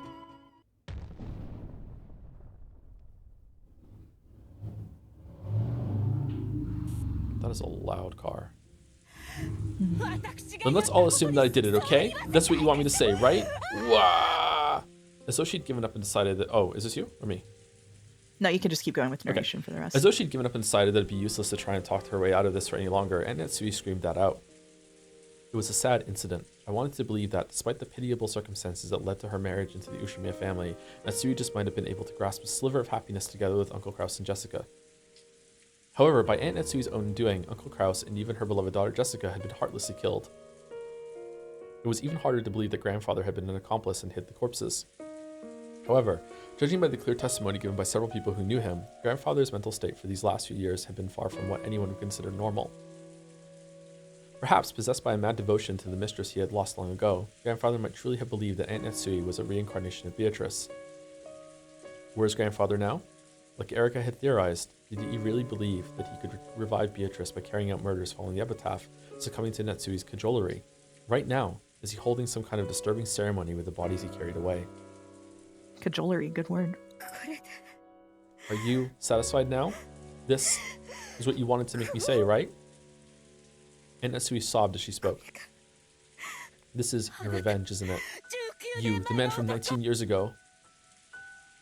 This man from 19 years ago that Aunt Natsui kept mentioning was supposedly someone who had caught her in some sort of trap. However, she'd only mentioned that this man from 19 years ago existed, and she most certainly hadn't tried to explain what had happened 19 years ago.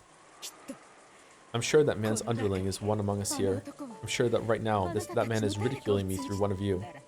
Then tell me, are you happy now? Has a bit of that pain and suffering you've endured for 19 years gone away?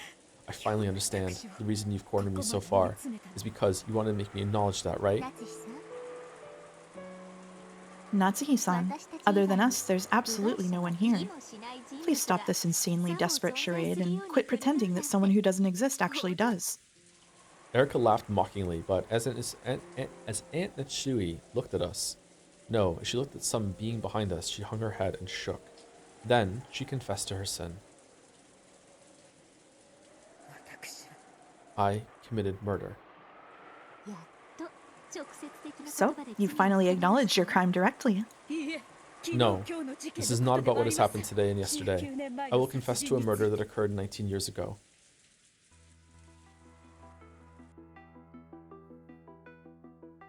The adults all whispered together, wondering what this was about, because they had never heard about a murder case 19 years ago. 19 years ago, I committed a sin. I couldn't forgive it. That baby. Baby? Now what are you talking about? On that day 19 years ago, Father entrusted me with a baby. Since I still couldn't bear a successor on my own, Father told me to adopt a child, and he made me hold a baby that he said had been brought here from an orphanage. Do you have any idea how humiliating that was to me as a woman? With mixed conflicting emotions of anger, sadness, regret, and possibly defiance, Aunt Natsui confessed. Her humiliation as a woman when she was no longer expected to bear a child, and also the indescribably unpleasant feeling of being made to hold an unfamiliar baby. It caused her great sadness and rage, and before very many nights passed, it ate a hole into her heart. And then I sold my soul to demons.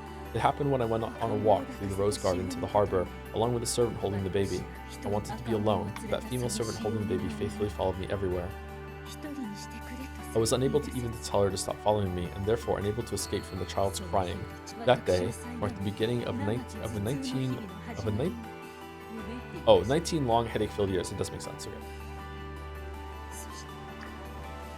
Then we faced the cliff from across the fence, like Joe is right now. If by taking that baby and throwing it down onto the rocky beach far below me, I could undo it all. I really did listen to that demon's temptation. Then, for the smallest of moments, I thought of how wonderful it would be if I really could do that, and I lent an ear to that temptation. At that time, the servant holding the baby stepped on a large rock, twisted her ankle, and staggered. She leaned against the rough fence, and at that time I thought I heard the fence creak loudly. I told her to look out and tried to grab her shoulder. No, I shouldn't be so vague. I'll repent. I'll confess. At that moment, I'm sure that, as I told her to look out, with both hands, I reached for that servant's shoulder, and with a thud, pushed her away hard. That rough end snapped from the base, and that servant, along with the baby held in her arms, fell down towards the rocky beach below. Even though I remember that moment vividly, for some reason I recalled a vague and very strange feeling. It felt as though instead of falling, the two of them were silently swallowed up into empty space. So I didn't even hear the sound of them crashing to the rocky beach. No, I'm sure I heard it. But because I wanted to think that they had disappeared, I must have erased that sound from my memory, like a knock on the door. And then, for an instant I thought it was a dream. It was high enough that I couldn't see the two of them below me just by leaning over. So I didn't know whether their fall or the few seconds before that had actually happened or not. I must have been wishing so strongly that the child would fall, that I just had a daydream. Trying to make myself believe this, I hurried back to the rose garden. Then I decided to let the servant take care of the baby, choosing to take a rest alone in the garden. Then, Father asked what happened to the baby. and an uproar began over the disappearance of the servant who had been in charge of it.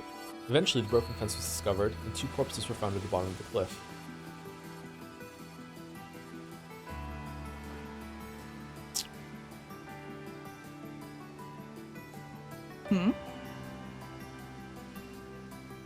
Is it the same cliff that Rosa went to?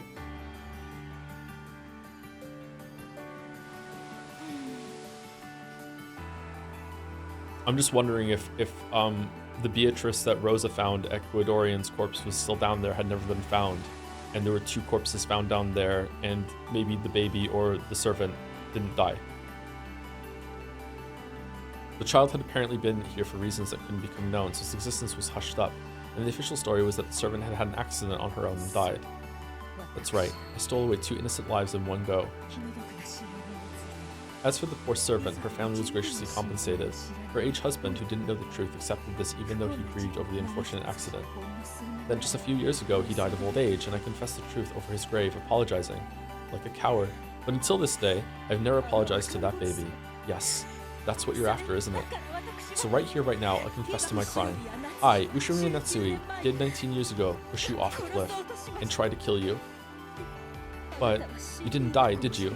You're still alive, and you still call me mother. You came to this island and took your revenge on me, didn't you?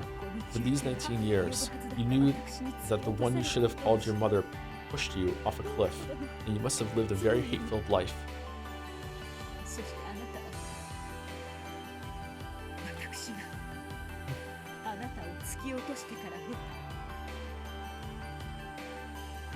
I don't even know if this is real or not. I want to say yes. 90% certain that this is real, but I don't know. And now you've taken everything I've gained since pushing you off that cliff, 18 years of my life, and smashed it all to pieces. I no longer have my beloved husband and daughter, and I've lost even my honor. And I'm being called a murderer. No, I really am a murderer, aren't I? Yes, that's right. It all went according to your plans. I'm now regarded as a killer. How's that? Is this enough for your revenge? My husband and daughter have been killed. I've been made to look like a murderer, like an adulteress even, after seeing me live in disgrace like this. Are you satisfied? Yes, I'll bet you're quite satisfied, because my family, my honor, everything has been stolen from me. Oh, hick. Rah.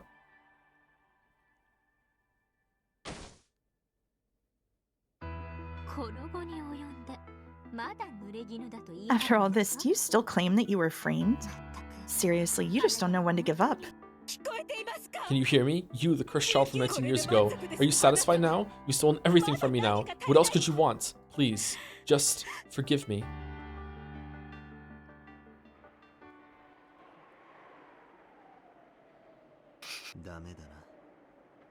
It's useless, isn't it?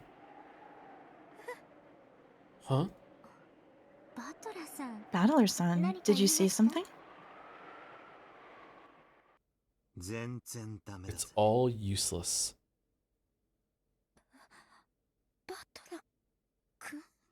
Okay, so if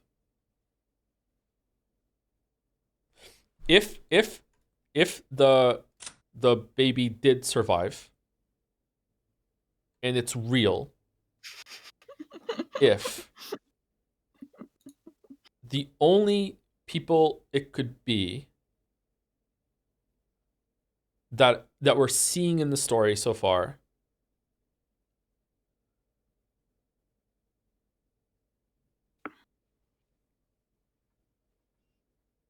is Jessica, Battler,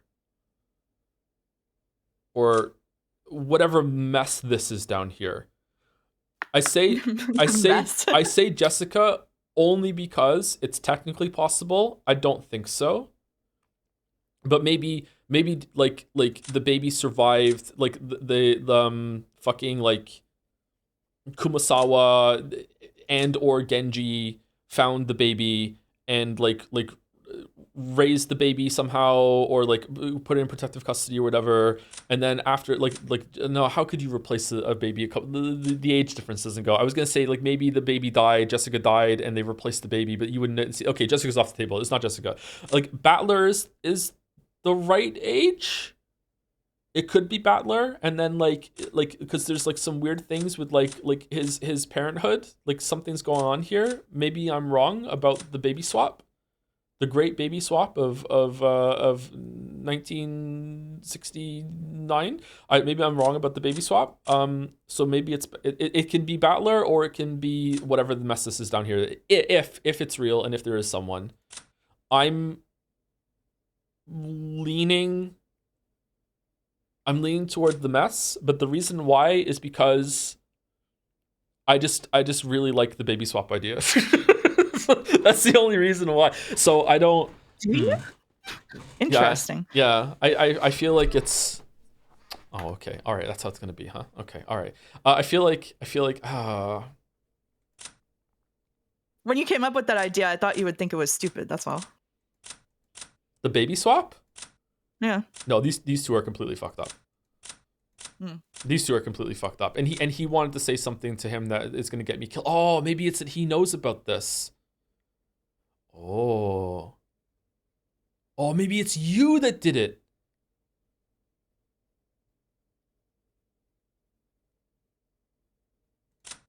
Oh, she would kill you. Oh my god. I would too. Holy shit. Oh, okay. Okay, I don't know what the fuck's going on. Who cares? It's all magic anyway. Battler-kun? Yeah, it's useless, isn't it? It's all useless. Oh, What's going on is you were edging the credits. Cast. Ushir, Battler. Frodo, Erica. Delanor, A. Nox. Lambda, Delta. Burn Castell. Beatrice.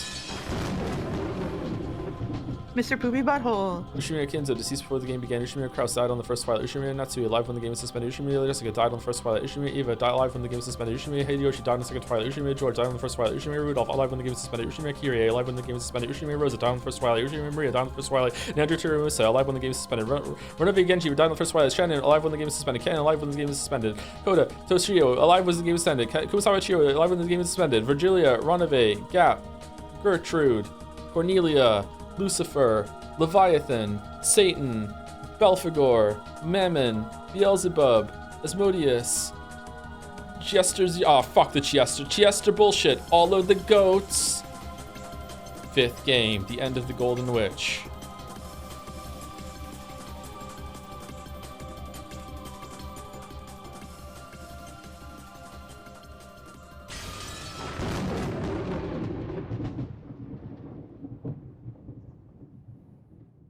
Now even I need a pee break. I had a big iced coffee.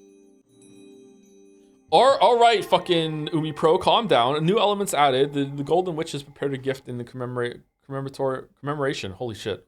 Read, Joe, of your recent sojourn. The new.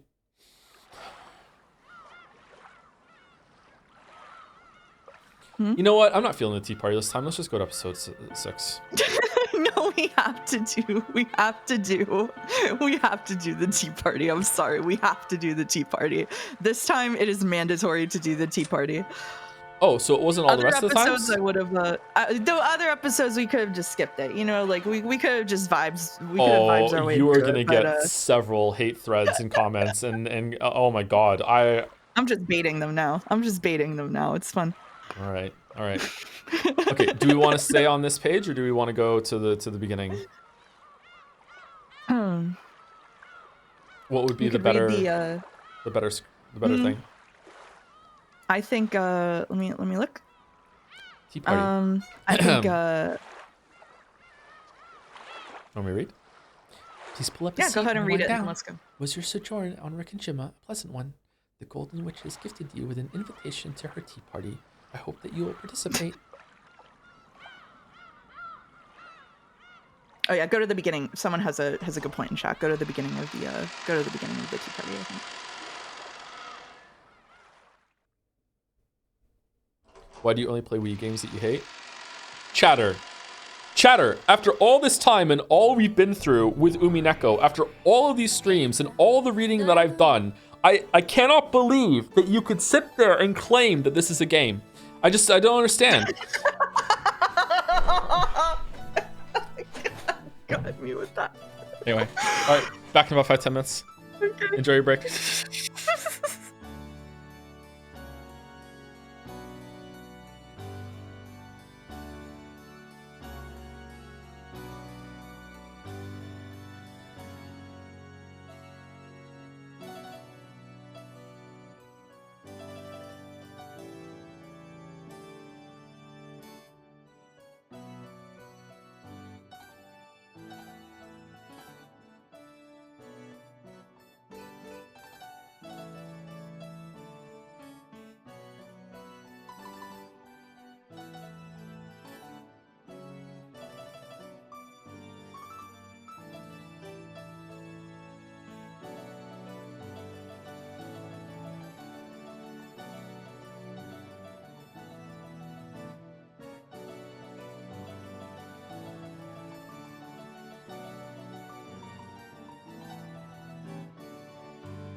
Okay, we are unmuted. Hello.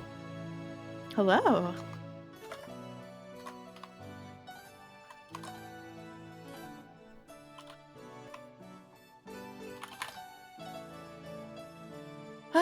We are so back. We are so back.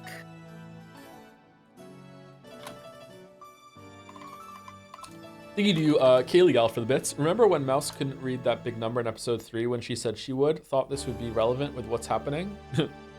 You've been training like Erica to never be embarrassed ever again about reading numbers. There you go. Done. That's true. Yeah.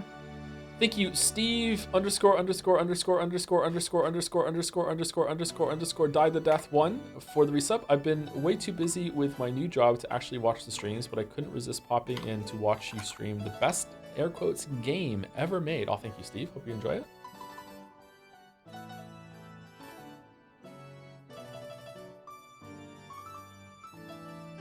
This song's nice. Mm-hmm.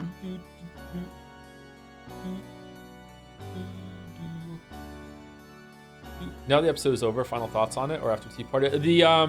Like, all joking aside, what we just said, the tea party and the question marks are a part of the episode. They're just separate for vibes, I guess. So I don't know. Like, they're a part of it, yeah. So we don't know yet. Well, Mouse does, because Mouse has read it before, but I don't.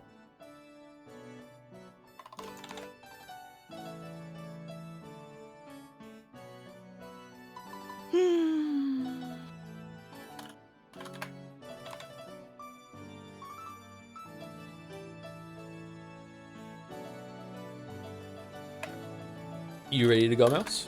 Or do you need a minute? Give me 1 second. 1 second. Plan on reading the manga afterwards. Dude, you should read the manga. I wouldn't mind reading the manga. It's hard to get your hands on it though, right? Do you need to like acquire it online? Oh shit. Oh shit. Can you buy digital versions of them? You can read it online. Okay. I'm done with chapter assignments for everything, and I spoiler tagged them, and I'm good to go.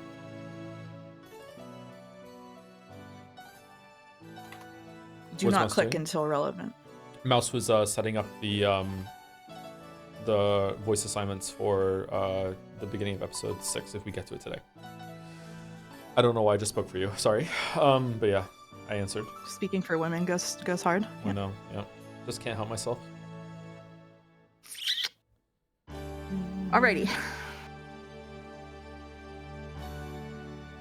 All right. Erica, Delanar. Yes, my master. Wait, what? You called? Did you change it?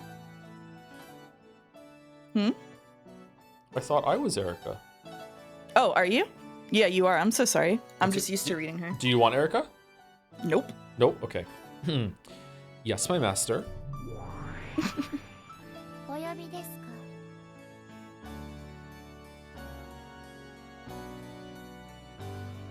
You called? I want you two to stay in this fragment and explain everything in the remaining 1st through 4th games. That pitiful transient witch who supports the illusion of the witch no longer exists herself. Expose the naked truth thoroughly. Leave it to me, my master. There is no riddle that I, Froda Erica, cannot solve. Of course. That's why you're my piece, my double. Giggle, giggle, giggle. Bern Castell wore a massive and horrible smile, which Erica shared. Beatrice's illusion of the witch would disappear, and the results in all of the previous games would be painted over.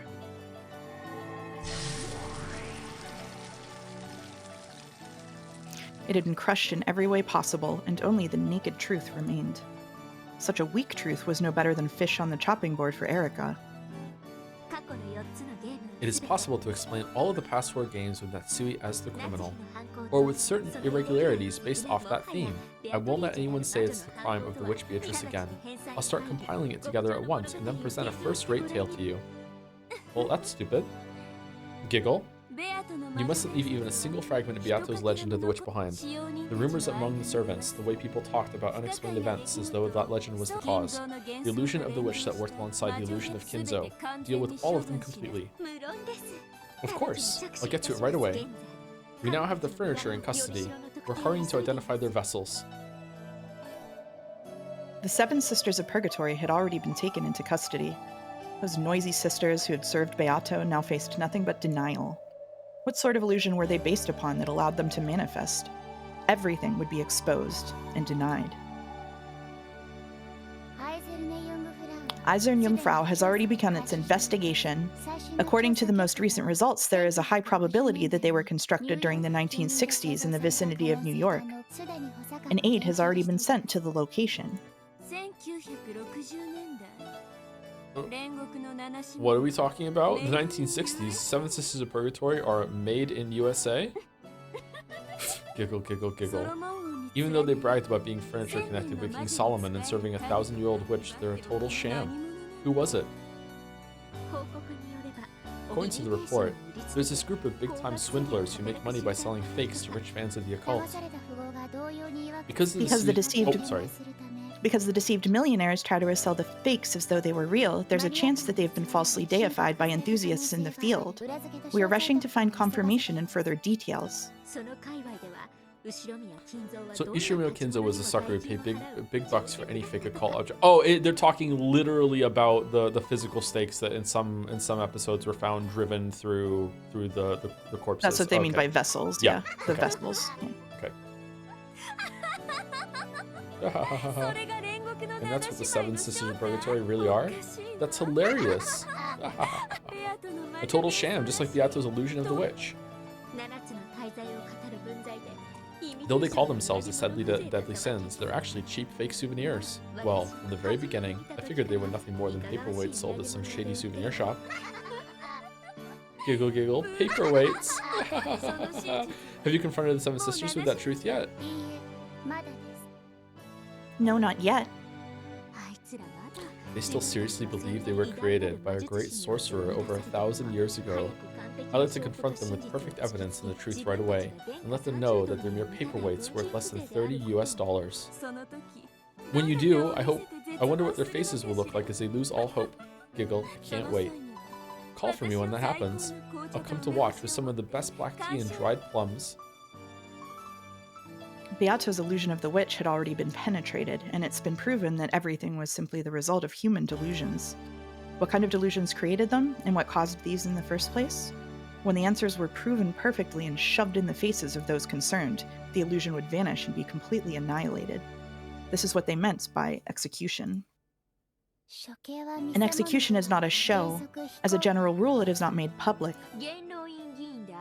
This is an inspection by the great Lady Berncastel, member of the Senate, so she can observe that the great court is performing its duties satisfactorily. Do you, as a mere inquisitor of heresy, wish to deny her this right?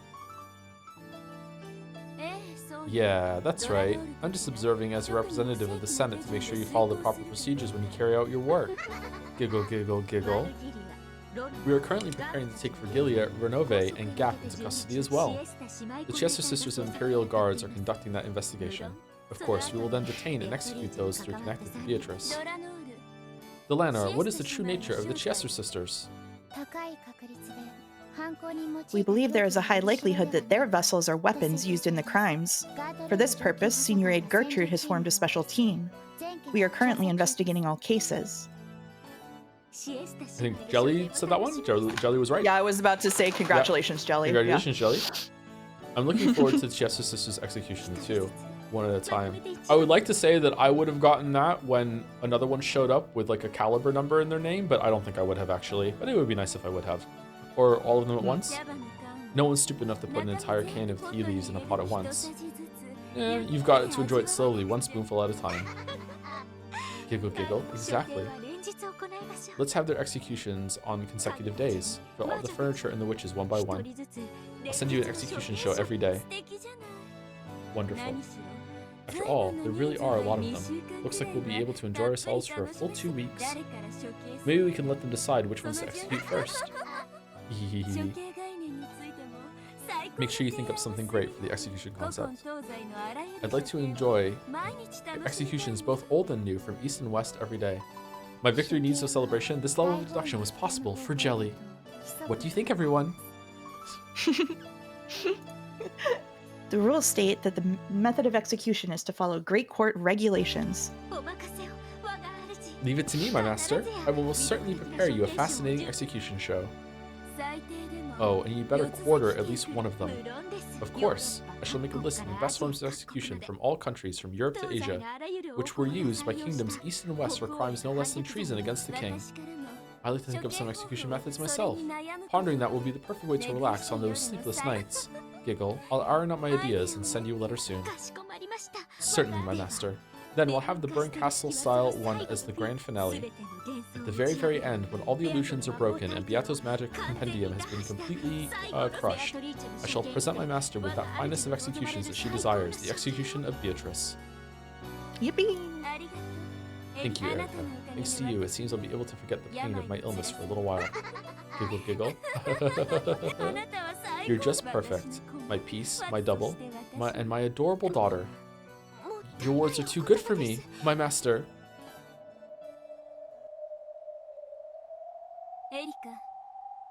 Erica, I'll give you honor and a reward. And that reward is the greatest symbol of Beatrice, the portrait from the reception hall. Take that off, smash it to make firewood, bake a cake with that, and eat it.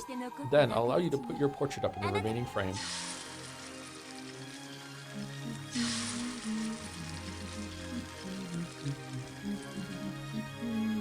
Wow.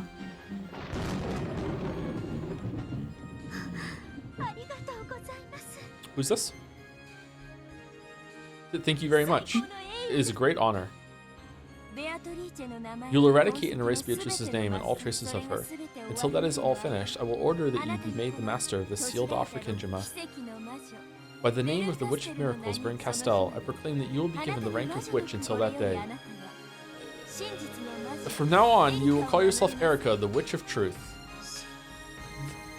The Witch of Truth? Thank you very much, my master. I vow to work even harder so that this honor will not be wasted. Even though she was nothing more than a piece, she was being granted the honor of calling herself a witch like her master, if only for a brief stretch of time. Erica was so moved that her actions had been acknowledged in this greatest form that she trembled. Delanor, continue to aid Erica and report on her progress to me. As you wish. By the way, where's Lambda? She is over there. From the guest seating on the second floor, she pointed downwards. Lambda Delta could be seen beneath Bandle, who hung there, dead and pierced by the red longsword.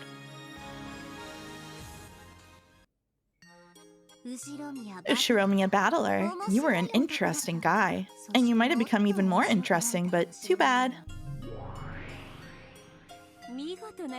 What a wonderful way to die. Erica, you can hang Bandle's corpse in the mansion's reception hall. The next time I come to visit this fragment, welcome me in front of it. Certainly, my master. I'll make that foolish man an eternal monument to my master's victory. That sounds wonderful. Really tasteful. Maybe you can coat him with plaster and make a beautiful white statue. And it'd be wonderful if you decorated him all cute. Yes, Lady Lambda Delta. I will strive to answer your expectations. Congratulations on becoming a witch. Though it'll just be for a while, I'll welcome you as a friend. Erica was so overcome with emotion that tears came to her eyes. Because for a piece, no greater pleasure exists than having your work acknowledged by your master.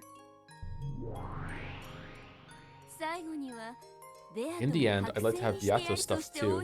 Then I'll decorate the reception hall with her. Galaxy Express? The one that isn't Night on the... You know, I read that back when I wasn't a witch. I always thought it strange that humans who obtained eternal life would become so cruel. At the time, I honestly couldn't relate.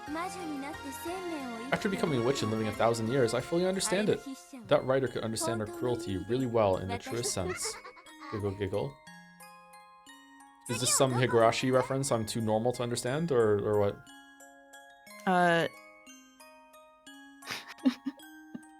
No. I'm laughing because Higurashi reference is a banned phrase in the chat. Wow, okay. Where will you go next? I'll bet we say farewell with our backs turned, right? That's because I don't want to let you get bored. Thanks, Burn. But you can be sure I'll count to 100 and then start searching for you again. You really don't let a person get bored. That's why I like you. Love you. Let's meet again somewhere. However, we may not be reunited for another 100 or 1,000 years, if ever. Yeah, people kept spoiling Higurashi in the chat, so we just... That's okay. The Sea of Fragments is tiny to a pair who love each other. The third man? No, Children of Paradise, of course. If you could escape the poison of just a single evening's worth of boredom, each time you smash one of those countless fragments that glitter like a starry night, even you would want to count the stars in the sky. Oh, not bad. Man, we really could have skipped this tea party. No. The Voyager witches travel across the countless glittering futures of possibility and gobble them up, trying to escape their illness called boredom for as long as they can. The tiny, tiny fragment created by the human known as Beatrice had now been gobbled up by the two witches and had lost its glitter. The two who had earlier called themselves rivals in front of Beato now stopped that charade and laughed together playfully. Erika, new ruler of this fragment, weave the truth and create the tale that leads up to this world's demise. The next was the 6th game, right? Yes, it's the 6th game. We're still doing games? We're still doing Umineko? Decide the title for episode 6 yourself. After all, you're already the spinner of this tale as well as the master. Thank you very much. Actually, I've already decided on one. Oh, already? Then let me hear it. What kind of title is it? Yes, episode 6. Hehehe. I'd really like to leave you hanging for a bit, but I'll tell you. Come on, stop being a smartass and tell us. A newbie witch like you shouldn't be teasing your seniors.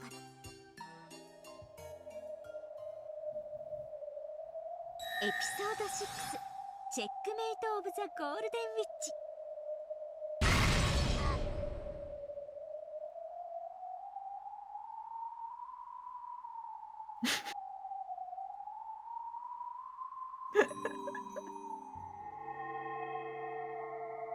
You alright over there?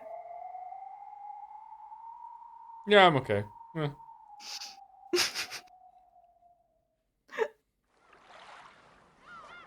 Just kind of like a microcosm of the whole entire problems with episode 5. Yeah, okay, that was interesting. Welcome to the tea party of the unhuman. Alright, so this is the one we're doing now? This is the one we're doing now. Okay. And let me just check the, Okay. Alright. That should be easy to remember. Okay. Oh, thank you, Artem-V or Artem5 for the resub. At the beginning of that, sorry. Excuse me. Alright. In the cathedral devoid of people, a figure could be seen still staring up at the heavens, its chest pierced with a long red sword that pinned it in place to the ground. That figure was Bandle. Ironically, it looked just like what he'd done to Beato with blue wedges in the 4th game. Bandle had died quite some time ago. No, in this place, the concept of death means nothing except that one has stopped thinking. Therefore, in a sense, Bandle was not dead. After being defeated in a fight over the truth and surrendering, he no longer had the strength to think of a way to resist. That's what made him dead. The Lanar's massive longsword, which had been left in place of a tombstone, fastened Bandle to the spot even after his death. He's so you. So me. He's so you.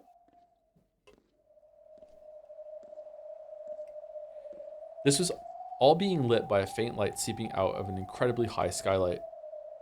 Quiet footsteps rang out across this still cathedral. Pin says he's still checking the ceiling.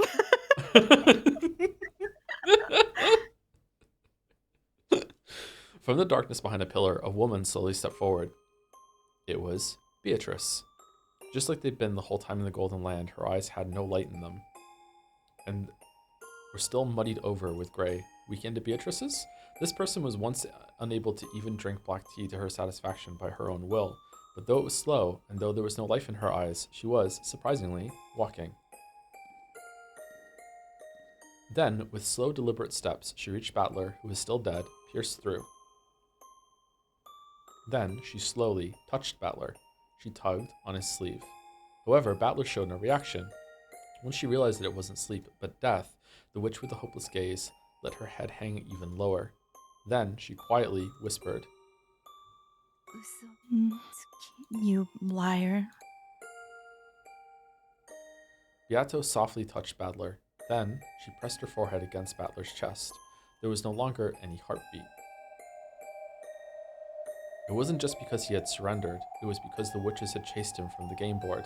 So from now on, Bandle would never return. So from now on, the Golden Witch Beatrice would have no reason to exist. ありがとう嘘つ Thank き you, そして liar. Goodbye, and ごめんね I'm sorry.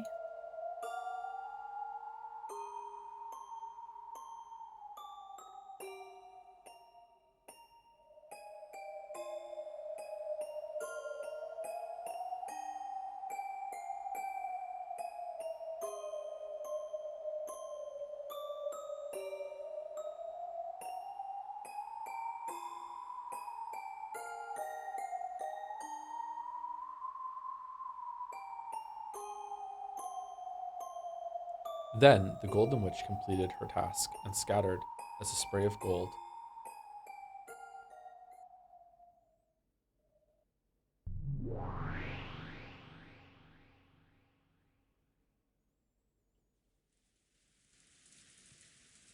In the Golden Land, the gray rain gently continued to fall.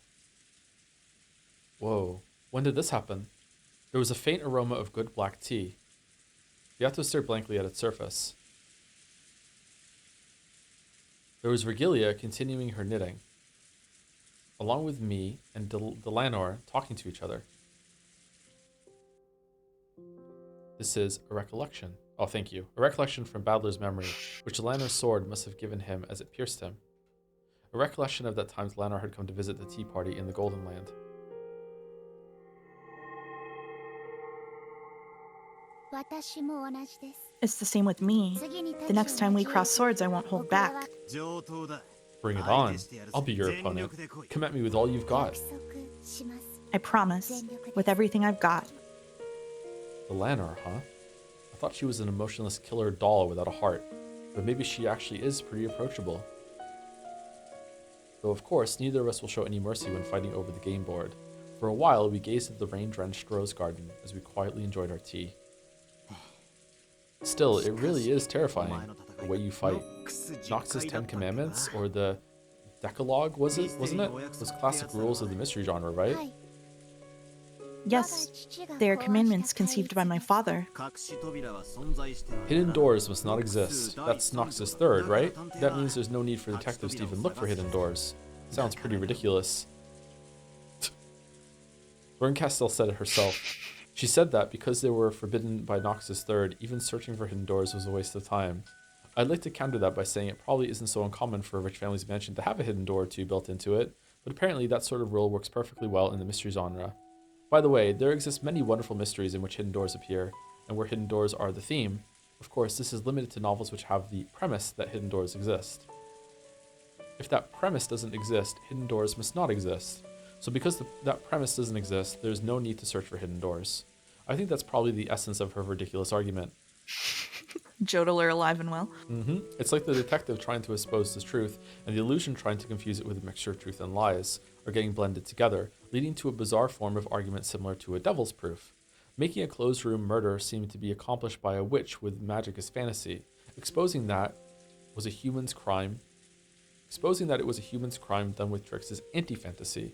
Examining all possibilities to expose the nature of those tricks is mystery, but it is also mystery to claim that possibilities with no hints supporting them are unworthy of investigation. Let's say a hidden door is hidden in a way that there would be no clues. Would claiming that a hidden door therefore exists, even though a detective couldn't find it, be anti-mystery? That's enough of that.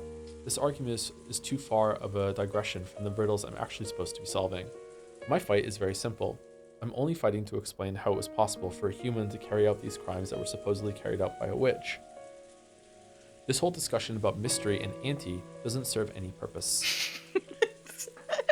That's why I didn't have any particular interest regarding these rules known as the Nox Decalogue. ノックスはお嫌い Do you です dislike Nox, Joe? I actually really like Nox, but I don't like Nox in the context that's being used in Umineko. Not one bit. It doesn't work for me. There's something strange about making it possible to deny the existence of all hidden doors without investigating. It's about as dubious as a devil's proof. Even though it's supposed to be the exact opposite of fantasy, it somehow feels like it's the same kind of argument. I shouldn't have said that. Your dad was the one who made them, after all. 気になさらずに Do not worry. After all, there are some who say it is nothing more than a silly game. The Decalogue feels like something very arrogant to you, right, Bandle? To be honest, yeah. If an actual detective said he didn't need to look for hidden doors because they must not exist, everyone would start looking around on the floor to see if some of his screws had come loose. ではバトラー In that case, Battler, その第 let us say that the third commandment didn't exist. そなた In の that case, what would happen to closed room mysteries? What if Nox's third, hidden doors are forbidden, didn't exist? In other words, Sumari, hidden doors would always work just fine as a standard trick for closed 手がかり rooms. や伏線のある隠し This 扉 does not refer to hidden doors with hints or foreshadowing. 隠し It refers 物 only to に使う doors that even the detective 探偵にも cannot find 発見 because, of できない course, they are 隠し hidden. 扉 Battler-kun, you often fight by using a devil's proof, assuming the existence of an undiscoverable element X. That's what this is about. That'd be horrible. The closed room mystery genre wouldn't be worth reading at all. And if it were no longer worth anyone's time, it would cease to exist.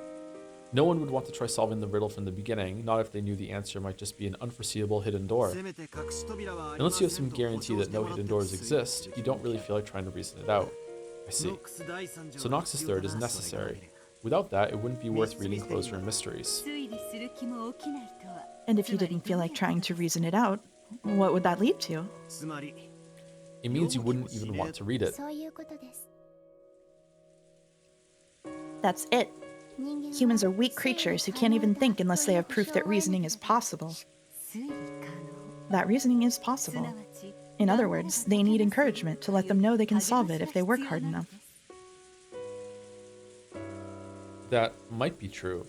It's the same with exercising. If you're told to run around the campus 10 times, you can tough it out. However, if you don't know how many times you're supposed to run around it, you'll probably get tired out before you made it around 3 times. The same thing goes for thinking and reasoning. Humans view a problem differently, depending on whether or not it's guaranteed to be solvable.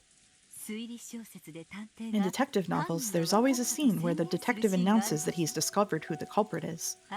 That's a sign saying the hints have all been given in the previous parts of the story, or you have all the pieces. So, dear readers, please try to reason it out. I always thought it was just a classic line, but I guess it does also have that effect. To put it harshly, until the detective says that, readers won't feel like trying to solve it no matter how much they love solving mysteries.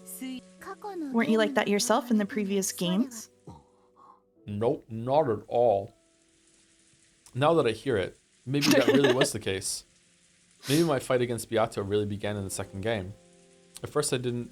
What do you mean, Joedler? What do you mean? I'm constantly like trying to stay ahead of the story and trying to work it out immediately. What the fuck are you talking? At first I didn't seriously try to tackle the closed room riddles Beato threw at me. After all, I knew nothing except that people had died in a closed room and the windows and doors were all locked from the inside. I mean, seriously, talk about having no hints to go on. So I refused to argue on the grounds that I couldn't fight, because the lack of clues made reasoning impossible. After that, didn't Beato sneer at me, asking whether I'd repeat that over and over forever in an endless repetition of moves? At the time, Beato said this. Of course not. I'll give you the thing people like you always demand. The reason you always stop thinking and then moan about it is lack of information. If you're then given information, you start doubting whether the information is true or not by denying the basis. Isn't that convenient?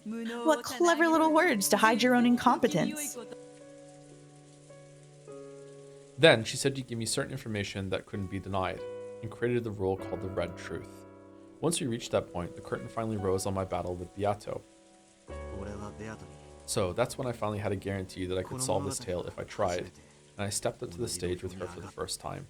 ベアトリッチェ Also known as the first time I came on stream.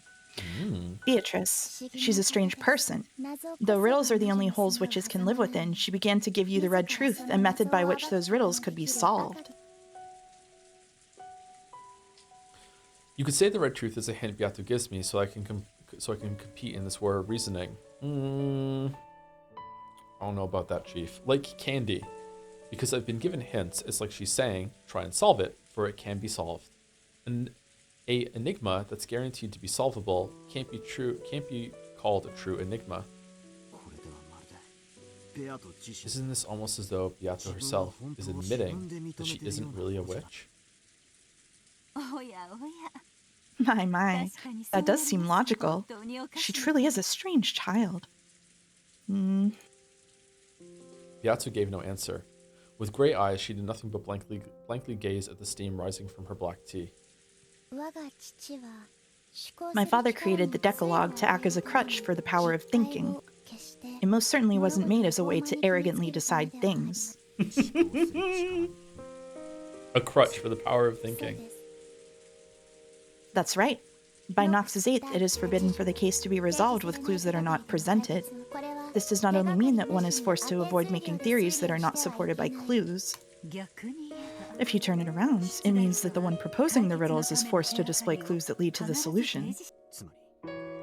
So in other words, Sumari, if you follow the Decalogue, all riddles must have hints, and therefore it's guaranteed that finding the solution is possible. I see. So this is what they mean by a crutch for the power of thinking. If you can believe that it's solvable, you start wanting to have a go at those riddles. If you're capable of believing that hints do exist, you get fired up about rereading the story to search for them. I'll admit that it might have the power to give courage to those trying to solve it. You seem to think the Nox Decalogue is a series of restrictions imposed by the one who made the mystery, but it is also vital for the readers. By using the Decalogue as a crutch, we are given the courage needed to use reasoning, as well as the willpower to reread the tale several times in search of the clues we know must be hidden there. It's like the lid of a jar of jam that's too tight and won't open. Like Mom always used to say, if you think you can't open it, then it really won't open no matter how hard you try. The same thing happens in sports. They say whether or not you have a strong image of yourself and believe you can win no matter what has a large impact on the records.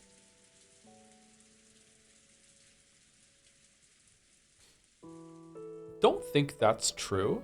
In that case, but it's kind of a lot of people think that, but I don't think that's true. In that case, the Nox Decalogue isn't really a set of arrogant and strict restrictions. You can also see it as a way to encourage readers who are trying to solve the mystery by telling them to give it their all since it's definitely solvable. It is true. I've heard that the other team just wanted it more than the other team is just something people say because it ties the narrative of, which is very clued into this game and its story. It just ties into the narrative and just like, okay, now we understand what happened here on the field and we don't have to spend a lot of time going like, oh, this is the mistake that the coach made, here's the mistake that this forward player made, here's the mistake that the goalie made, like just that sort of thing. It just like, we don't have to do that work, we don't have to worry about it, that's not for us to sort, we're just gonna like, narrative done, the other team just wanted it more. That's what I mean. I feel like that's just false from what I've heard, but I don't know actually. I don't know a lot about sports, but yeah, I'm just providing a counter opinion because I see this said a lot. Anyway, morale definitely is real. If it was saying that morale matters a lot, if that's what that was saying, absolutely that's true. Yeah, for sure. Yeah. That is what that was saying. I'm gonna go ahead and tell you that is what that was saying. Yeah, it's saying that you set yourself up for failure if you believe you're gonna fail. That's an interesting way to interpret it. Still, I've heard that not all detective novels around the world follow the Decalogue all the time, right? When you bump into one of those, won't you feel tricked? Mouse text, yeah. Sorry. I don't mean to do the backseating that people have been requesting. I just wanted to confirm that is what it means. Sorry for overstepping. You overstep, that's fine. Even the Decalogue is nothing more than a single interpretation, and it cannot be applied to all mystery stories. Though among fundamentalists of my father's work, it seems there are those who harshly criticize works that violate the Decalogue and call them heresy. There's no end of arguments like this in the mystery world. Was this or that famous detective novel really a fair mystery? In other words, Sumari, one that followed Nox's Decalogue. That sort of argument is already an eternal theme of the mystery world. In fact, in mystery discussions, arguments like these sometimes become even more heated than discussions of the actual tricks. I can understand why they'd want to criticize it. They try to solve it, believe it's solvable, and follow the Decalogue, but it's actually not made to be solvable like that at all. I can understand how that'd get pretty annoying. That's right. When fighting with the Decalogue, there's just one thing you want guaranteed from the beginning. In other words, Sumari, you want to guarantee that this detective novel will adhere to the Decalogue. If a work labels itself as an orthodox mystery, then you have nothing to worry about. However, the mystery genre contains many unorthodox subgenres within it. Does that mean trying to use reasoning in an orthodox detective novel is a complete waste of time? I think that Nox's rules are a complete waste of time, and the only rule that really needs to exist, although I like the idea behind them, the only real rule that needs to exist is that you can't have anything that isn't foreshadowed or set up ahead of time in a fair way. That's it. That's all you need. Because you can have magical mysteries. This might even be a magical mystery. You can have a mystery with hidden passages or secret tunnels or anything like that. You can have a mystery that's set up that something is presented that didn't have evidence for it earlier on. If they go on to justify it after the fact, I think that's all you need is what is it, 8? Is it 8th or 10th or whatever? I'm not sure. All you need is that one. I think it's 8. Yeah. Looking at it that way, it really does feel arrogant. Yes, I also find it extremely sad that my father's Decalogue has been used as such an arrogant weapon. Then again, you just fought against Beato using the Decalogue as a weapon. Can I take that as proof that this game world of Beatos follows the Nox Decalogue?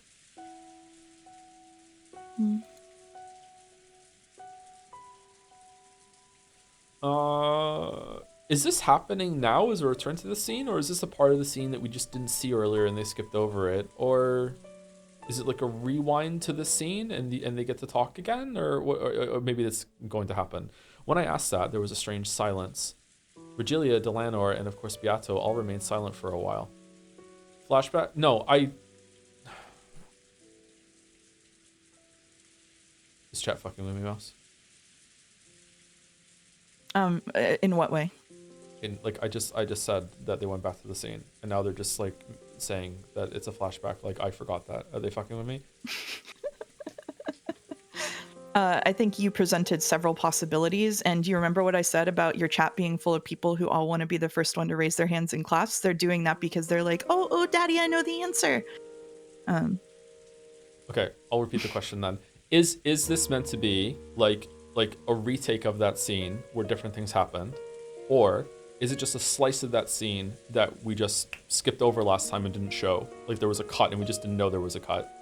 Or I think there was a cut that we didn't know was a cut. Or is there like the characters are actually like they went for the flashback and they kind of just like seamlessly just bled into this, and this is the present version of them having another talk over. Okay. Almost as though my question had touched the core of something. That is something I cannot answer myself. Why? This is a game that this child made. A game to decide which of the two of you will win. This child has called it a confrontation between mystery and fantasy. But unfortunately, she never said it was an orthodox mystery. That means you have no guarantee that it follows the Decalogue. But at the same time, Miss Beatrice had said that this game is a contest between you and her. In other words, there is a chance that you could win. In other words, you're trying to say that reasoning is possible. In other words, if you ask this child, she would probably say that reasoning is possible. However, just as she is the challenger and you are the challenged, the two of you are different creatures. Something Beato might have proposed thinking it is solvable may or may not be solvable for you as well. for example, let's say we propose a simple riddle that any Japanese person would know. However, if the person we're telling this riddle is a foreigner with a Japanese-English dictionary in their land, it might be almost impossible to solve. In other words, Sumari, it's possible to have a one-sided solvable problem, which might be easy for the questioner, but extremely difficult for the person trying to solve it. By the way, do you know of the foreign riddle, why do dragons sleep all day? The answer is, because they have narcolepsy to battle the night. It's a riddle from the English realm, so it might be a little tough for a Japanese person. For that reason, I cannot say for certain that this tale is something you will be able to solve. However, I can promise you one thing. I will guarantee it with the red truth. What? Beato wanted you to solve it, so she created this game and the riddles of this tale to be solvable. That alone I will guarantee with the red truth. Was the one guarantee that all those who try to use reasoning desire. I don't know if my father's Decalogue will apply to that answer or lead you to it. However, when you run into a tight spot and want a compass for your reasoning, please try using my Decalogue if you remember. It might give you renewed courage and might possibly even lead to some new discovery. Thank you. If I'm truly stuck, I'll think about your fighting style. Are you sure it's okay to help out an enemy like this? Pay that no mind. I came to this tea party without a gift. I hope you enjoy this in place of a snack. And if you come face to face with me again, there probably won't be time to speak of such things so casually. Nox's Decalogue and Vergilia's Red Truth. Beato wanted me to solve the riddles of this game, so she created them to be solvable. Just using the red, huh? So in other words, Sumari, Beato wants me to be capable of solving it. Isn't that proof that reasoning is possible? Of course, that's from Beato's point of view. It doesn't necessarily mean that reasoning is possible for me. Compared to before now, when I didn't even know whether reasoning was possible or not, that one line might give me a great deal of courage.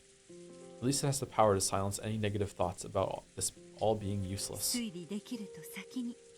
Unless the other party assures you that reasoning is possible, you won't do it. It's almost like love between shy young people. Oh, Seki Mayor reference. Love? I know, right? I thought of it too, yeah. Immediately to the 100 years of bullshit. Yeah. Yeah. Yes. Unless you have proof that the other person loves you first, you don't want to love them back. Right? Both boys and girls want to hear someone else say they love them first. That's their dream. If they're in love, they sit in the egg chair. They don't want to love the other person until they're sure this person loves them back. After all, there's nothing as painful as one-sided love. And the scars of the heart left behind last a long time.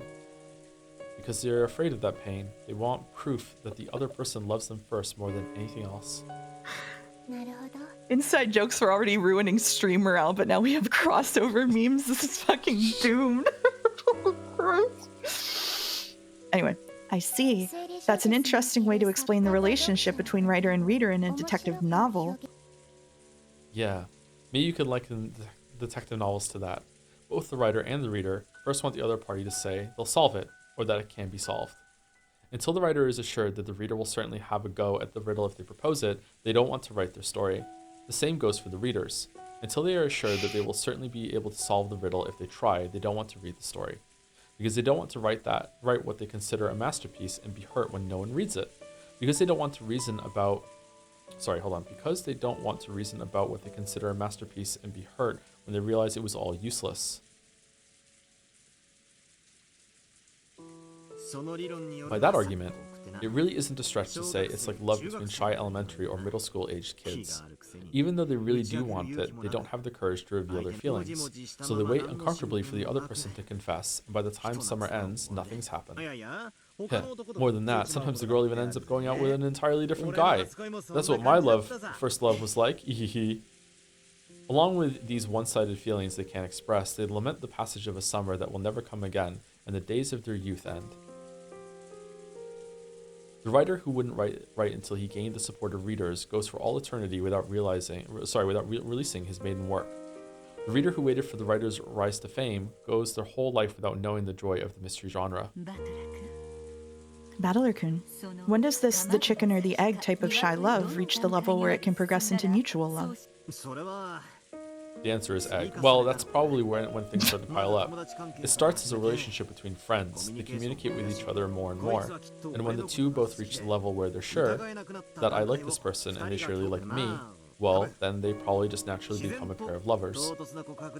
My impression up until now is that the relationships starting with a sudden confession of love tend to break up more often, whereas pairs who never actually confess to each other but realize that they've always been together usually stay together for a surprisingly long time. In other words, Sumari, this happens once the two of them believe in each other and a relationship of trust is born, is what you're saying. Maybe. It's a bit odd, but I've always thought the mystery genre was a battle between the writer and the reader, but maybe that's not quite right. Yes, it's something that cannot go on without a relation built on mutual trust, a relationship with love.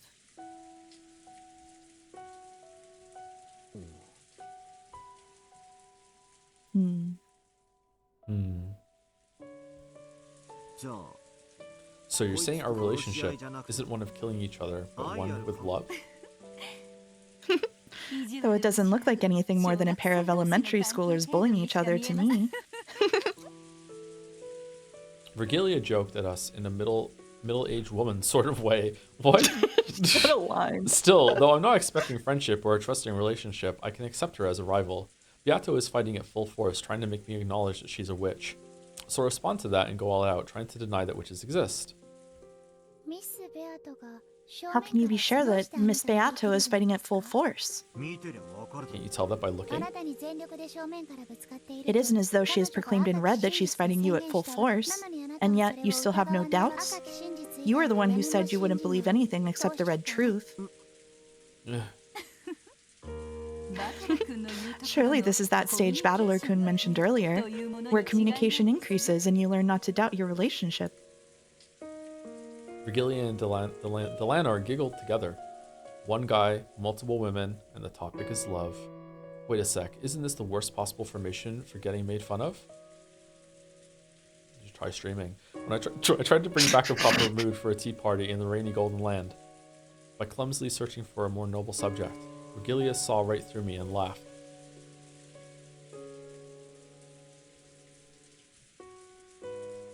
Even amidst this, Beato kept looking downwards with those gray eyes, staring into her black tea.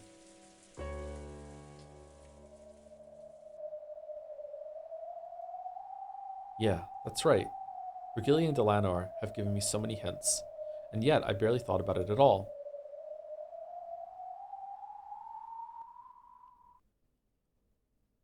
By now, it's all too late. Let me think. Now that everything is too late already and I've got an endless amount of time on my hands, let me think. One more time, let me think about the red truth Virgilia gave me, and the crutch of the Decalogue that Delanar lent me. With the red truth, Virgilia guaranteed that at the very least, Beato left enough room in this tale for me to achieve victory. That red truth guarantee will once again give me the power to start my heart beating.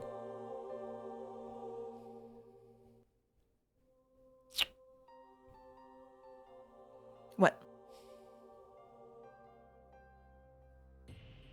Okay, so this implies that Beato is also responsible for the game that we just went through, Game 5. That is implying that Lambda Delta and Burncastle are like furniture below Beato again. She created the game board and they hijacked it, right?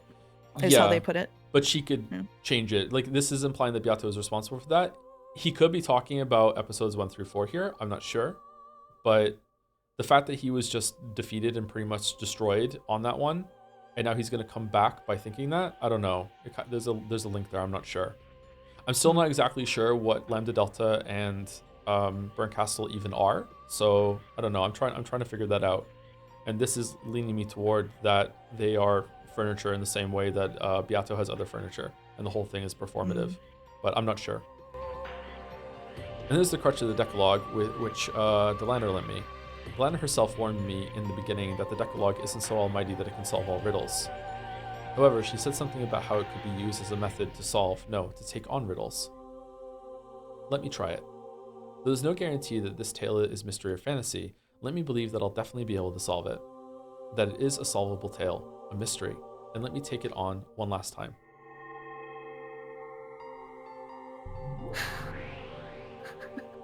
Don't ask why I'm laughing, sorry. It's okay. When I came to, I was suddenly in that strange tea room where I'd often argued furiously with Beato from across that table. Of course, Beato was nowhere to be found. It was just me, isolated and alone. That's okay. Even so, I won't stop thinking. Okay then. What were Nox's commandments again? I'm sure Delanar explained most of them when slamming me with them. Of course, even I recall them vaguely. What was the first one again?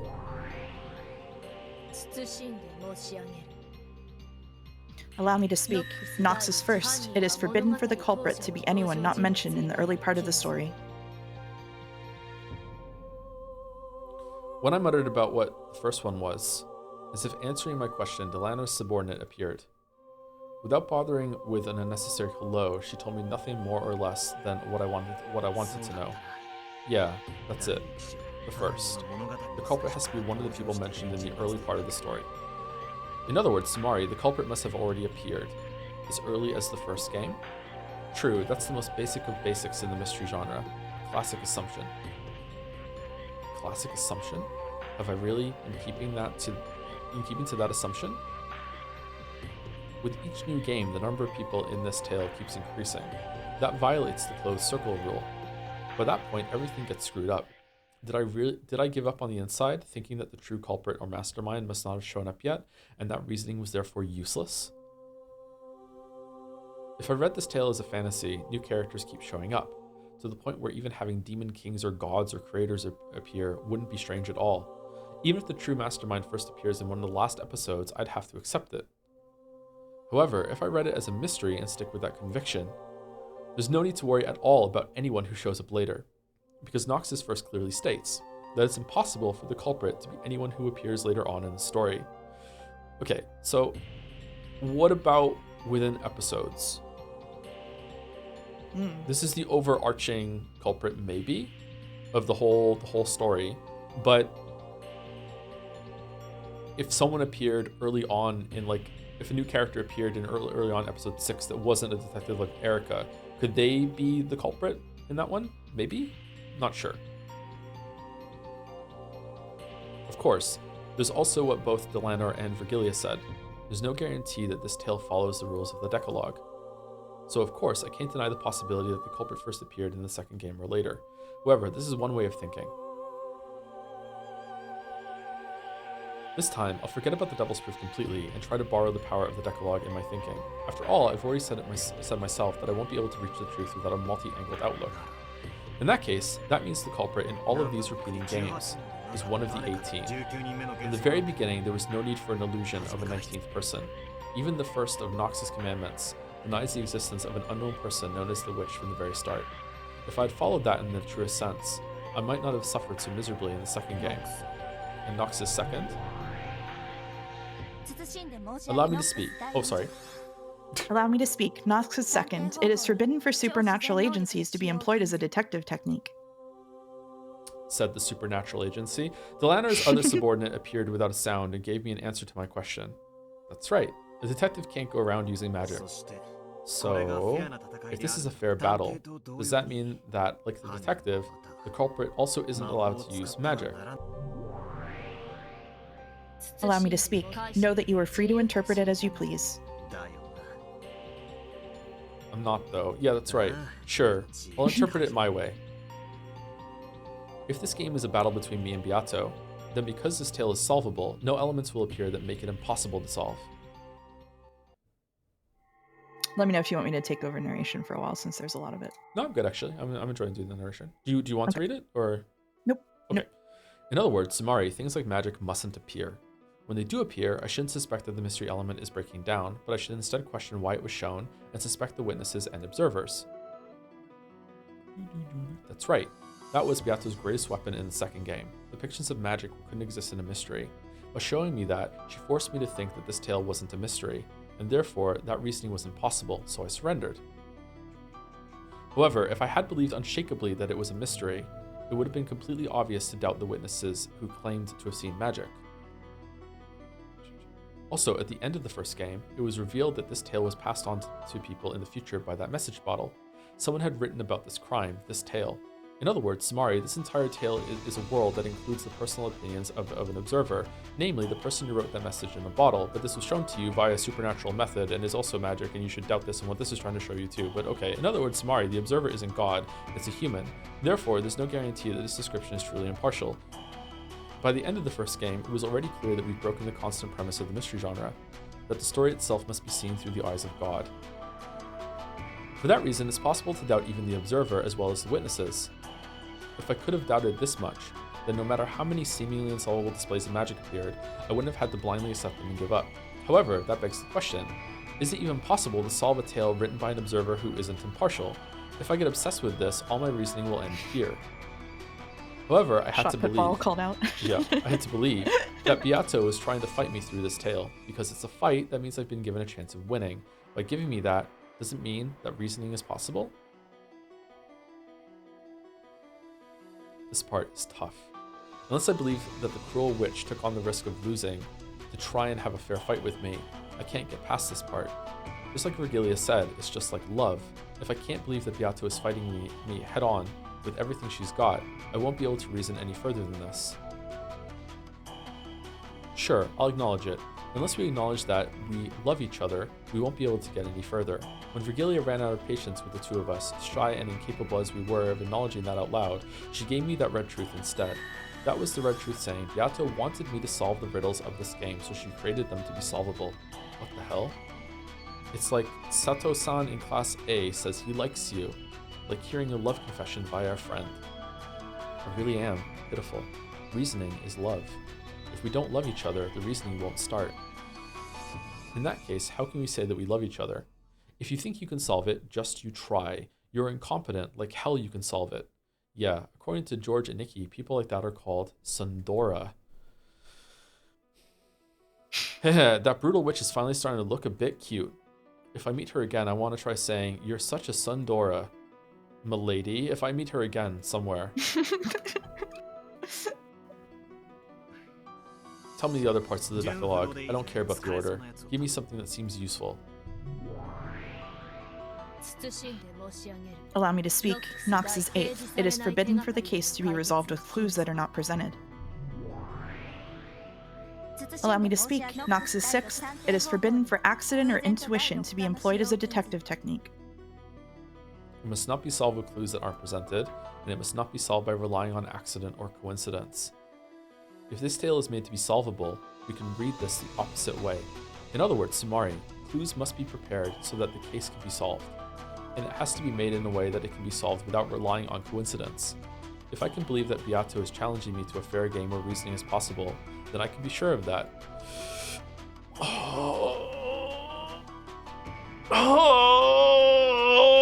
Okay, alright. Okay. In other words, Sumari, Beato had already left me clues, hints, and messages in this tale. It isn't from the Decalogue, but Erica or someone said this. There are 3 riddles to be exposed in a mystery. One is the whodunit, who is the culprit. One is the howdunit, how did they commit the crime. And one is the whydunit, why did they commit the crime. All of this means that clues related to these 3 riddles are already present inside this tale. No, strictly speaking, it's like this. Because she wanted me to solve these 3 riddles, Beato scattered hints about, though whether I'm capable of catching those or not is another matter. Even if you think a riddle you propose is easy, it might be difficult for the person trying to solve it. In that case, it's only natural that there'll be a difference in how difficult each person finds it. Therefore, as Beato goes through each successive game, she watches me closely and tweaks the game as needed to get a good arrangement. When Beato realized that I'd completely surrendered in the second game because it was too hard, she secretly worried.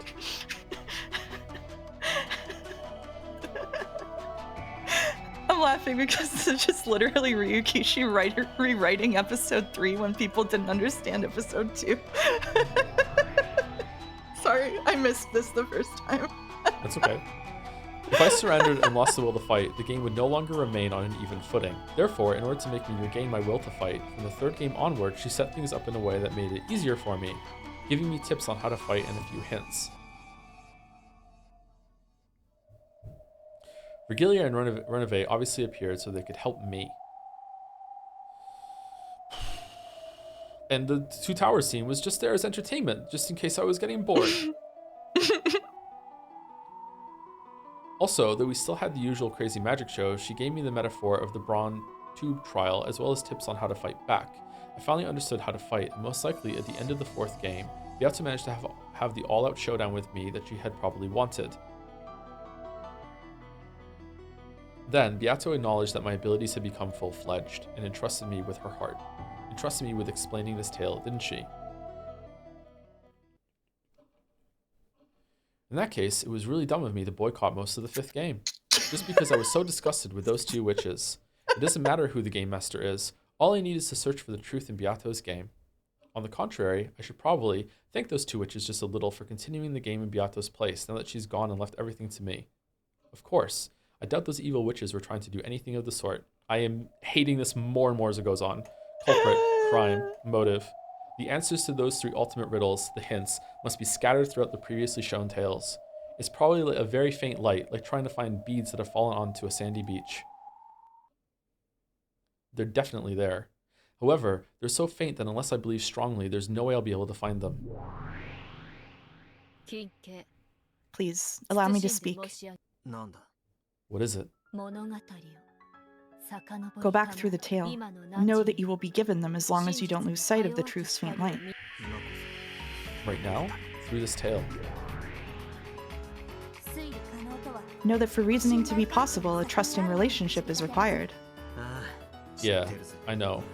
In fact, maybe I finally noticed just now. It's something that's been repeated over and over again throughout the tale. Persistently so. Without love, the truth cannot be seen.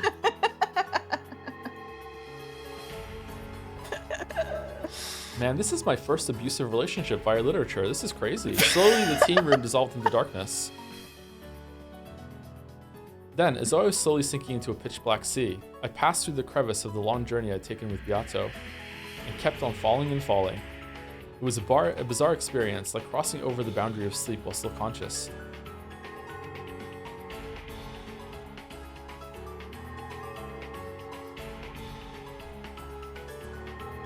The several tales before became faint bubbles. No, were they small shining fragments, and were scattered like stars amidst a pitch-black sky.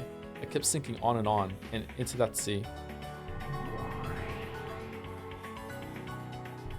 Whoa, holy shit. Thank you for saying hey, woo! This is around as this is murder really happened. Equals not locked room. This montage implies you saving and rereading all of the 4 episodes. Oh, I'm not doing that. Alright, this is the one and on. Okay, I can't even fucking read it. God.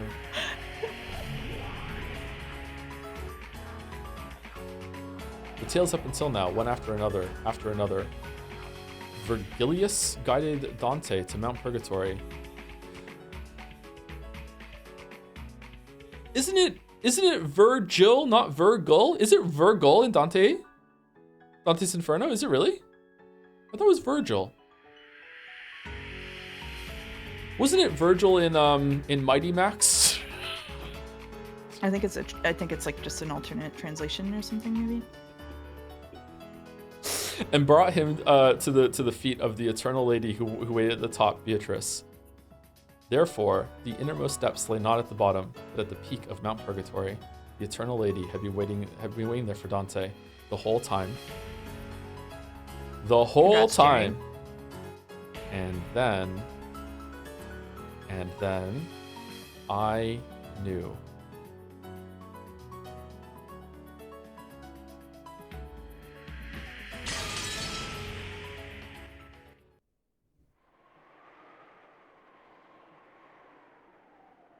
I finally reached the truth. To the depths, no, to the peak of Mount Purgatory. Idiot. You really are an idiot. Wah, that hurts. He woke up from the sleep of death, and bit by bit his sense of pain came back to him. On Battler's face, which still looked up at the heavens as he hung there pierced by the longsword, a suffering and alive expression gradually returned. You really are an idiot. Huge idiot. Flowey? Battler noticed. This whole time, Beato had been snuggling up against him, sleeping, and when he held her, he knew that it was not Beato, but her crumbling remains.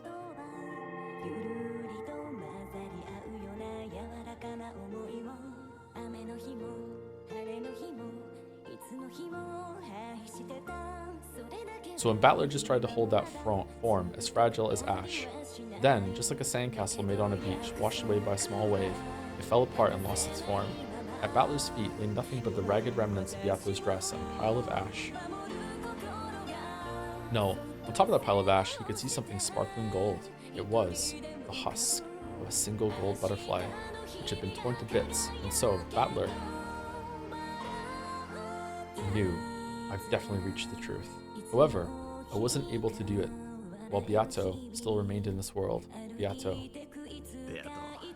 you really are an idiot. I finally reached the truth of this crazy riddle you've created, just like you wanted. It's like getting like fucking like fragmented in the grammar and shit. I didn't lose heart, and I finally made it there in the end. So why did you lose heart without waiting for me? You believed so strongly, didn't you? That I definitely reached the truth. So why didn't you believe with me and wait? You aren't the one who's been forcing endless torture on someone else. It's me. I've been the one putting you through such cruel torture. You resisted until the very end and kept on protesting to me. And even though I've now finally reached that truth, I think that you couldn't wait any longer, and that it's all too late. You idiot. Why did you lose heart before me? Damn it!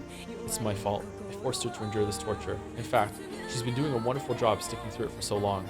Over and over and over again, you kept on protesting to me, and because I was so incompetent, it was as though I couldn't understand the truth. Idiot. Idiot. Your riddles are too twisted. Why couldn't you say it more simply? Idiot.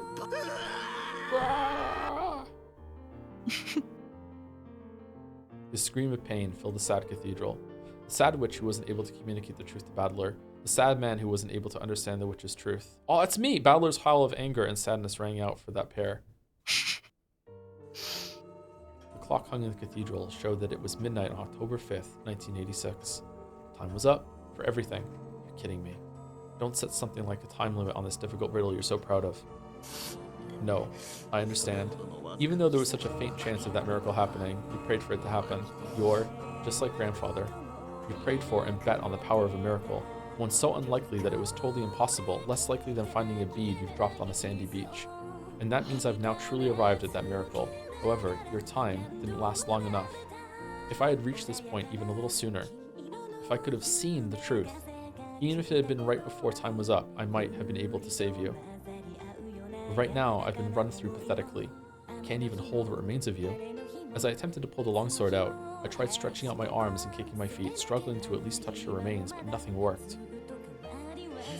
Shit. Damn it! At that time, I noticed a golden glint on the palm of my hand. It was a single wing from a gold butterfly. That small fragment of gold was the only piece of Yato that I was permitted to touch. I cried with all my strength, gripped that fragment, and pressed it against my head, apologizing. Why couldn't I reach the truth earlier? Then I pressed it to my chest, promising that even now I would never again lose the truth. When I pressed my hand against my chest, the sword piercing my chest cut my wrist and blood dribbled out. That blood spread throughout my fist, and it must have soaked that gold fragment with my red blood. It must have been the only way of telling her that I found the truth she wanted me to know about. I clutched the wings of the gold butterfly with my freshly bleeding hand and pressed it against the red sword that pierced me. At this point, Ushimiya Battler knows, and he understands. He's found this tale is everything.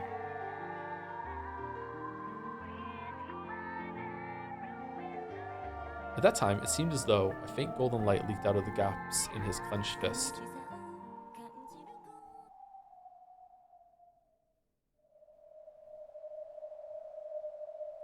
The two witches had their backs turned, and Erika was laughing at Battler's corpse. You mix. The reread made me cry. Sorry. Oh, that's rough. Okay. Oh, that really is pathetic, Battler-san. I'll make your foolishness into a statue and for all eternity. Huh?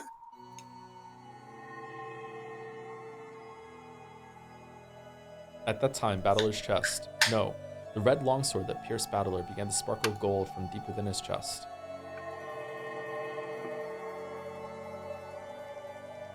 That bright golden light began to change the red sword's color, turning it gold.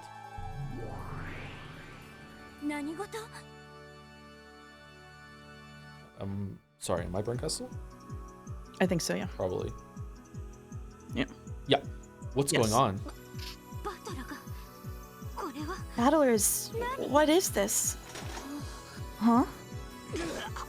Gua! Battler coughed up blood and groaned. His consciousness came back. His will to live, his will to fight came back. The red longsword that pierced Battler could no longer be described as such, but now it had become a golden longsword. Then, slowly, gradually, it pulled itself out of Battler's chest.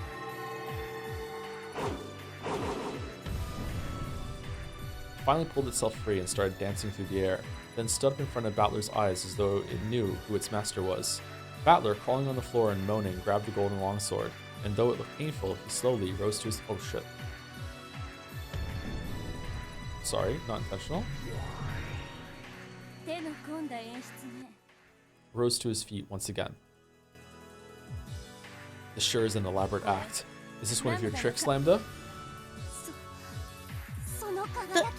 That glow? It couldn't be.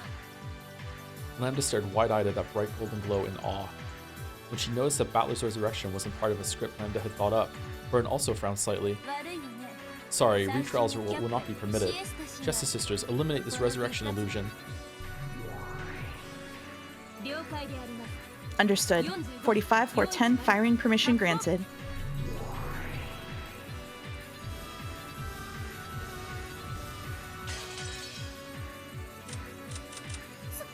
It's unable to target. IFF error, code Ushikoshi. Eek! 999, you say. Impossible. The Justice Sisters hesitated, unable to carry out Burncastle's orders. Lambda, what kind of farce is this? The illusion of the witch has been completely destroyed, and the trial ended with our victory. Sorry, Burn. You'll have to stick around a bit longer. Isn't that right, Ushiromiya Battler? Yeah. Sorry to keep you waiting, Erica. Burncastle. Now it's time for my truth. Request for a retrial accepted. The Assembly of Witches retracts the adjournment of the Court of Illusions. Objection. The trial has already been concluded and the results have even been announced. Objection overruled. All verdicts are overshadowed by new truths. Objection. Not only has Battler been banished as a player, he also doesn't hold the rank of a witch, and the vibes are all off. He isn't qualified to call for an appeal. Objection overruled. He already does have that. By the name of Lambda Delta, which is certainty, I acknowledge it. Ushiromiya Battler, I acknowledge you as the new Golden Witch. No, as the new Endless Sorcerer, Ushiromiya Battler. What did you say? Battler got the rank of a witch? The rank of a witch, which she had desired for so long, had been granted to Battler so quickly. And on top of that, this wasn't anything temporary. Quickly! Yeah, that's a weird way of describing that. This was an official proper authorization by Lambda Delta. Erica couldn't accept it, and her face turned bright red. Yeah, looks like the kid's game really will keep us entertained until the very end. Sure, I'll play along. Erica, you handle this. The red truth you've created with me is perfect. The construction of truth that makes Natsui the culprit is perfect. Battler certainly won't be able to break it. Of course, my master. There's no need to worry at all. Anyway, Chester Sisters, my master ordered you to fire, right? How long is it going to take you to carry that order out? Error code 999. An access code is required to target the Territory Lord. Yeah, I told you he'd do it. Yeah. Territory Lord? Who is? Who controls this fragment? I do. Territory Lord? You don't mean Battler is?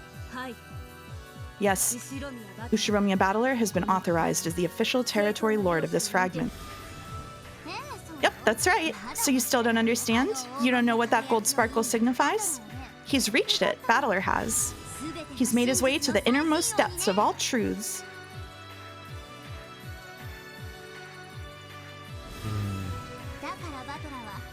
That means Battler's understood everything about this world, this tale, this game.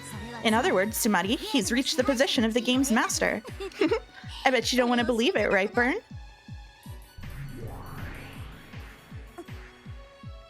Giggle, giggle, giggle, giggle. Yeah, I don't want to believe it. Okay, I'll test Battler to see whether he really understands everything. Erica.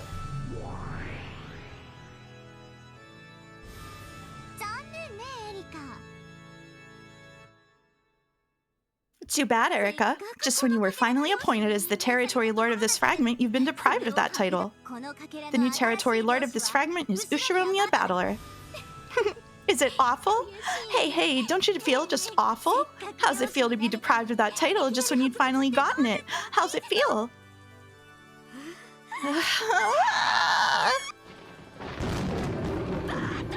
Battler! If you think you can disprove my theory, just try it! It's impossible. Impossible! Impossible! Impossible! Impossible! Impossible! Impossible! Impossible! Impossible! Impossible! Impossible! Impossible! The theory I've created has no holes. It's impossible to deny that Natsuhi is the culprit. Nice job. Thanks. I can construct a theory with someone other than Natsui as the culprit. Oh, it went through. That means I can. Well, it may be that your truth is impossible to disprove. If so, that means your truth won't be able to deny my new truth either. Rattler spoke with the red truth allowed him by his status as a sorcerer. A culprit other than Natsuhi? Ha! How's that? Delanor, let's see where this delusion of Battler Sans takes us.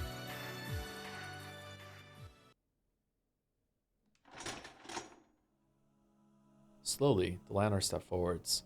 In her hand was the red longsword of the Decalogue. She also had a blue short sword. In Battler's hand was a golden longsword. The two rivals once again, no, for the first time, they truly confronted each other.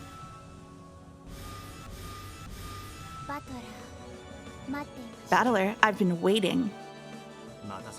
Sorry to keep you. You did not. Your return was sooner than I anticipated. Kill him! Delanor Nox! Delanor's form disappeared in an instant, as though her slow, dignified movements from before were only a lie, like Yoda in the second prequel movie. Wow, spoilers. Sorry.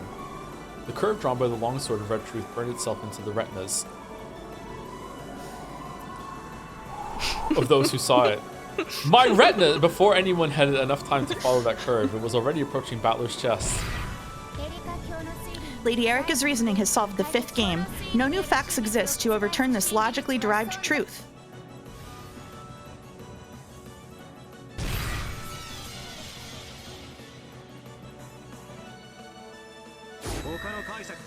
It's possible to present a different truth using a different interpretation. When multiple truths exist in parallel, the authenticity of both is questioned. In this closed-off world, it's possible for differing truths to exist at the same time. Furthermore, as long as multiple truth exists, it's impossible to claim that any of the truths are the single truth.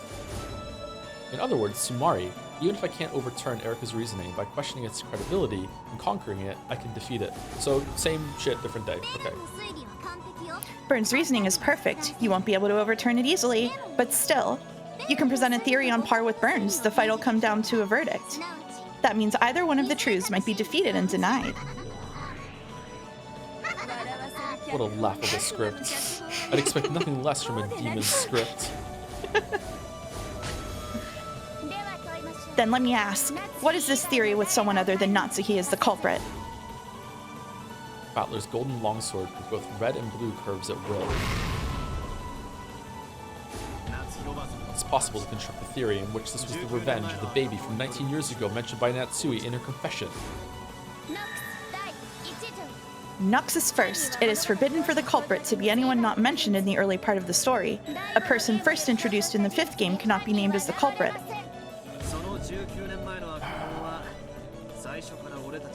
Okay, so that is confirming that you can't treat the episodes separately. Okay. What if the baby from 19 years ago... I don't know why I'm still thinking that it's playing fair and taking the clues and some of the read on. The mystery's fucking dead, but okay, we'll play along. What if the baby from 19 years ago was among us since the very beginning? For example, what if it was me?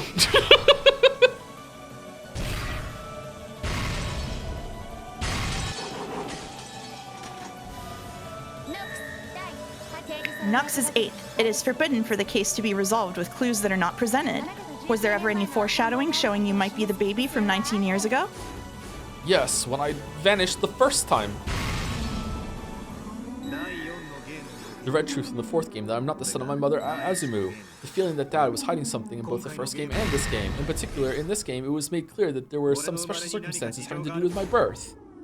Battler proposed that he might be the baby from 19 years ago, and announced that he'd reconstruct the crime with himself as the culprit. As Delanor cautiously held her sword at the ready, she gauged the distance between them. Now that Battler had inherited the position of this world's territory lord and attained the rank of Endless Sorcerer, his movements surpassed human understanding. By now, the physical distance between them probably counted for nothing. Wasn't there another red truth that said he wasn't the culprit, or was that one of those flashbang ones? I can't remember. After all, their extremely agile battle was surpassing the point where the concept of distance made any difference.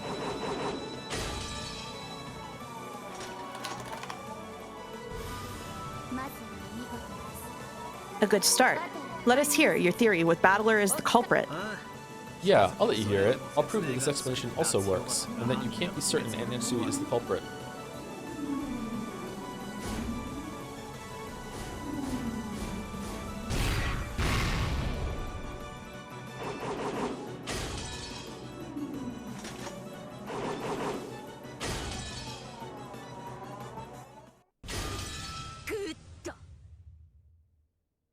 Good. If you're supposed to be the culprit, that creates several contradictions. I'll use those contradictions to reap your feeble truth. I, Fruto Erica, the detective and the Witch of Truth, will...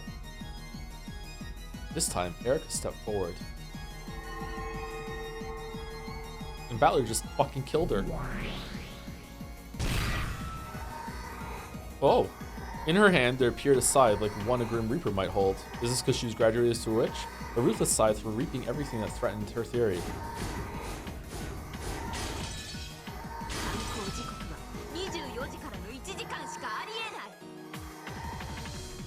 It's only possible for the crimes to have taken place during the single hour after midnight. During that 1 hour, you were in the dining hall of the mansion. Therefore, it was impossible for you to commit the crimes.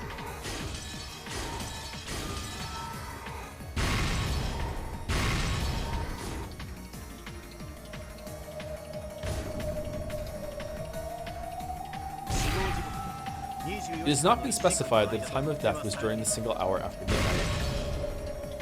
Therefore, it's possible that the crimes didn't occur between midnight and 1 a.m.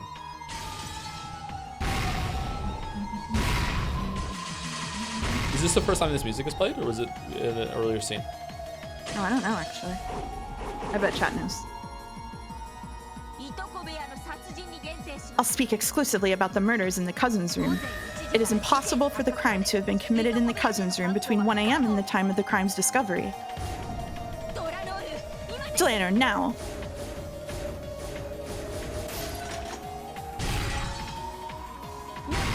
Nox's 8th. It is forbidden for the case to be resolved with clues that are not presented.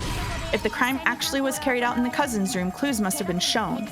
Because clues were not given to the detective, Lady Erica, who was on the watch for any abnormalities inside that room until morning, such a crime is impossible.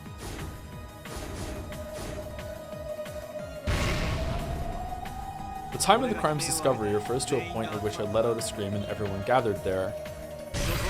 Even if it was impossible to kill them before that point, it was possible to kill them afterwards.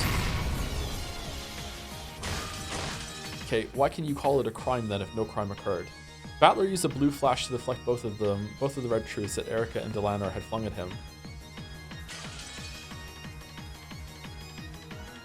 Erica's eyes went wide. After all, what he had said was completely absurd. At that time, they still hadn't been killed, even though corpses with their necks sliced open were laying right there. The deaths of the 4 in the cousin's room have been declared with the red truth. Are you trying to use the illusion of the witch? Are you trying to resurrect George and the others using the concept of magic, even though they were dead at the time? I see. Since you believe they were dead by that point, it probably looks as though the dead have been brought back to life to you. So this might look like magic in your eyes. In that case, I won't be the one to take the next shot at you. Fool! How often do I have to say it? The deaths of the 4 in the cousin's room have been declared with the red truth, and their dead bodies were witnessed by a large number of people, and it's already been declared with the red truth that no examination of any corpse is ever mistaken. Take that, dead people!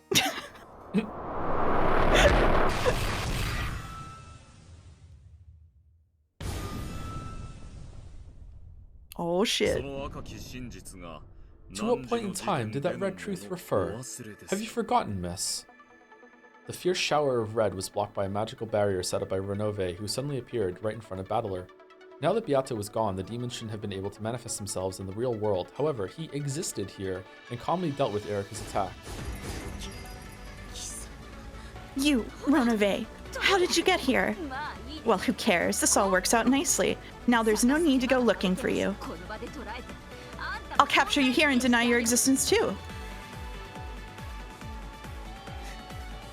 I'll leave it to you. Teach her that you can't control everything with a single arrogant truth. Yes, Your Majesty. Ooh. Well then, allow me to be your opponent for a bit.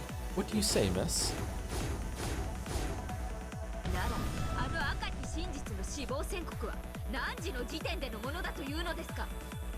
The red truth pronouncing them dead referred to what point in time then, according to you? Are you saying you can pinpoint that? You can't pinpoint it, so you can't disprove that it declared them dead at the time of the crime's discovery.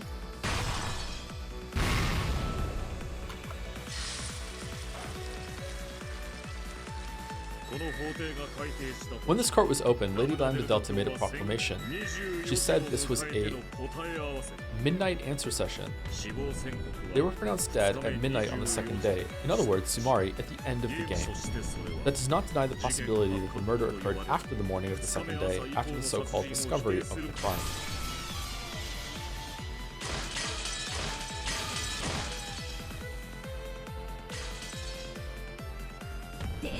Then you're saying that the victims were alive at that time, even though their necks were sliced open?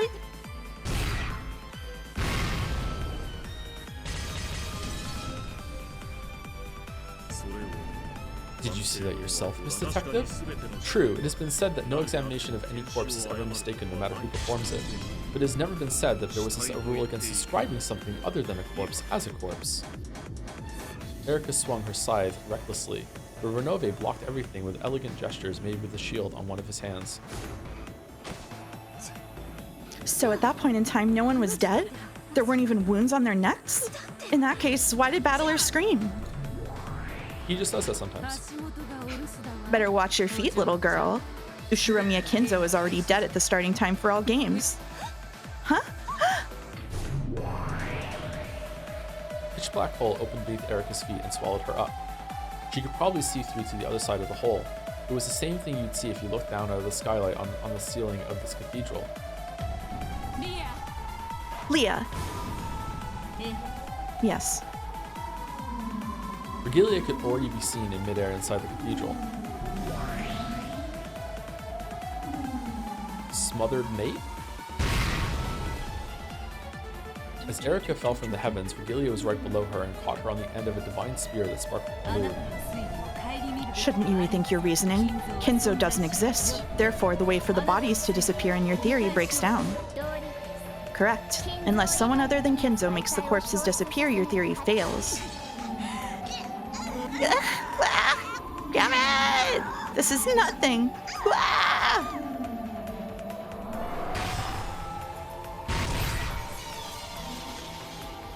Regalia's blue divine spear skewered and pinned Erica in midair. Erica struggled, filled with hatred, but she couldn't get it out easily.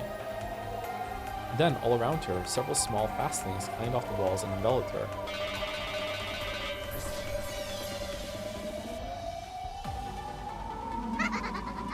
Then 7 people manifested themselves at once. We are the 7 sisters of purgatory. Know this, foe of our master. You lowly paperweights. After George's death, his body was never moved. After Jessica's death, her body was never moved.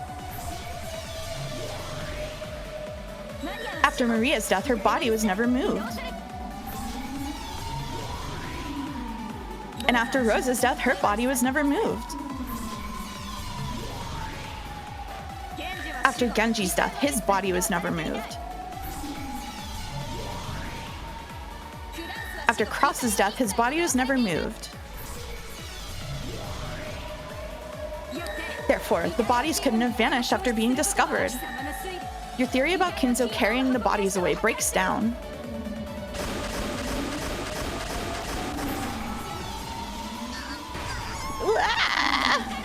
But so what? Even without Kinzo, I can explain how the corpses I, Fruto Erica, have to revise my theory? I do? The detective does? Even with Kinzo's existence denied, Erica is probably capable of escaping this by making only a small revision to her theory. However, to her, having to revise the theory she had already created was extremely humiliating. Looks like you toyed around with your plan too much in order to corner Natsuhi like that. You played around too much with your reasoning. At this point, your master isn't the only one who can speak of Kinzo's death with the red truth. This is what you get for playing around in the witch's darkness. Know that, Fruto Erica.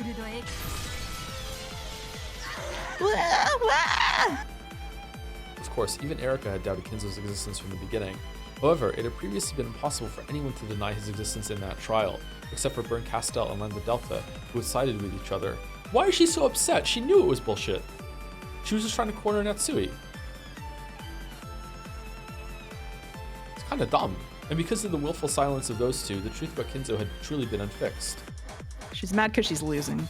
And yet, they think that Bandle had become a witch, a sorcerer, incapable of using red without proof.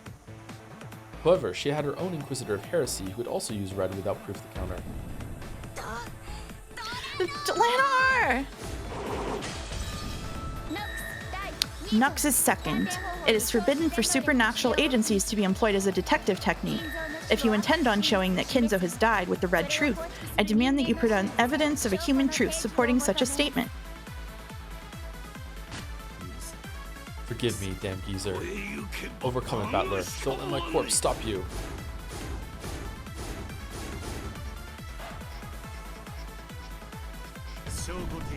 Presentation of evidence. I present a body which can be identified as Ushiromiya Kinzo. Can you prove that this is Ushiromiya Kinzo's body? No matter how much it resembles him, unless you can prove that it's him, it is possible to claim that it's a substitute corpse from someone else. Can you show that it is Kinzo's body with human truth alone? In this one case, I will treat any rebuttal that uses only the red truth as invalid.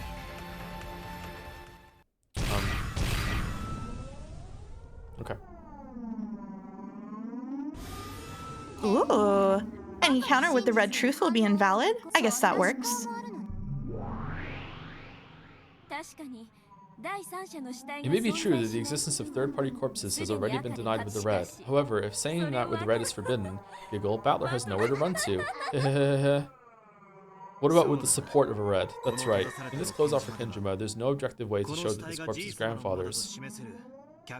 And that itself suggests the possibility that this corpse is a body double. This unidentifiable body cannot serve as proof of Kinzo's death. I thought every single examination of a corpse was always objectively verifiable or something like that. Wasn't that said in red? Or no? I guess not? Okay. Checkmate. My theory is rock solid. Delano had sealed off the red truth as a means of proving that Kinzo's corpse has been shown. Even with the power of witches, Bandle couldn't argue back. How are you going to prove that the corpse is Kinzo's if the red truth is sealed? It's impossible. It can't be done. With red or blue, right?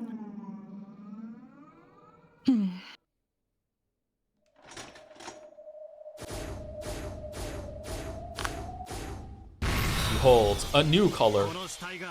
I guarantee that this is the corpse of Ushiromiya Kinzo.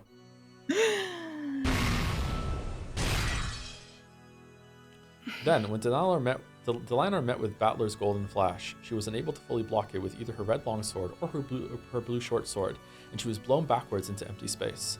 It was a direct hit without any miscalculation.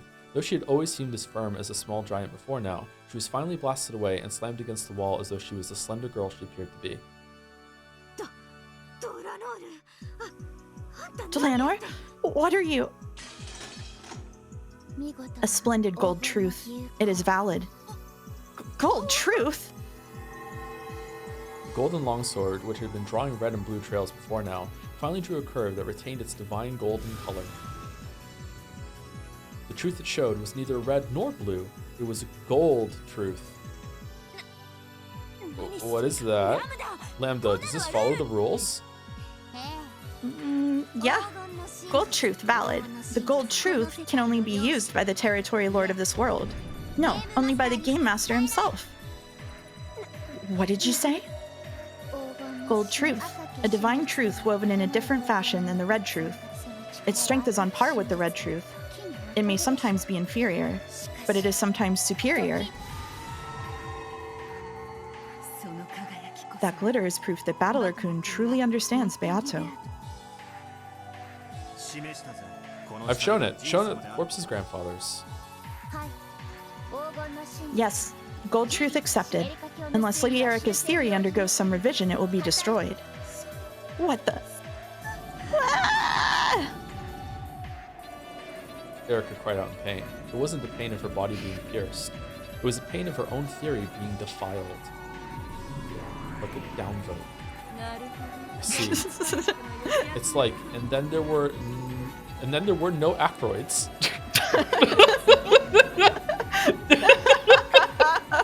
Not even Dan. Not even Dan. Just when this.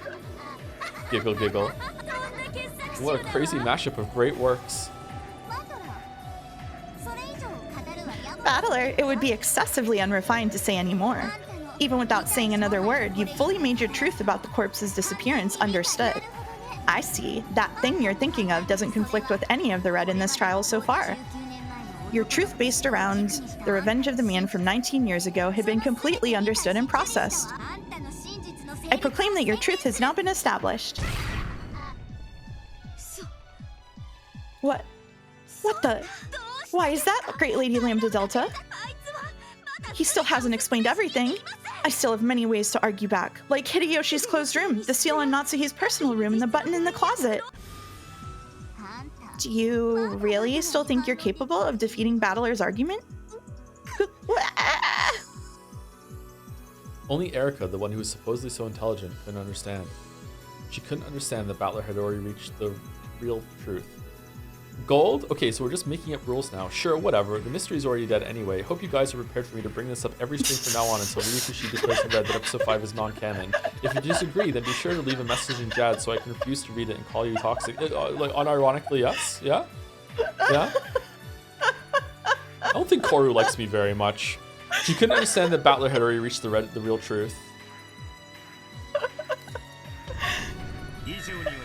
Grandfather's absence has therefore been proven, and the dishonorable relationship between Aunt Natsui and Grandfather has been removed from consideration. Aunt Natsui is pure and faithful. What? I won't permit this vulgar tale you're all so fond of. Battler-kun.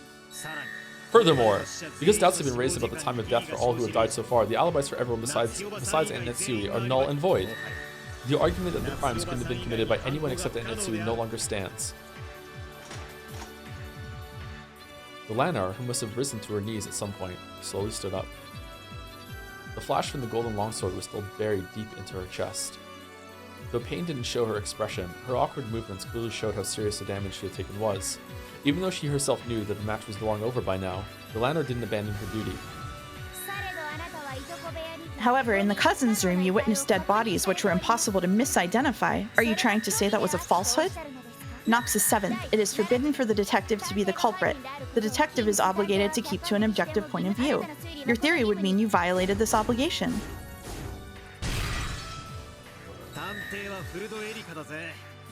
Sorry, 1 second. Hmm?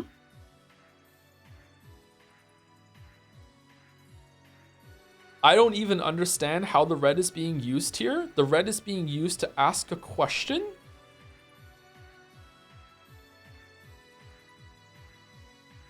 I guess you have to take it as a whole thing, right?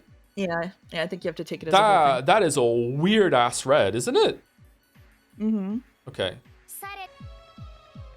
Furuta Erika is the detective in this game, not me. And by Nox's 9th, observers are permitted to put forward their own conclusions and interpretations.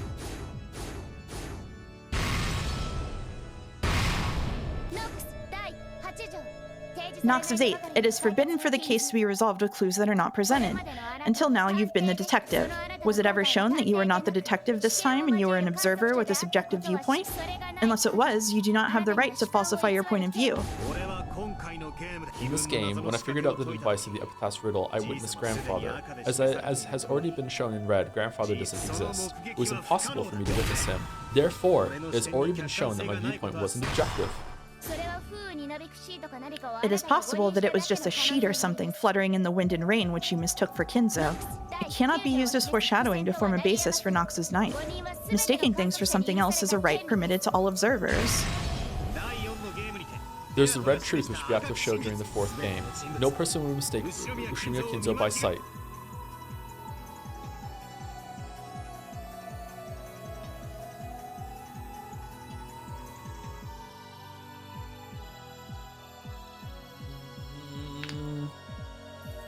Wasn't there also a red truth that said Battler is never the culprit? Oh man. It's the red truth Beato used to counter my blue truth claim that someone disguising themselves as Kinzo to make it seem as though grandfather had appeared. In other words, on this island, Samari, on this island, anything which might lead someone to visually mistake something for grandfather, including someone else pretending to be grandfather, cannot ever work. All of Aunt Natsui's schemes to make it seem grandfather existed were hidden in the relatives' blind spots. All of them clever tricks like he was here just a second ago, or he's in his study alone now. They never tried to make anyone mistake something they saw for grandfather himself, so there were no contradictions. No, oh, there wasn't a red truth to that? Okay, my bad, then I just misremember. If they had tried to dress one of the servants in grandfather's robe, it probably would have been seen through it in an instant. It has been guaranteed that none of the characters in this tale would mistake something for grandfather by sight. If someone claims to have seen grandfather despite that, it becomes a lie. Allowing lies to be contained within their observations is a right granted to everyone, except for just one person, and that person is the detective. Because of the right granted by Nox's Knight, everyone is allowed to mistake a sheet in the wind for something else and talk mistakenly about what they saw. However, mistaking it for grandfather in particular is not permitted in this game due to the red truth. You are not misremembering. There was, in this episode, a red truth, I think from Virgilia, that was Battler-kun isn't the culprit. Battler-kun didn't kill anyone. This can be said of all games, but it's ambiguous as to whether that counted for things that happened in the future. So you're not like imagining things. I mean, it literally says this can be counted for all games. So if something said in the previous game can account for this one is even more saying that it's for all games. Okay, all right. Yeah. I don't understand how a previous red truth can override Nox's rules. Like if Beatrice said in red, Nox's 8th doesn't apply for this game. Fuck you, it's gone. I guess so. Like that's kind of odd. Okay. It also doesn't account for him being an accomplice. It just means he didn't directly kill anyone. Okay. Yeah. So once you've claimed to seen Kinzo, it was no longer misrecognition, but intentional. In other words, this proves that the observer was not objective. Is what you were saying? In this case, unintentional misrecognition is not permitted by the rules of this game. However, it is possible to intentionally lie about seeing something you never saw. And that is an action not permitted to a detective who is obligated to maintain an impartial perspective. Forgive my crazy argument. It's all finished now. No, it's okay. Because men like you exist in this world, you will surely protect the fragile, but not that fragile, truth from any kind of pride. She finally said You will surely protect the real truth from the tyranny of any plausible truth. That might claim to exist as the sole truth and try to exterminate all fragile, but not that fragile, truths. Okay. So if Erica's perspective always has to be objective, that means when she's speaking to Burn Castle at breakfast, that means Burn Castle objectively exists, therefore magic does definitely exist. So, what does that mean? Battler's golden... See how it's just all falling apart? Battler's golden longsword drew a massive blue arc as though splitting the heavens. I'm glad I could fight with you. Therefore, more than anything else, my perspective in this particular game is based upon the 9th commandment, not the 7th. The fact that I claim to have seen grandfather is proof!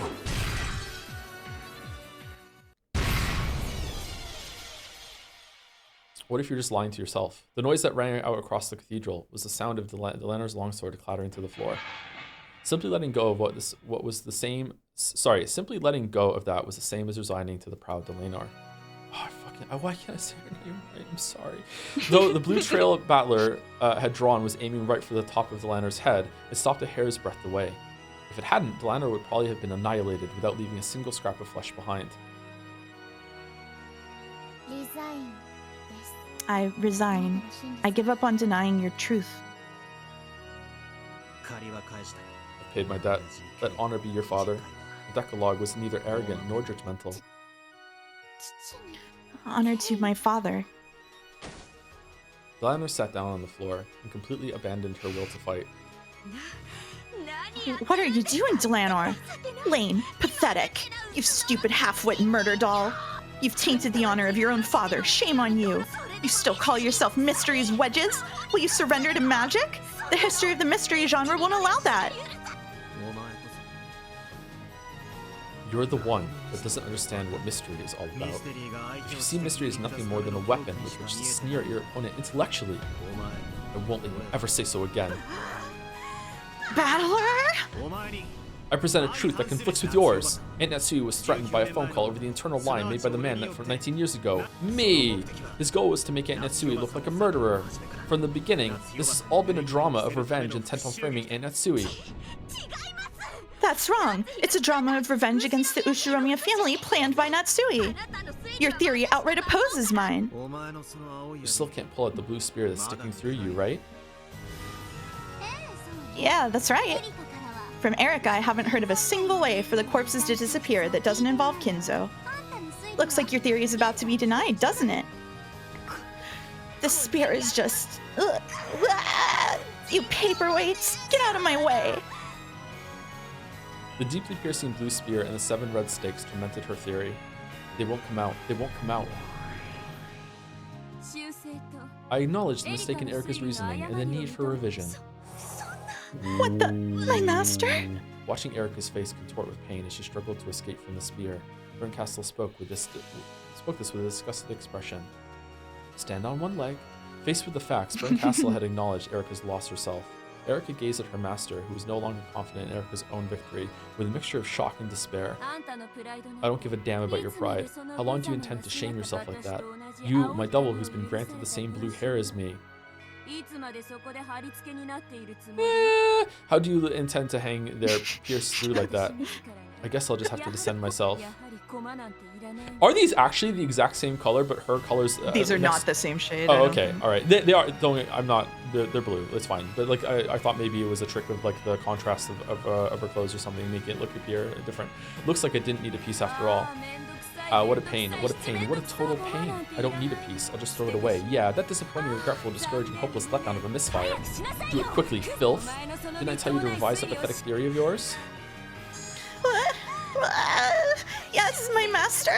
I'll revise it. I'll revise my theory. As Erica's face twisted in humiliation and tears streamed from her eyes, she withdrew and revised her own theory in accordance with her master's order.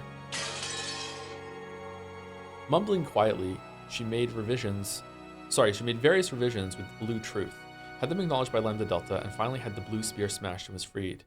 Though that blue truth did indeed explain how the corpses had disappeared, it couldn't conceal its desperation, and was a bit of truly shabby reasoning. My master, I've taken it out. My theory is perfect. Are you kidding me? It's horribly pathetic, but I'll forgive you. Because your face and your theory are so lame, it's funny. Giggle, giggle, giggle, giggle, giggle. Erica was taunted by her master, who wore an ugly expression. She thrashed about on the floor, crying bitter tears. The wounded Delanor stepped out before her, as though shielding her, and she spoke to Berncastle as well as Bandle. Regardless of how pathetic it might be, Lady Erica's revised truth is valid. Yeah, that's right. Regardless of my truth, yours can exist at the same time. That's what this world is like.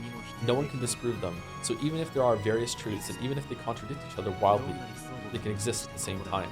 Here, as many truths exist as you can imagine. No one can just deny that all on their own. Yes, that is true. I won't let anyone deny Lady Erica's truth. Delanor. As long as I'm here, I will protect that truth. No matter how pathetic it is, I will not laugh at that truth. This is the subtle own. Yeah, no matter how pathetic it is. The words of Delanor, whom Erica had previously looked down upon, led Erica to once again thrash about on the floor, sobbing. And, because no unique truth exists, everything is covered in darkness. Therefore, while both my theory and Erica's theory are impossible to deny, neither is a unique truth. They are vague, and while neither can be denied, neither is certain. Because there has been no decision, the illusion of the witch still exists. The only one who will be permitted to expose it is neither Erica nor the rest of you. It's me alone. I won't let anyone expose Beatrice's illusion except me. The verdict is revised. Because of the truth presented by Ushiromiya Battler, Erica's truth is no longer unique. However, Erica's truth is impossible to disprove. Therefore, both of their truths exist together. The conclusion of the 5th game is rescinded. The game goes back to being even, and I transfer the position of Game Master from myself to the Golden Sorcerer, Ushiromiya Battler. Ushiromiya Battler, step forward. I appoint you as the new Game Master. Will you accept? You will, right? Do it, you new endless witch! Yeah, I'm the new Game Master. I'll weave the 6th game. Erica, let's settle things for good this time. Stand up. There's 2 more episodes after this, bud. Yes, I will stand. I'll make you regret giving me a chance to clear away the shame. My master, please give me an opportunity to fight with Battler again in the 6th game.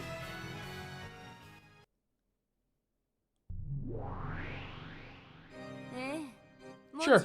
Of course I'll give you a chance. Wow, incredible. She said, I'll give you a chance. Isn't this a miracle? From the Witch of Miracles, Bernkastel. Erica, you've miraculously managed to escape with your life.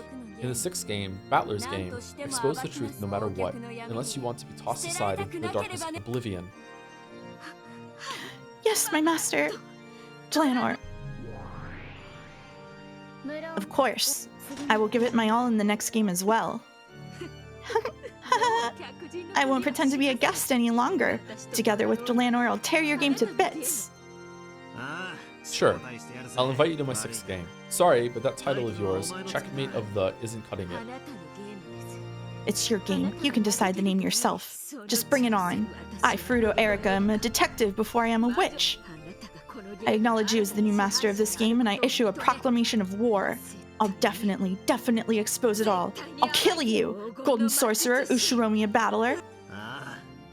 Yeah, come at me with all you've got. Frodo, Erica! Just watch, Beato. I'll take charge of your game, and in this next game, I'll prove that I completely understand all of your riddles.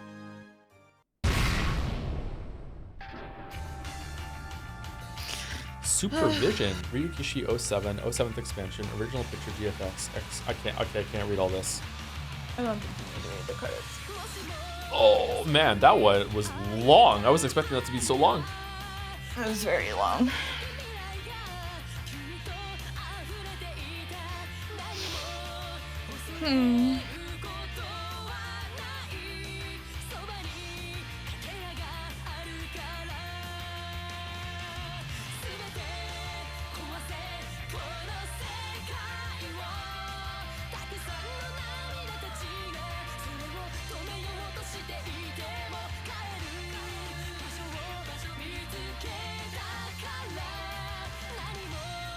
How you doing?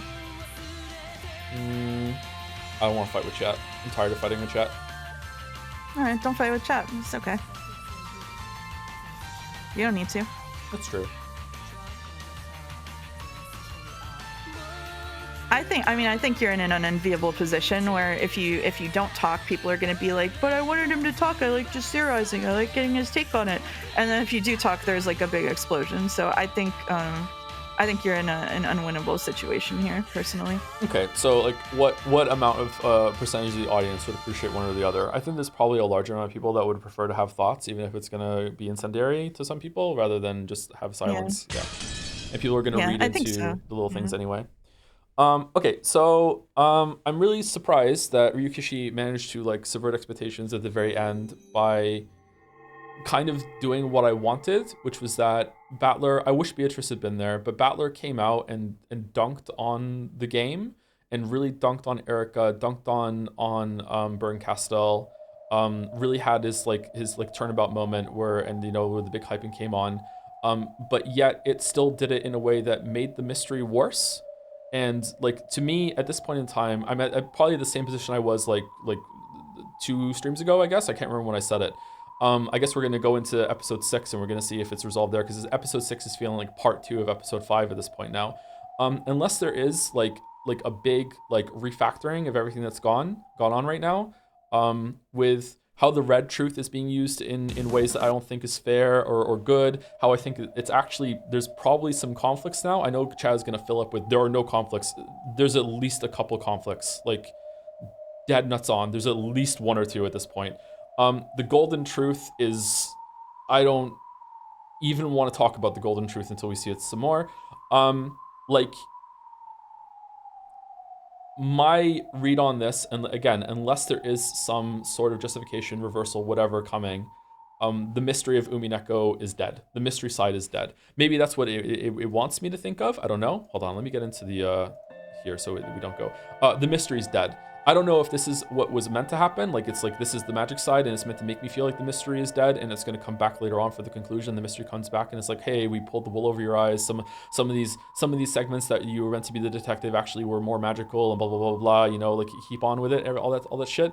But the mystery is dead, and it's really frustrating because I liked the mystery, but I'm still going to really enjoy Umineko. There's pretty much nothing that could happen at this point that can take away the highs of episode 1 through 4.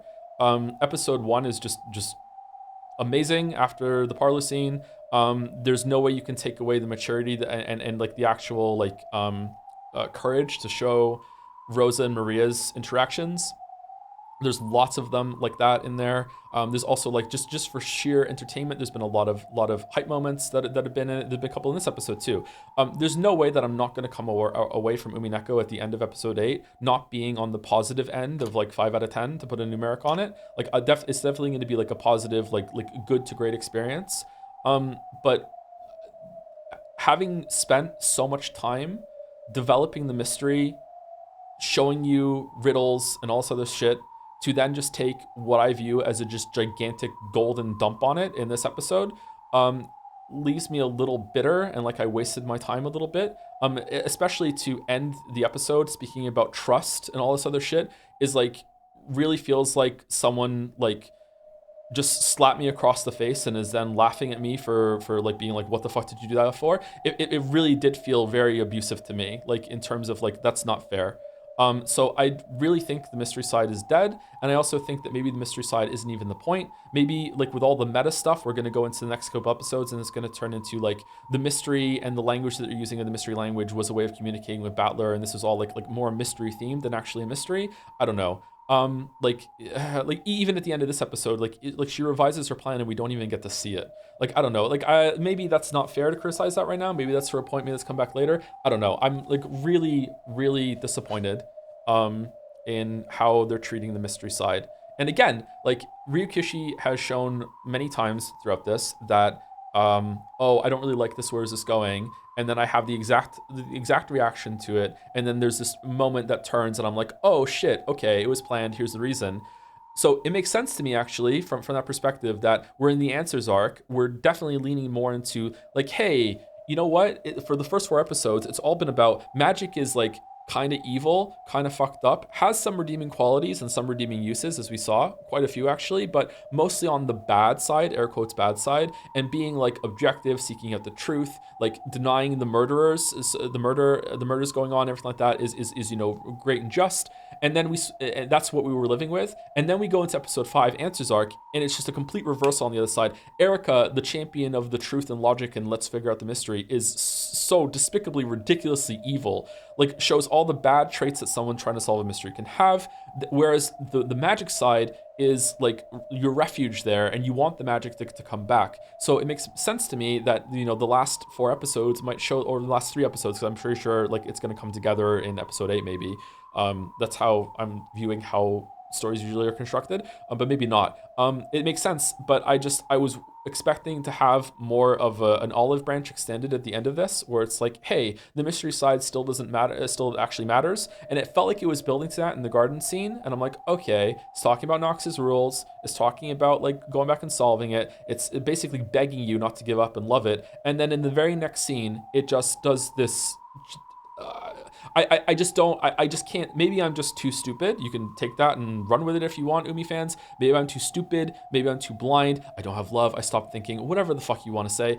I cannot see a way that what just happened can be like reconciled and seen as okay as a mystery kind of thing without at some point Ryukishi coming out and saying, hey, that was all bullshit. Haha, got you. Now let's move on. Like on that level of like this didn't happen the way that it showed. Like this was an example of a magical deduction trial thing that we were just like showing like what would happen if they crashed into each other and the magic overpowered. So that's how I view right now. However, again, want to come back to this. I really like everything that goes on with Battler and Beatrice. I've liked so many interactions with the characters. I care way more about that now than I do the mystery. The mystery was the hook, and I feel like maybe we're getting to the point now where like the story like maybe matured past the hook and is like, who gives a shit about the mysteries anymore? Okay, fair enough. Maybe the mysteries in 1 through 4 are like proper. You can go back and solve them and everything. I don't know how much it's gonna relate back, but so far episode 5, like, man, the mystery's dead. It's just dead. Someone asked for my opinion. Go for it, Mouse. If you can say it without spoilers, or if you want to say it with spoilers, I can go away for a couple minutes if you want. No, I don't think chat wants spoilers either. I think that okay, how do I put this? So you've said a couple of times that you think that whatever is going on here goes on for way too long. I agree. I do think that episodes 5 and 6 have like a good narrative arc in the end. That's kind of a spoiler. It's just a spoiler from my opinion, though. But I do think that it goes on for a really long time, and that it beats you over the head with things. If you don't agree with it, it just feels like it feels what you're feeling now. It's just more and more disrespectful as you go on. I think that telling you to have trust and without love it can't be seen over and over, like basically directly to the reader, is a cheap shot, and kind of a screen for saying, if you're not the right kind of reader for this, you're going to be punished. I think that you have been really engaged with the mystery throughout and a really attentive reader, and it's completely unfair for people to be railing on you about this stuff because, in a sense, like, you are really engaged with the mystery, and that's almost the problem. Like, you made a lot of calls really early on that were really smart. And I think that episode 5, kind of the more engaged you are with the mystery, the more it punishes you, which drove like a pretty similar reaction to what you're having among Japanese readers originally. The fans of Umineko who have stuck around long enough to be doing this are the ones who liked it. Yeah. So when Answers Art came out in Japan, people had a really similar reaction to what you're having now. And this is one of the reasons that it wasn't as popular as Higurashi, because the readers really didn't like it. And what you have left right now is a self-selected audience of the people who think that it's good. So basically, there are a lot of people who agree with you, but they aren't in chat right now because they're over it. So that's something that you should know. Like, whenever all of these people are railing against you, these are the people who are left like 20 years later or whatever, who are still really into it, and the ones who weren't pieced out. I think that you have like a lot of completely fair takes, and this sort of like without love it can't be seen mantra. To me, the love part basically lets you kind of almost like squint your eyes, and even when the rules don't 100% make sense, or the red truths are unfair, or golden truth gets introduced and is a little bit silly, people just kind of glaze over that because they're like, it's not the point. But the fact is that for some readers it is the point. And it's weird to me that this episode basically serves to punish the people who were most highly engaged in the mystery, and felt like really enthusiastic about Ryukishi's own work. I understand that he thinks that there is a wrong kind of reader, and that people like Erica are not optimal readers for this kind of work. But you aren't that kind of reader. Here's the thing. You aren't only that kind of reader. Like, no matter how many fucking posts get made right now or on Reddit or whatever about how like no love you have and like this and that, like, you are engaged with the core of the story. Like, there are 2 layers of mystery here, and one is the overarching story about what's going on with Bandle and Beato, and you are engaged with that. You aren't Erica just ripping out the core of the story and mistreating it. Like, you're doing both. And so I think that you're taking like friendly fire, collateral damage, both from Ryukishi and from chat right now, because you do care about the right things. It's just that you also care about the things that people think don't matter that much, right? Like, they think that you're focusing on the wrong things, but you're also focusing on the right things at the same time. So I think people are being like really unfair. And I think that includes Ryukishi. So he's here? I don't know. That's my piece. Yeah. I mean, he's always here. He's omnipresent. You know what I mean? Like, I don't know. I don't understand why people can't just respect the fact that you, sorry to defense force for you, because I don't like to do that, and I don't always agree with you, and I do think that some of the things you've said are wrong, but I think that people are being dicks. I'm super. I also didn't like episode 5. I'm super. Yeah. Sorry. Yeah. That's what I think. Give him a marble.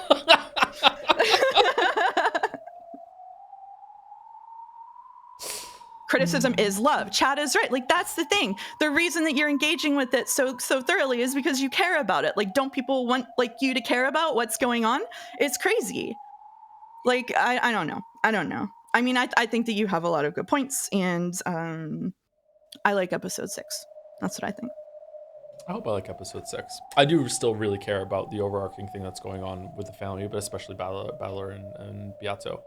I actually feel kind of sad that like Battler understands and jumped ahead. I guess if I went back through the story like he did with that montage, maybe I would be there with him, but I'm not going to do that because it's like crazy long.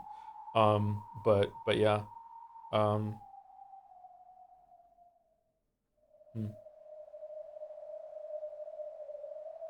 At least Lambda Delta doesn't have the game board anymore. True. And now I will take slow mode off Umifolden. Ooh, they were in slow mode? They were in slow mode. The rare punishment.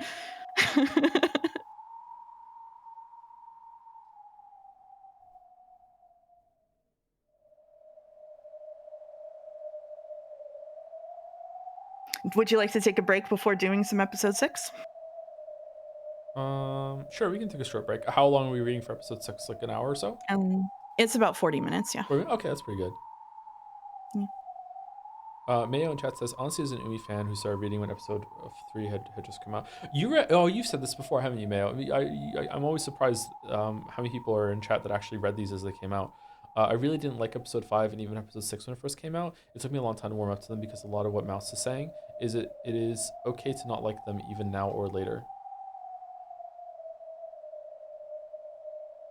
Is there someone who like is politely strongly disagreeing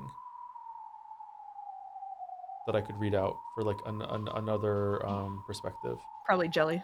One question, if it's all right. When you say the mystery is dead, what do you mean by that? I don't know if I can go on to that without going like on like another 50-minute talk. I feel like as someone who has been heavily invested in the mystery, I still have plenty of reason to stay invested in it. Maybe not following the mechanics well enough. I mean, to me, this seems to me like what I said about basically like squinting so it's a little bit blurry so that you're willing to give it like more leeway. You know what I mean? Like, Yeah. If like some people are still invested in the mystery because they're willing to give more leeway to the definitions of things, and like it doesn't bother them that the red truth is kind of malleable and being used in different ways and being redefined as it goes on. Like, but like I don't think people like.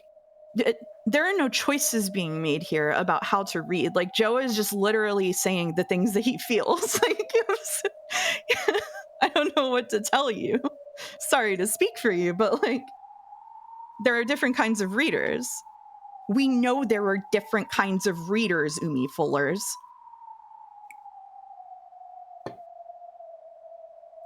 To say it as succinctly as possible, the mystery is dead to me for probably 2 reasons. There's probably more, and I could go into more detail on them. Mystery is dead because I feel like the truth is being contradictory. And now with linked with that to the powers that Battler has, and also how the red truth can be used by the investigating team, a lot of the characters have to essentially hamstring themselves in order for there to even be a discussion now. It's not like one side is trying their absolute damnedest to figure it out, while the other side is providing information and clues and hints and like stoking the fire of the mystery.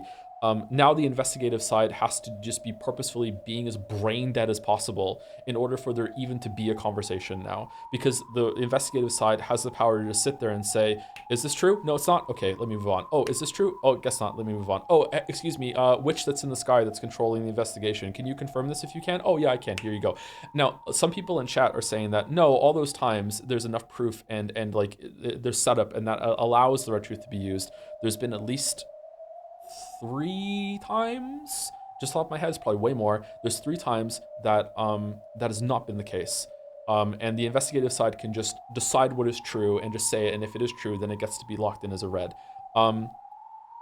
Or like the circular reasoning that we saw when it came to the receipt being put into the door with Kinzo in the study scene. That scene was not duct tape; it was just a receipt. So therefore, a lot of things that could be like applied to that and it could dispute it should have been available and fair game. But because they were able to say it in red, it was locked in as truth, and they couldn't do it.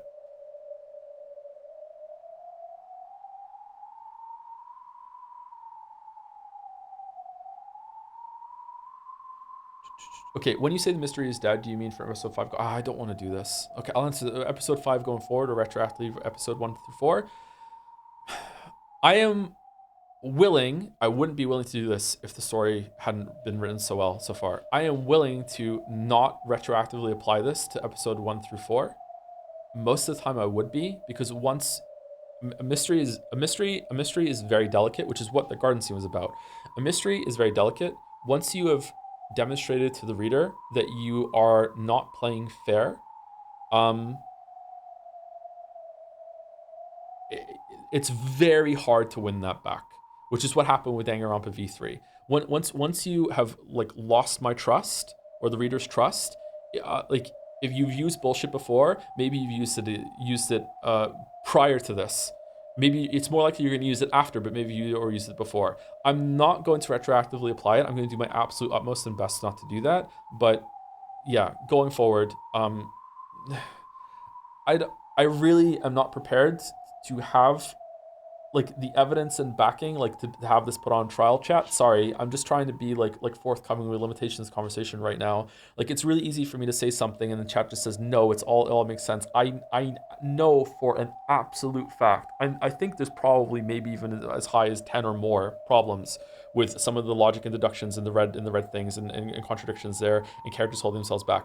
But I'm not going to say more than 10 definitively. I know there's 3 for sure. So like 3 is a lot. That's a lot, especially in a story that has been so like meticulous and methodical in the past. And something I really liked about it through episode 1 and 4, that there've been times where I'm like, hold on, what about this exception? Hold on, what about this little thing? Maybe you're doing some wordplay, and then Beatrice just launches into like this like multiple long paragraphs and be like, yeah, let me. It's like oh my god, Ryukishi, like I'm like so happy to have this kind of like attention to detail, and like look, he's delivering it, he's going through it. Yeah, at this point, this stipulation, here we go, and it's like okay, so this has proven time and time again that they do care about the minutia when it comes to exceptions, wordplay, while still leaving room for there still to be a mystery. And like here, it's like, oh man, it's just terrible. I'm sorry, and that's not even getting into the like the real stake through the fucking heart is that the characters on both sides have the power to just shotgun truth out. And not only are they not doing that as much as they want, but they do it sometimes. As much as they could, but they do it sometimes. There's also these weird callbacks that are sometimes callbacks that they can use, but also they're not using them all the time. I don't know. And also episode 5, this is probably the weakest criticism I have, because it's like linked to the setup that was that Burnt Castle and Lambda's Delta's game is not going to be fair. Some of the shit that they did with the Red Truth in this game was like Virgilia showing up and doing the corpse thing, like stuff like that. Like, I'm sorry to be immature, but like I can only read. I even like kind of solved some of it, and even it's coming from someone who kind of solved some of it. Like, and I have to really pull on my Danganronpa bullshit experience field to get there. Sorry, like even that, my visceral like raw emotional reaction to that is just fuck off. Like really. Like, we're better than this, Umineko. But again, that is the absolute weakest criticism I have for episode 5, because it was set up with Lambda Delta and Burnt Castle like taking control of the game board and them doing fucked up things with the pieces, right? Like so that is definitely like let's see where it goes. That could probably be forgiven. Yeah. Anyway, I'm sorry. I'm talking too much. It's literally your stream. What do you mean you're talking too much? What the fuck are you saying? I know. You get to talk as much as you want. I do think people have a good point that you shouldn't bother engaging with the vocal minority of people who are getting mad, though. I think that you should just say whatever you want, and then if people disagree, you just turn it around and tell them they're watching your streams without love. How about that? Ooh. They didn't think about hard enough about the red truths. They should have kept thinking about how they didn't actually make sense. They all stopped thinking because they were too enamored with Ryukishi. It's sad.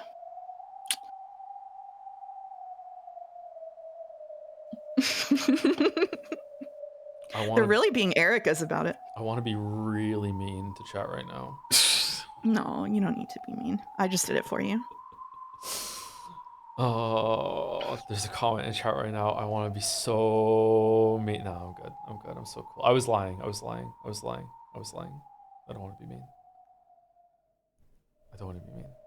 Yeah, somebody extremely based in Umiden says, if people are mad at you for not liking a thing, just don't fucking pay attention to them. And I think they're right.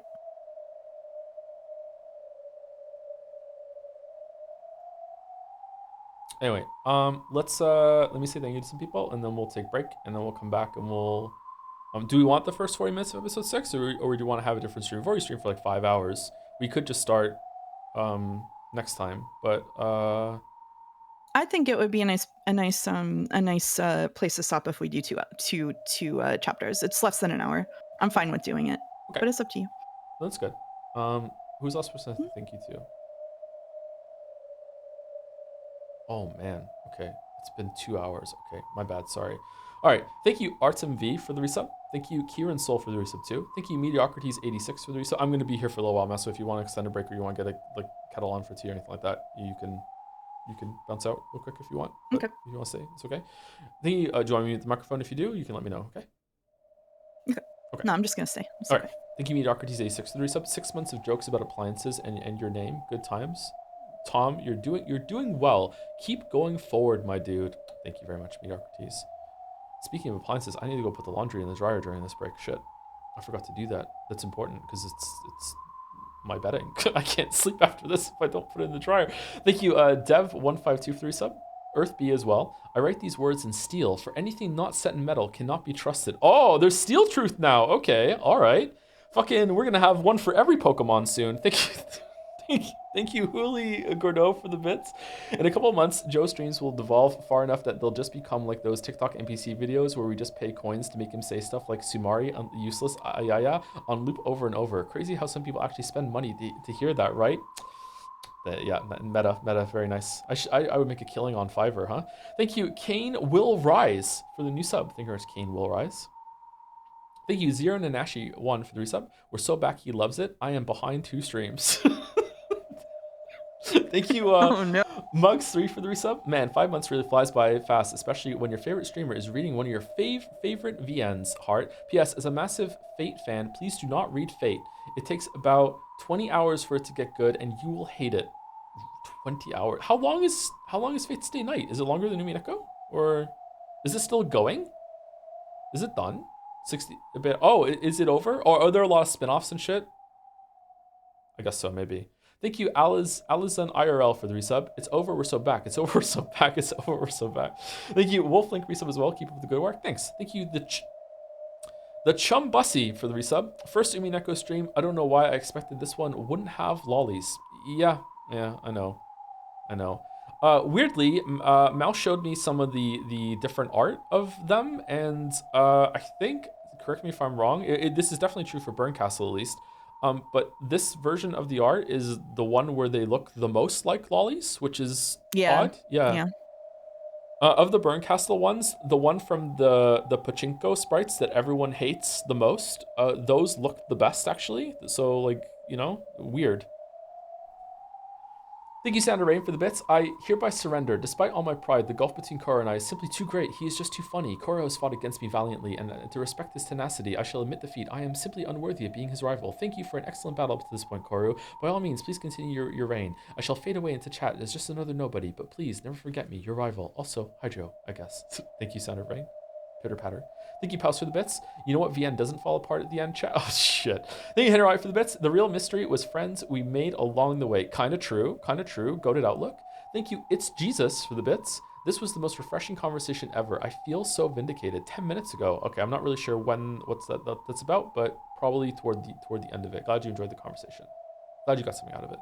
Thank you, Accordion, for the bits. 500 bits. Hey, Joe, off the Fate bit for a bit to say, I read 1-4 with you as the streams went and finished up the rest when you went on break. I really loved episode 5 and can say it is my absolute favorite. At the time, I found the episode to attempt to construct why certain elements must be presented to create a good mystery, and I really enjoyed the presentations since I found it really novel. Very interesting to hear your interpretation. Okay, good. We got someone that disagrees that that I could read out loud. That doesn't spawn into a conversation like that. All right, thank you for that, Emma Cordian. Can I give you your bits back for that? Because you just did me a service there. Thank you. Thank you, Kaylee Gal, for the bits as well. Thank you for engaging with Umineko Joe, despite not liking episode 5 as much as I did. But like Mouse said, I'm glad you have engaged with it with love as much as you have. I hope your opinion of the answer arcs improve in the other episodes, and if not, it is what it is. Also, thank you, Mouse, for your speech earlier. It was really nice. Anyway, hope you enjoyed the start of episode 6, which is also my favorite episode. Lots of people's favorite episodes, it seems. Oh, and thank you, Pinsar, for some bits that came in right now. Like someone in chat said, criticism is love, and I really enjoy hearing it. Seriously, don't hold back on saying your thoughts. I think chat needs to understand that you're very obviously reading this with love, coming from an episode 5 enjoyer. I think good / faith criticism is love. I speak about that in Shout of the Erd Tree video, right? Like good criticism is a gift, you know, but that doesn't mean that all criticism is going to be good criticism, and that also doesn't mean that all my criticism has ever been good criticism, you know. So yeah.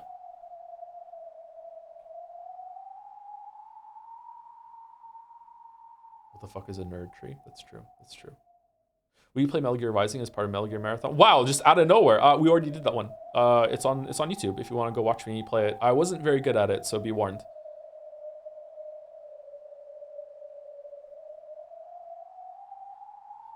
Okay, let me read this out. And yeah, there we go. Red truths are impassable. You cannot walk on them. Yellow truths are electric. They will electrocute you. Green truths are alarm truths. If you step on them, you will have to fight a monster. Orange truths are orange scented. They will make you smell delicious. Blue truths are water truths. Swim through them if you like, but if you smell like oranges, the piranhas will bite you. Also, if a blue truth is next to a yellow truth, the water will also zap you. So true. Oh, thank you, Annie, for press for the bits. Too much positivity here, Joe. You are wrong. I used my paper truth to strike, and your rock truth. Take that. All right. Thank you for press. All right, let's take a short break and wait before the break. We have to talk about the bet that we discussed before stream. The episode 5 bet. Your initial impressions of Erika Furuto at the end of episode 5. 4 people bet hates her. 28 people bet hates her but believes she's serving an important narrative function, and 44 people said that you would become Erika's #1 fan. All right, well, sorry for the 44 people. All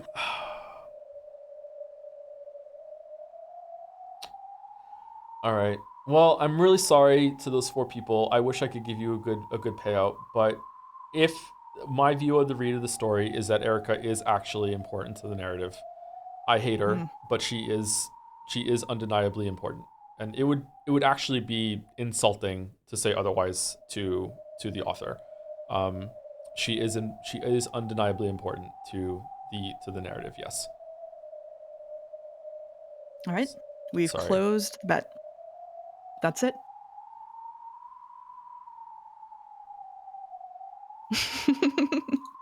Thank you. Now we can go.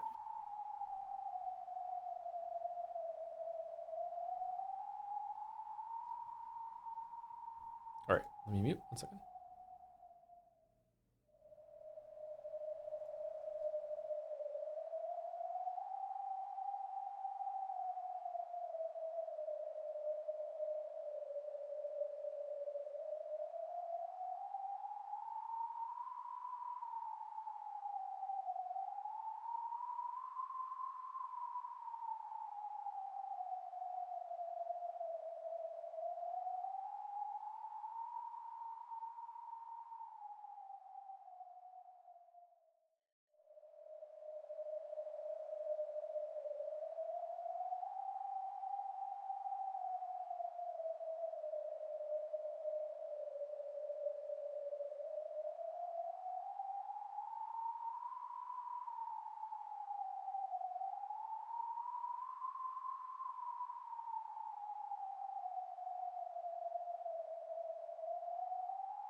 Okay, should be back. Sorry if you can hear the dog. He's breathing right next to the microphone. Yeah, I can hear him. You can hear him? I did put reading assignments for the first 2 episodes, by the way. Or the first 2 chapters. Gatsby, you need to go, buddy. See you later. See you later. See you later. See you later. See you later. Okay, episode 6. Also, sorry, thank you, Captain Minette, for the resub. I thought some of the obfuscation of the Battler Beatrices and controlling of the pieces in episode 5 were a bit frustrating and how it affected the solvability, and thought that while Erica was funny, she was a bit too on the nose. Keep up the good streams. Like hearing your thoughts even when I disagree. Oh, thank you, Captain Minette. Thank you, Razzle Basil, or some say Razzle Basil, for the bits. Fate Stink Night. Thank you, Dominic, for the bits. All I'll say is, even if I disagree with the things you say, this is general, not Umi specific. I enjoy hearing your thoughts because it's a very interesting perspective. When I read, I'm a gormless fuckwit, and if something is funny, I'll clap like a seal being fed slop in a zoo. So it's a good change of pace, you know? Take it easy, boss man. Thank you, Dominic. Thank you, Dominic. When Dominic making unironic bit messages, you know things are heated. Coming from you, the person who has made me clap like a seal being fed slop in a zoo, that means a lot. Many times. I will say that Dominic is blogging his read of Umineko, which is like slightly ahead of yours, and he has one of the most thoughtful blogs I've ever seen. Like he's doing a great job. That's good. Shout out to Dominic. Yeah, shout out to Dominic. No link. You can't see it. If someone can allow the link, you can link it. Anyway, all right. Episode 6, Dawn of the Golden Witch. It's in a private server. Good morning. It is at last time for the curtain to rise on Battler Sama's game. Let's observe the light from the opposite side of the chessboard. Can Battler Sama succeed in playing the demanding role of the game master? There is no longer any difficulty level. At this point, these are not hints, but a confession. Interesting. Interesting. Okay. All right. See, that also just reads that, it's less about the mystery and more about the story, the characters. But who knows? Let's go. Okay. There we go. Let's go. And again, I don't think that after that episode 5, it can get any worse, at least. Because Battler's in charge. Erica will be banished to this really bad role. Burncastle's mad at her. It can't get any worse.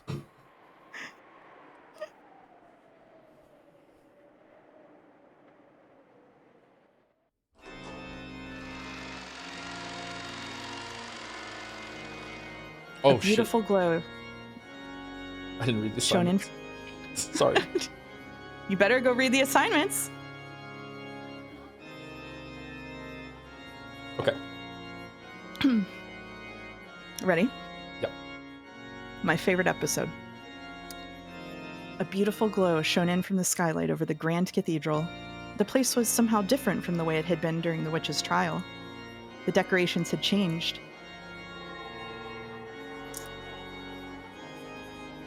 The several pleasantly sparkling white ribbons that adorned it were thin like razors, but they trailed beautifully in the air. Flowers were arranged all over in a way that would make any place look cheerful. It was like how a single drop of impure water can spoil an entire cask of wine. Just the presence of those flowers, those ribbons, and the red carpet that ran down the center of the room made it hard to believe that this was the same place Ushiromi and Natsuhi had been falsely accused of a crime. Wow, direct continuity. Huh.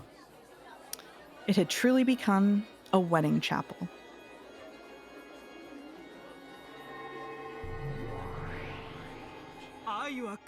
Love is generous. Love is merciful.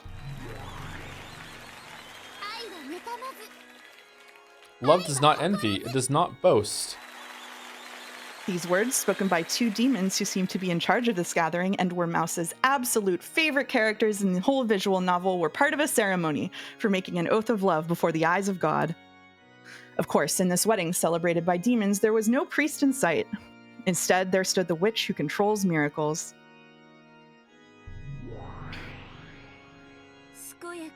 In sickness and in health. Yeah, a wife's true job is to be supportive in times of sickness. Isn't that right, Erica? Yes, my master. That looks good on you. What a fitting outfit for one who has conquered the bridegroom. giggle, giggle, giggle. I'm honored, my master. Are you getting married to standing on one leg? The bride standing on the carpeted path was Furuto Erika. The groom's face couldn't be seen. The bride's outfit certainly was a pure white wedding dress. Her veil represented both the white of God's blessings and the white of a demon's cruelty. A great many goats, nobles, witches, and demons were gathered for this wedding. If only their heads hadn't been those of goats, it would probably have seemed a very refined crowd worthy of this great cathedral.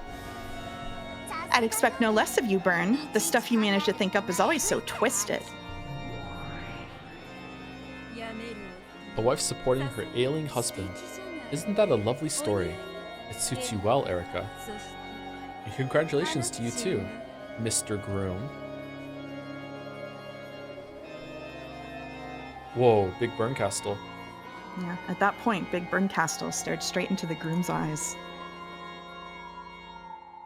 The groom didn't answer. His eyes were gray. His lips would mutter something from time to time, but no one could tell if the words meant anything. Hey, are you listening? You people?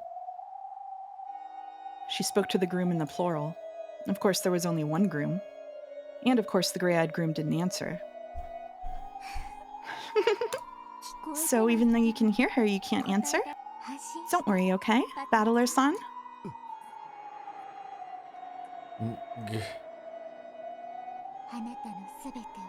It's okay. I'll just take everything you are and trample it into the ground.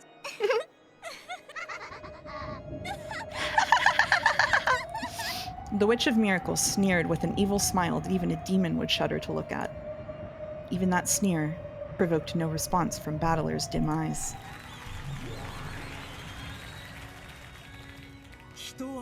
People live for the sake of love. Therefore, today, you have fulfilled the purpose of your lives. Oh, how great is the power to live, the power of love. I pray that the brightness of this day blesses these two for all time. Just give it a rest already, you demons. What comes next? The couple will now make an oath of eternal love. After that, they will exchange rings. On Battler's hand was a ring bearing the seal of the one-winged eagle, proof that he was the territory lord of this world. And on Erika's finger was a diamond ring that could not be shattered by any miracle. Diamonds signify an eternal bond. However, in Greek, the word diamond simply means unbreakable. Erika wasn't vowing to love Battler forever. She just wanted to rule over him as her eternal property. This wedding was being performed for the sole purpose of defiling Battler. Don't worry, I won't love you forever. After all, the point of this ceremony is to make you submit to me. Your heart will be shut inside an inescapable closed room forever, where I, Furuto Erika, the detective and the Witch of Truth, will command it. Your position as territory lord and your ring will become mine. Can't get. What was that? Can't get out. I fucking respect the double down. I fucking respect the hell out of it.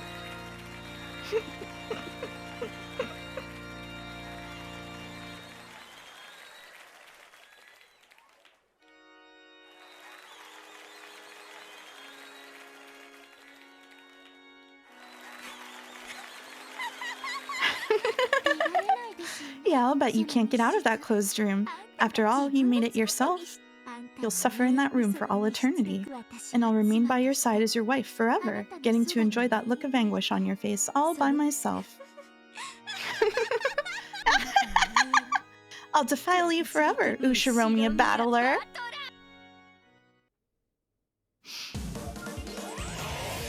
"48 hours earlier. Man, I'm Game Master now. I can do whatever I want. What am I gonna do? Some research I could do would be to make a closed room that not even I could solve, and then put myself in it. Oh, whoops.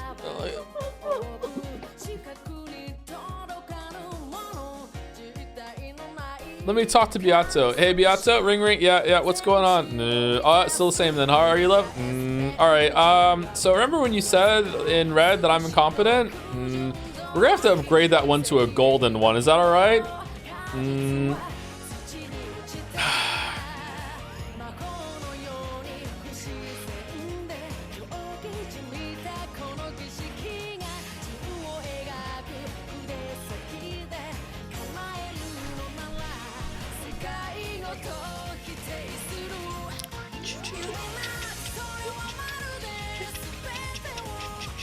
It's not as bad. The first one's way better though.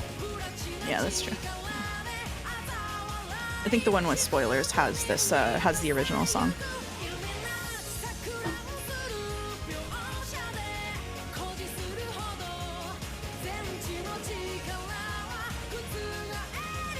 Do you want to take narration on the last section, even though I assigned it to myself? Sure. It's up to you. Okay.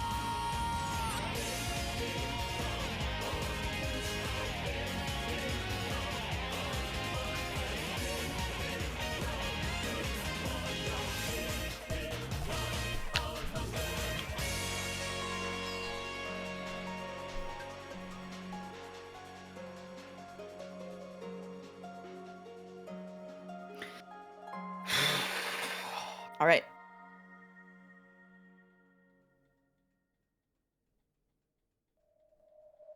The Witch of Theater going. All that could be heard was the sound of the wind. A sound of misfortune brings sadness and unease to all who heard it. Is this chapter 2 or is it the end of chapter 1 still? This is chapter 2. Okay. Slowly, I came back to my senses. I finally regained consciousness on top of a bed with a firm mattress. Where was this again? I can't remember where this is. I remember where this is. This is where, Oh, I don't remember where it is. What, Lambda Delta or Castle spoke to someone in here. Have you ever been here before? I can't remember where this is, but I can vaguely recall that I must not remain here. Never mind, okay, I'm wrong. The room was dimly lit. There was a light on, but that just made the darkness and eeriness of the room more apparent. There were no curtains over the window, but it was too dark outside to see anything beyond it. If I squinted into the pitch blackness, I felt as though I could see the witch of the forest peeking back at me from the darkness. Said that wrong. And I averted my gaze from the window in fear. I can't see or hear it. I get the feeling that if I were to leave this room, it'll be bright and warm and someone else will be there for me. I want to get to where everyone else is as soon as I can. Bad memories from when I was very young began to well up. Horrible, harsh memories of when I started dozing off during a family gathering and was put to sleep in some room I didn't know. I remember waking up there, incredibly lonely and sobbing.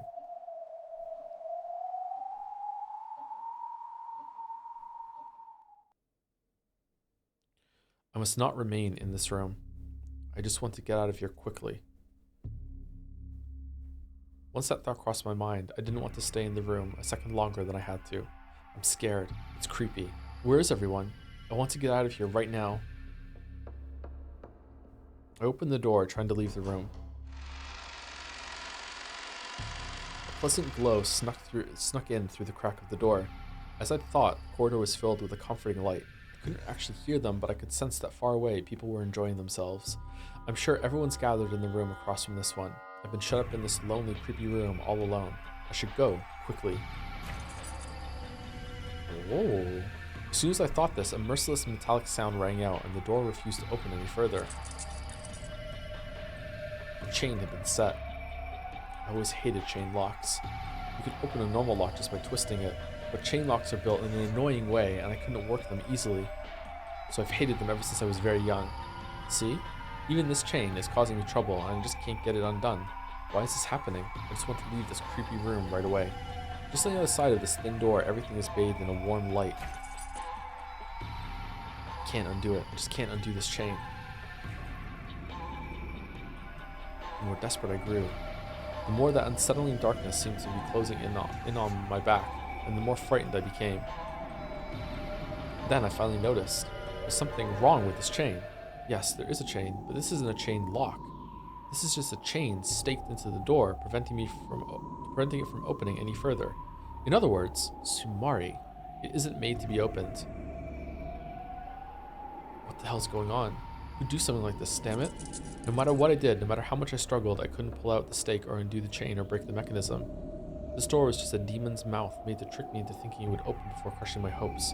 Even so, if only I could just open this door somehow, I could get out into that pleasant corridor. This desire forced me to keep my hand glued to the doorknob.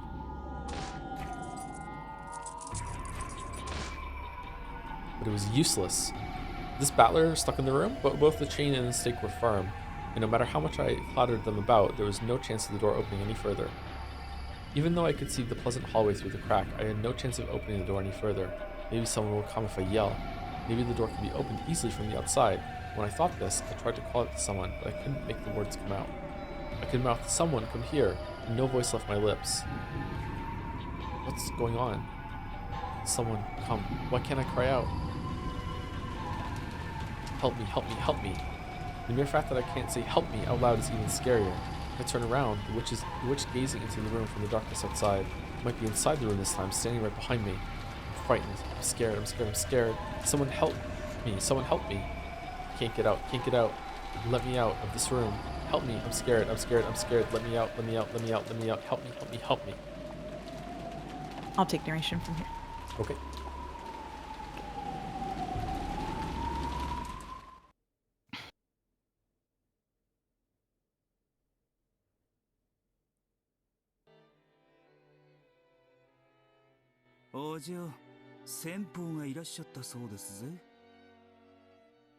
Sounds like they've That's arrived, lady.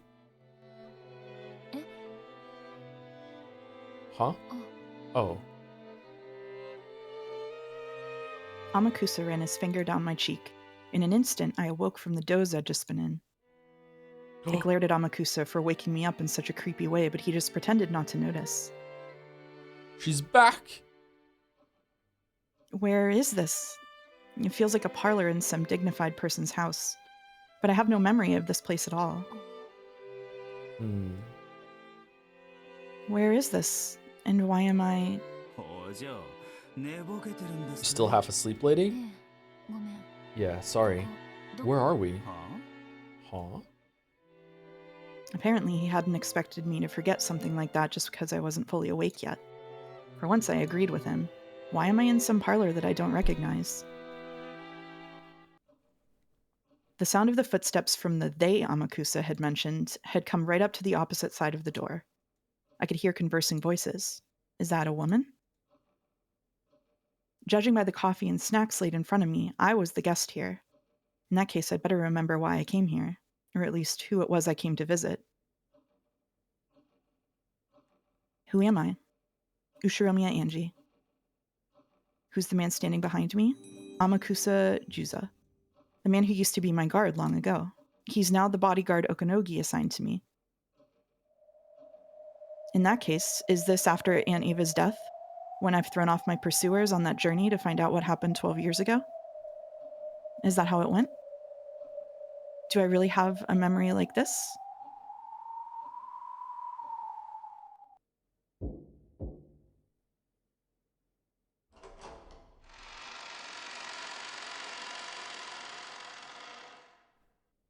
After a knock, the door opened, and the person I must have come here to meet entered along with an assistant. Oh, wonderful. Even after seeing her face, I can't remember who she is. お待たせいたしました Our sincere apologies for keeping you waiting. 八条 Hachijo 先生 Toya で is ございま here. す That's a relief. The assistant introduced her to me first. And I finally remembered who she was. She? I thought it was a he. Excuse me, but are you... ええ That's right. 私が I'm 八条 Hachijo Toya. The magazines were all talking about your book signing event. Supposedly, a mysterious male author showed up wearing sunglasses and a mask. Never thought you'd be a woman. What's the deal? あれは編集部の方に手 That 配 was just a していただい double た arranged for by the editing 似顔絵です department. あのサイン I was the 会の helper 時 standing behind him at the 後 book ろに待 signing. 機 Huh, now there's a shock. I haven't read your works, but I'll bet you're even more mysterious in your books. 読者など本を読んでいる Readers only ふりを pretend to して read いる books. 作者 They の read them based ブランド merely on the name of the が author and the brand and think that they've actually read them. 彼らには私 No の matter what I 本が write in my あった books, they don't truly read anything. ただ They just pretend to read so they can look smart and knowledgeable and keep up with the current fad. Why on earth should I expose myself to these people? Why indulge such trash? I see. Looks like you're Madame Hachijo, all right? This person really is eccentric. There's no doubt about it. This is Hachijo Toya herself. Hachijo Toya is a mystery novelist who's become the center of discussion lately. It seems her books themselves have been highly praised, but it's her mysterious debut that's attracted so much attention toward her lately. Last year, she managed to win several different awards for exceptional mystery novels offered by multiple large publishing companies, submitting each of her works under a different pen name. And after that, several highly regarded anonymous works were discovered, one after another, to have been stories she had written in the past under false names. And her popularity soared as she herself became more mysterious than her books. Despite all of this, the author herself never appeared in public, and everything about her was wrapped in a veil of secrecy. However, just a few days ago, this author finally made a public appearance for a book signing, showing up with a mask that covered his face and drawing even more public attention. And yet, apparently, even that had been a fake. Given this person's radically unconventional track record, it was hardly a surprise to hear her casually insult her fans like this. I know quite a lot about you too, Ushiromiya Angie-san. The talk shows have been saying all sorts of things. I'm sure you've heard nothing good. Yeah, nothing good at all. Apparently you employ and fire people on a whim, try to resolve everything with money, and care nothing for the law as long as you get your way. Yep, sounds about right. However, I happen to like intelligent people like you. Is that why you agreed to meet with me? Exactly. You're the only person who's managed to spot that Itoi Kukuro Regonamu is another pen name used by me, Hachijo Toya. That's actually quite impressive. Oh no, now I get to do it. Itoi Kukuro Rejo... fucking hell, I'm gonna die. IR. It was a pretty strange pen name. However, if you match the Japanese syllables to numbers, you can read it as 110199605576. 110199605576. This massive number is equal to 18 to the 8th power. 18 to the 8th in Japanese, Toya no Hachijo. Or in other words, Tsumari, Hachijo Toya. Very well done. I was quite impressed. In fact, I was so impressed I decided to let you meet me in person. Welcome to my mansion, child of man. Her manner of speaking was extremely condescending, but perhaps because of her elegant manner, it didn't feel particularly irritating. This person has sort of a majestic grandeur about her, which made that style of speech seem almost natural. At least that's how it felt to me. In fact, it felt almost as though this was the manifestation of some noble being, who would have no need to show herself before mere humans under normal circumstances. Since I'm not particularly a fan of hers, I guess this is proof that her mysterious charisma really is nothing to be laughed at.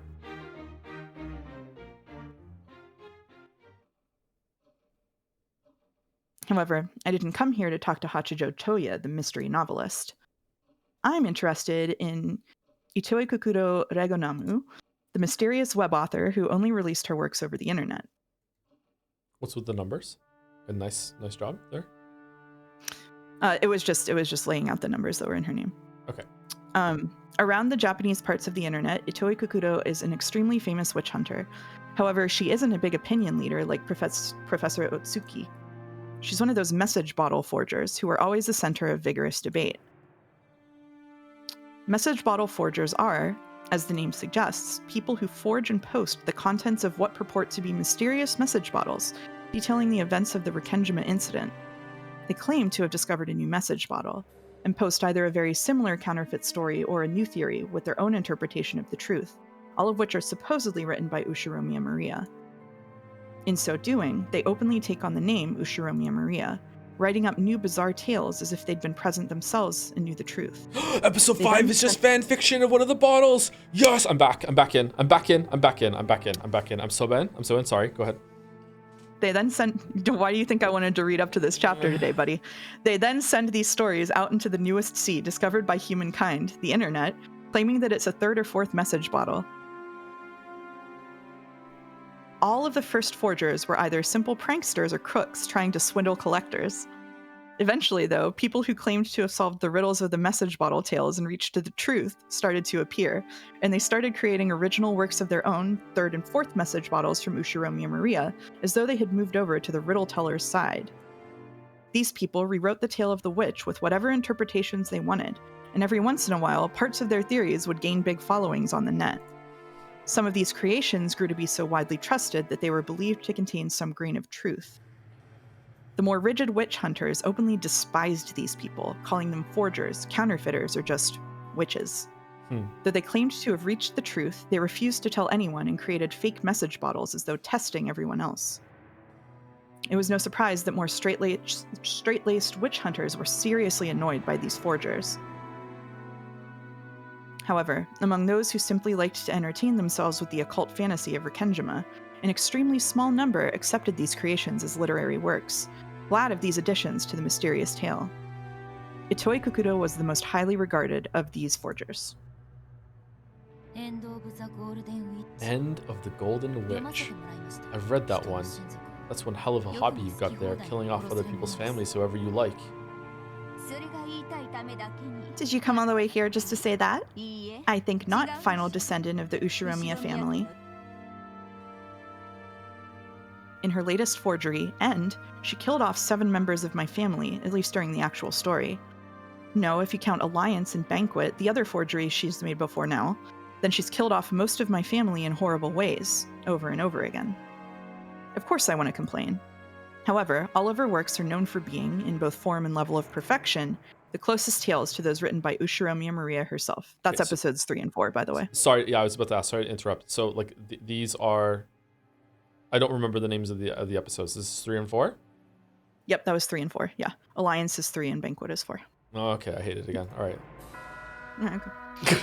In particular, Itoi Kukudo's first forgery, Banquet of the Golden Witch, oh, I'm sorry, I reversed it, managed to fit everything, including Ushiromiya Ava's escape to Kuwadorian.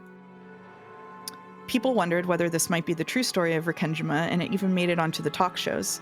Okay, Umiden, 3 people, 4 people, 5 people already said it was the wrong way, and I got it the wrong way around. We get it, get over it. So far, all of these tales have been nothing more than electronic text on the web. However, people will eventually realize that Itoi Kukudo is actually Hachijo Toya. When that happens, they'll become the works of that bizarre Hachijo, and no one will think of them as mere fan creations. People will probably start wondering if this might actually be a third message bottle she found and released under the guise of a story she herself wrote. When that happens, these stories will probably seem even more bizarre and credible.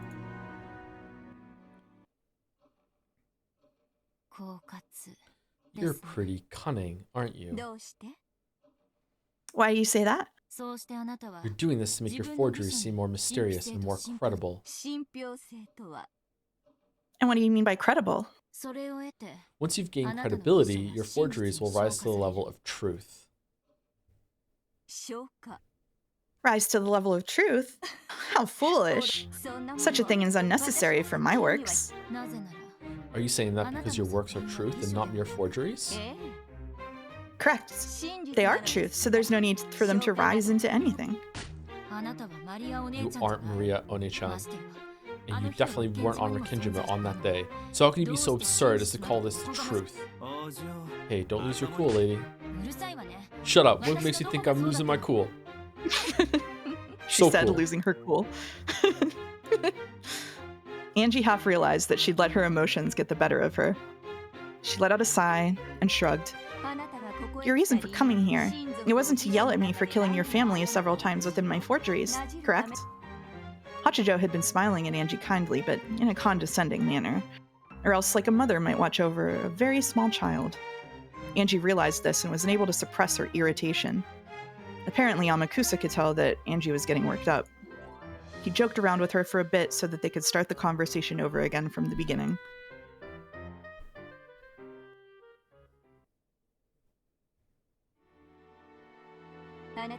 The thing you came here to hear is the truth that I've reached, is it not? Why are you so sure that you've reached the truth? Because I've understood all the tales. And I'm asking you why you're so sure about that. Do you think the sun ever revolved around the Earth? Hachijo suddenly started talking about the Ptolemaic theory. Angie was about to tell her not to answer questions with more questions, but she quickly realized what Hachijo meant. Humans used to support the Ptolemaic theory. However, that theory has been rejected in the modern age. Does this mean that, in the instance that theory was rejected, the sun stopped moving and the Earth started revolving around the sun? Of course not. The truth doesn't change based on what humans believe. Then right now, your denial of my truth means exactly the same thing. The idea of heliocentrism was proposed by several scholars before Galileo. However, it was hard to objectively prove that theory using the scientific techniques available at the time. Even so, that didn't change what the truth was. And yet it moves. So, you're saying the truth is still the truth whether you can prove it or not. Correct. In the future, when the full truth finally becomes known, people will look back and realize that I had already discovered it. Apparently, Angie just couldn't stand Hachijo's attitude. She kept getting irritated, and every time Amakusa would joke around until she settled down again. However, there could be no mistake that Hachijo was a genius, and had used her extraordinary intuition to form a most interesting outlook on the events that occurred on that island. That was why Angie had wanted to contact Itoi Kukuro and hear her views. Still, this meeting truly had been fortunate for Angie. She hadn't been absolutely sure that Itoi Kukuro was Hachijo Toya. She hadn't thought that the publishing company would really contact the author, and moreover, she hadn't dreamed that the mysterious masked author would grant her an interview under such short notice. The more she thought about it, the more she realized that the sum of the events leading to this meeting made for nothing short of a miracle. Yes, a miracle. After all, in almost all cases, I'd never be contacted by the publishing company and would leave for Nijima the next day. You want to take over? Sure. I'd leave for Nijima, then go on to Rokinjima. And then give Oni-chan a Sakataro stuffed animal. Huh? Why a Sakataro stuffed animal? My memory of the future is all muddled. My head hurts. Hachijo said something about showing Angie something good, rose from the sofa, and headed for the study desk. When she turned her back, Amakusa asked Angie, who seemed to be troubled by something, if she was okay. Hey, Amakusa, how long have I been here? What? You've been looking weird for a while now. What's going on? I can't remember how long I've been sitting here. Are you still half asleep? That's not it. I mean, I was able to get an appointment with Professor Utsuki, but the publishing company never got back to me about... I took Kukuro. Fucking hell. So in the end, I was stuck, unable to do anything that entire day, right? Huh? Amakusa, you went to go get that large black bag, didn't you? That's right.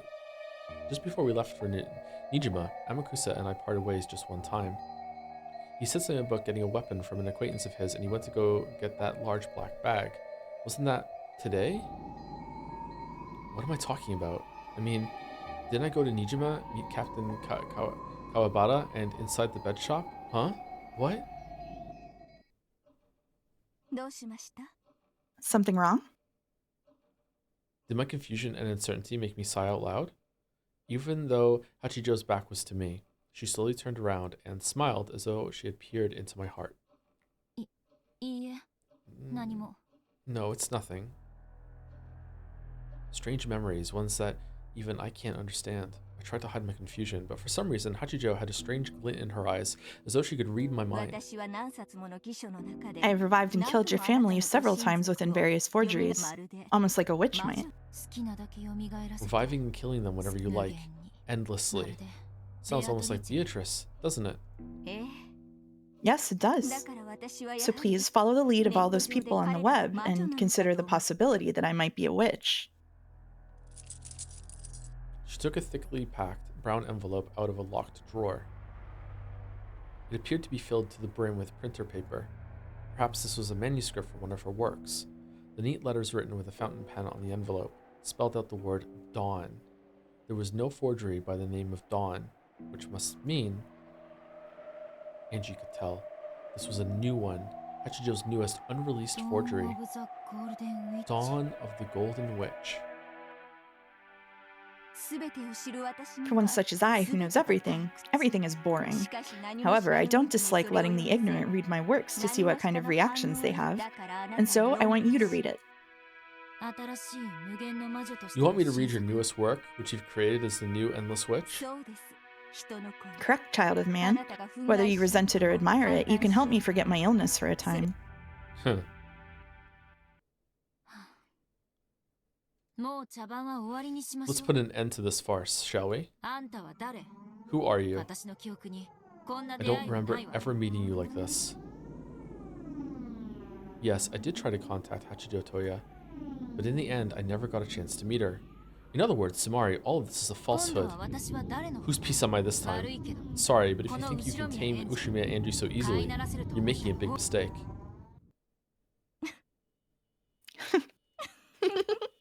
Yes, I'd hoped you'd be this interesting. She finally couldn't hold it back and burst out laughing. Gradually, the space around them seemed to be filled with a strange purple mist. The room itself seemed to twist and bend.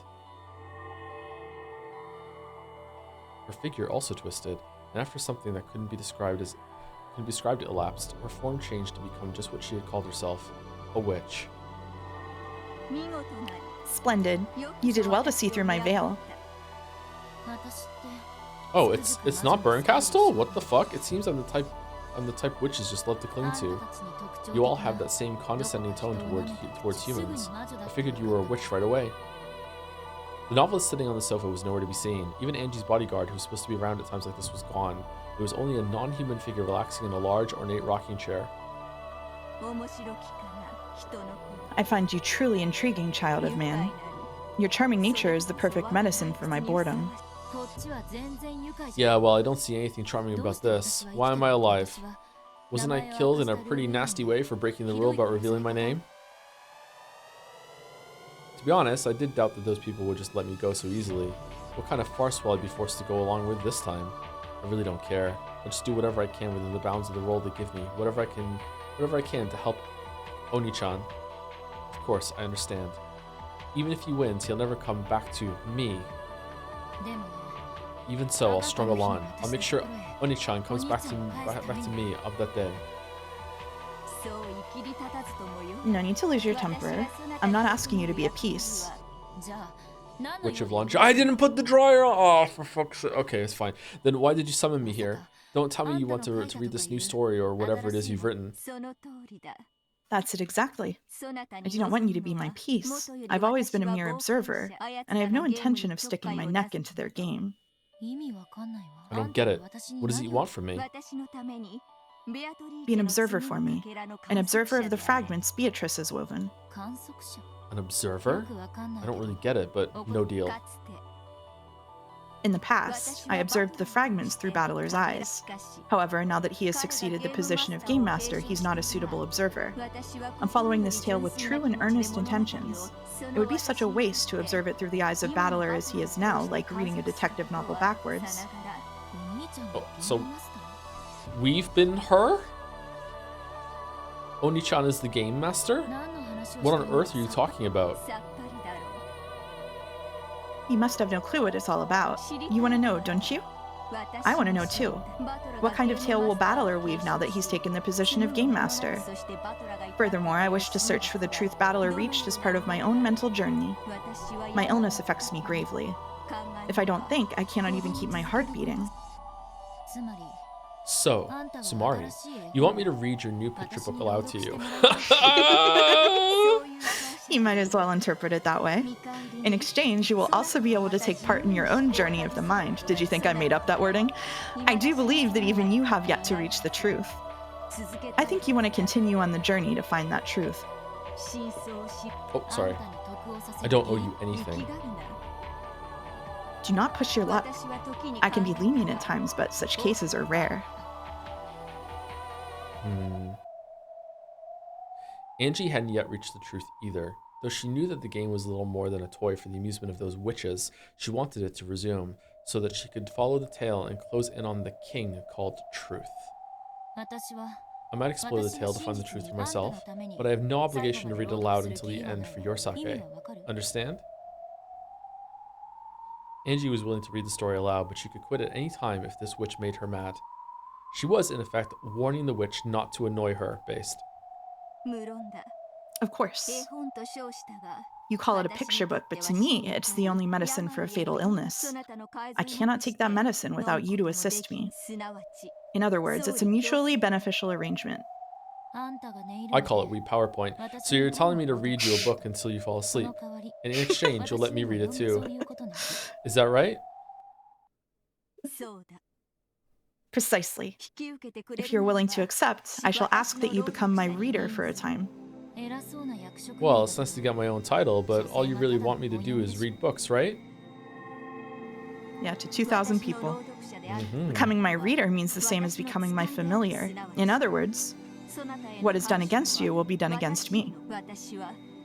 I will not permit anyone to disrupt my only interest, that being to read the rest of Beatrice's tale. I will not let Burncastle, Lambda Delta, or even Beatrice force anything upon you. This witch, who seemed to have an almost divine quality to her, spoke both quietly and forcefully. There was no threat in her words. However, even so, it was clear that she was on a different level than Burncastle and the other witches, and not at all to be taken lightly. Finally, another witch that doesn't drive me fucking crazy right away. So you'll offer me protection if I agree to read your book? Of course. What I want is for you to read aloud to me. I will not spare any who attempt to stand in the way of that. If my attitude seems arrogant to you, allow me to apologize, child of man. It may not seem so, but I am speaking to you with the utmost respect. Yeah, probably. Even that witch-like style of speech feels like it's got to be the most respectful thing you've said in the last few hundred years.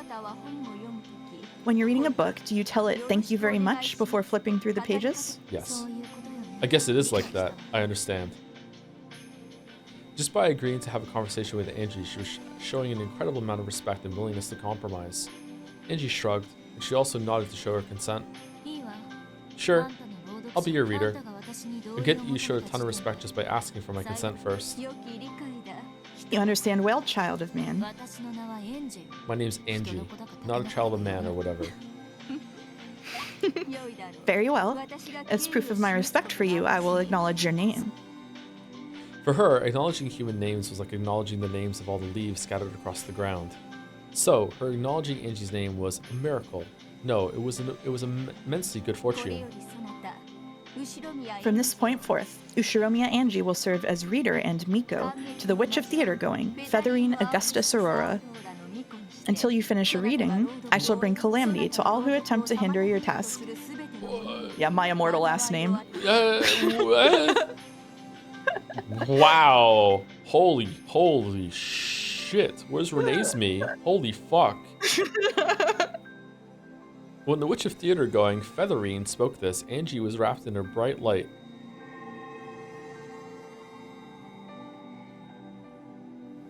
Angie didn't feel any particular change herself. Is she on the list now? Ah, shit. Featherine Augustus Aurora. What is this outfit? The majestic Witch of Theater going, drama and spectating, she is tired of life after 1,000 years and constantly repeats the cycle of life and death. In the past, she served as the master for numerous games as a legendary witch, but her legend, glory, and memory have already disappeared into the past and been forgotten. Only the solemn medal she wears on her chest retains those memories. The horseshoe-shaped object floating around her head is a memory aid device. It records her name, appearance, and other aspects of her personality. She is so old that she would not be able to preserve her own individuality without this. And now we have Angie side on the bottom now too. Interesting. Alright, human side.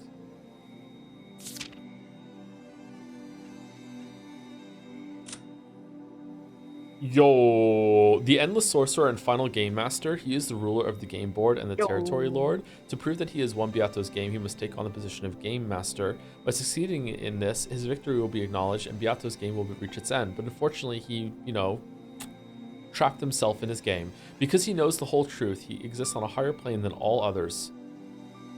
And now, finally, Finally. People can stop arguing about whether the fucking cape is a spoiler because it's been on stream. Thank fuck. Oh my god. Oh my god. Holy shit. Why is people calling me? What the hell? Okay. Angie didn't feel any particular change herself, but she definitely had been given something that only non-humans could sense. It signified that from this point forward, Angie would be the witch of theater-going subject. That didn't mean that Angie would gain some sort of special power. At least not right now. But at the very least, it probably meant that anyone wanting to cause her harm would have to first take on Featherine herself. Your name is pretty long. It sounds like some Roman person from the history books. What should I call you? That's not familiar with me. Call me Augustus Aurora. Well, I am literally your familiar, so I'm not calling you that. But after all the respect you show me, it's only fitting that I respond in kind. I'll call you Featherine. Featherine? Featherine? Any problems? None at all. For an ailing witch such as myself, even being called by my first name will be an experience to be treasured and pondered over, a child of man. I have a name. It's Angie.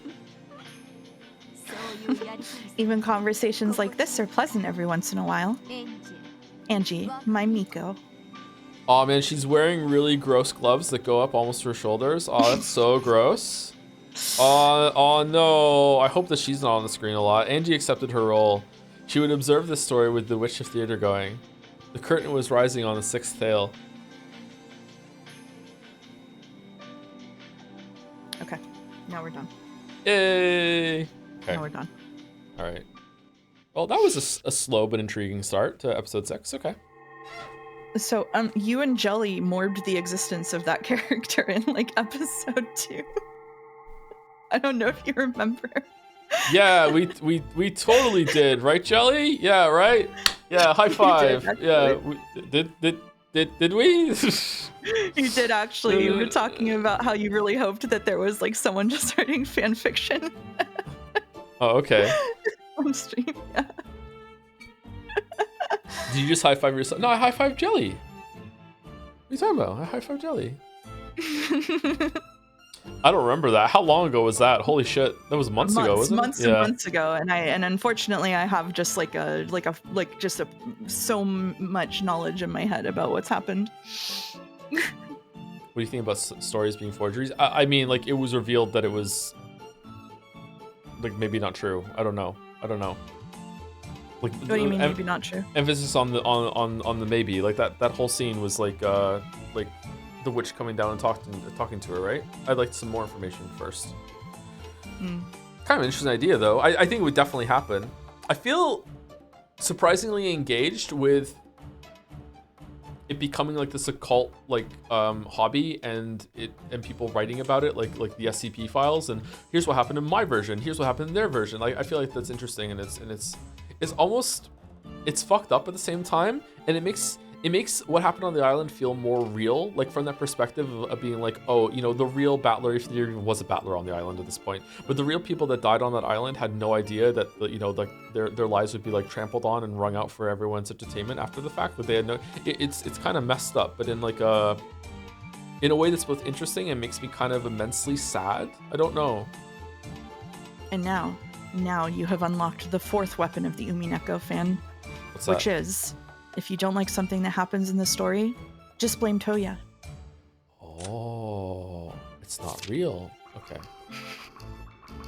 It's not real. It's I'm interested in true crime, but I also do kind of hate it. It's a weird like conflict in me. Like, yeah, that I feel like it is disrespectful, but at the same time I'm like fuck, it is interesting. Like, you know, in a morbid way. Yeah. Anyway, before I go, who are we rating? I can get that going.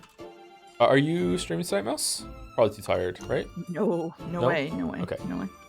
Hypothetical Walrus is streaming. Okay, we'll go Hypothetical Walrus. I'm not expecting like Umi news from Hypothetical Walrus, by the way. So, but we'll raid the Walrus. What stream tomorrow? Are you gonna do Umineko tomorrow? Sorry, I just sent the raid through. I don't know. I might. I'll talk to the Mouse about it. If I do it tomorrow, are we set up to go Jelly on Saturday? Yes. Okay, then I will read Umineko tomorrow then by myself. Okay, I can confirm that right now. There we go. Umineko's tomorrow. Okay. All right. Thank you, Simple from Jazz, for the bits. Thank you, Joe. Thank you, Simple. Thank you, Varens1666 for the new sub. Welcome, welcome. Thank you very much. Thank you, Mayor Zombies for the resub. I'm glad Umineko became your favorite piece of media ever, Joseph San. Thank you very much, Mayor Zombies. Thank you very much. Thank you, James Butoke for the resub as well. Much love. When are you playing ____? Oh, Expedition 33? Probably sometime in July, maybe August at this point. I'm not sure. But yeah, so that's the earliest is July. Thank you, Noibe, for the bits. Hey, Tom, Chemo Guy from one episode 3 stream with Jelly here. Last time I misunderstood Mouse's prompt to say something nice about Joe as genuine instead of an excuse to chat to endlessly riff on you. But this time I don't need that prompt to say that your opinions about episode 5 echo my own from more than a decade ago. Some chatters just clearly lack love to see what you do. Please never stop thinking out loud. Oh, wow. Okay. Thank you, Noibe. Yippee. Yippee. Thank you very much. Hope you're doing well. And thank you to Melon Gibson 1 before the raid goes out. Really, really quick. Oh no, Rap God. Thank you very much. Welcome, welcome. Clawfist. See you later. See you tomorrow, everyone. Hope you had a good weekend. Bye, everyone.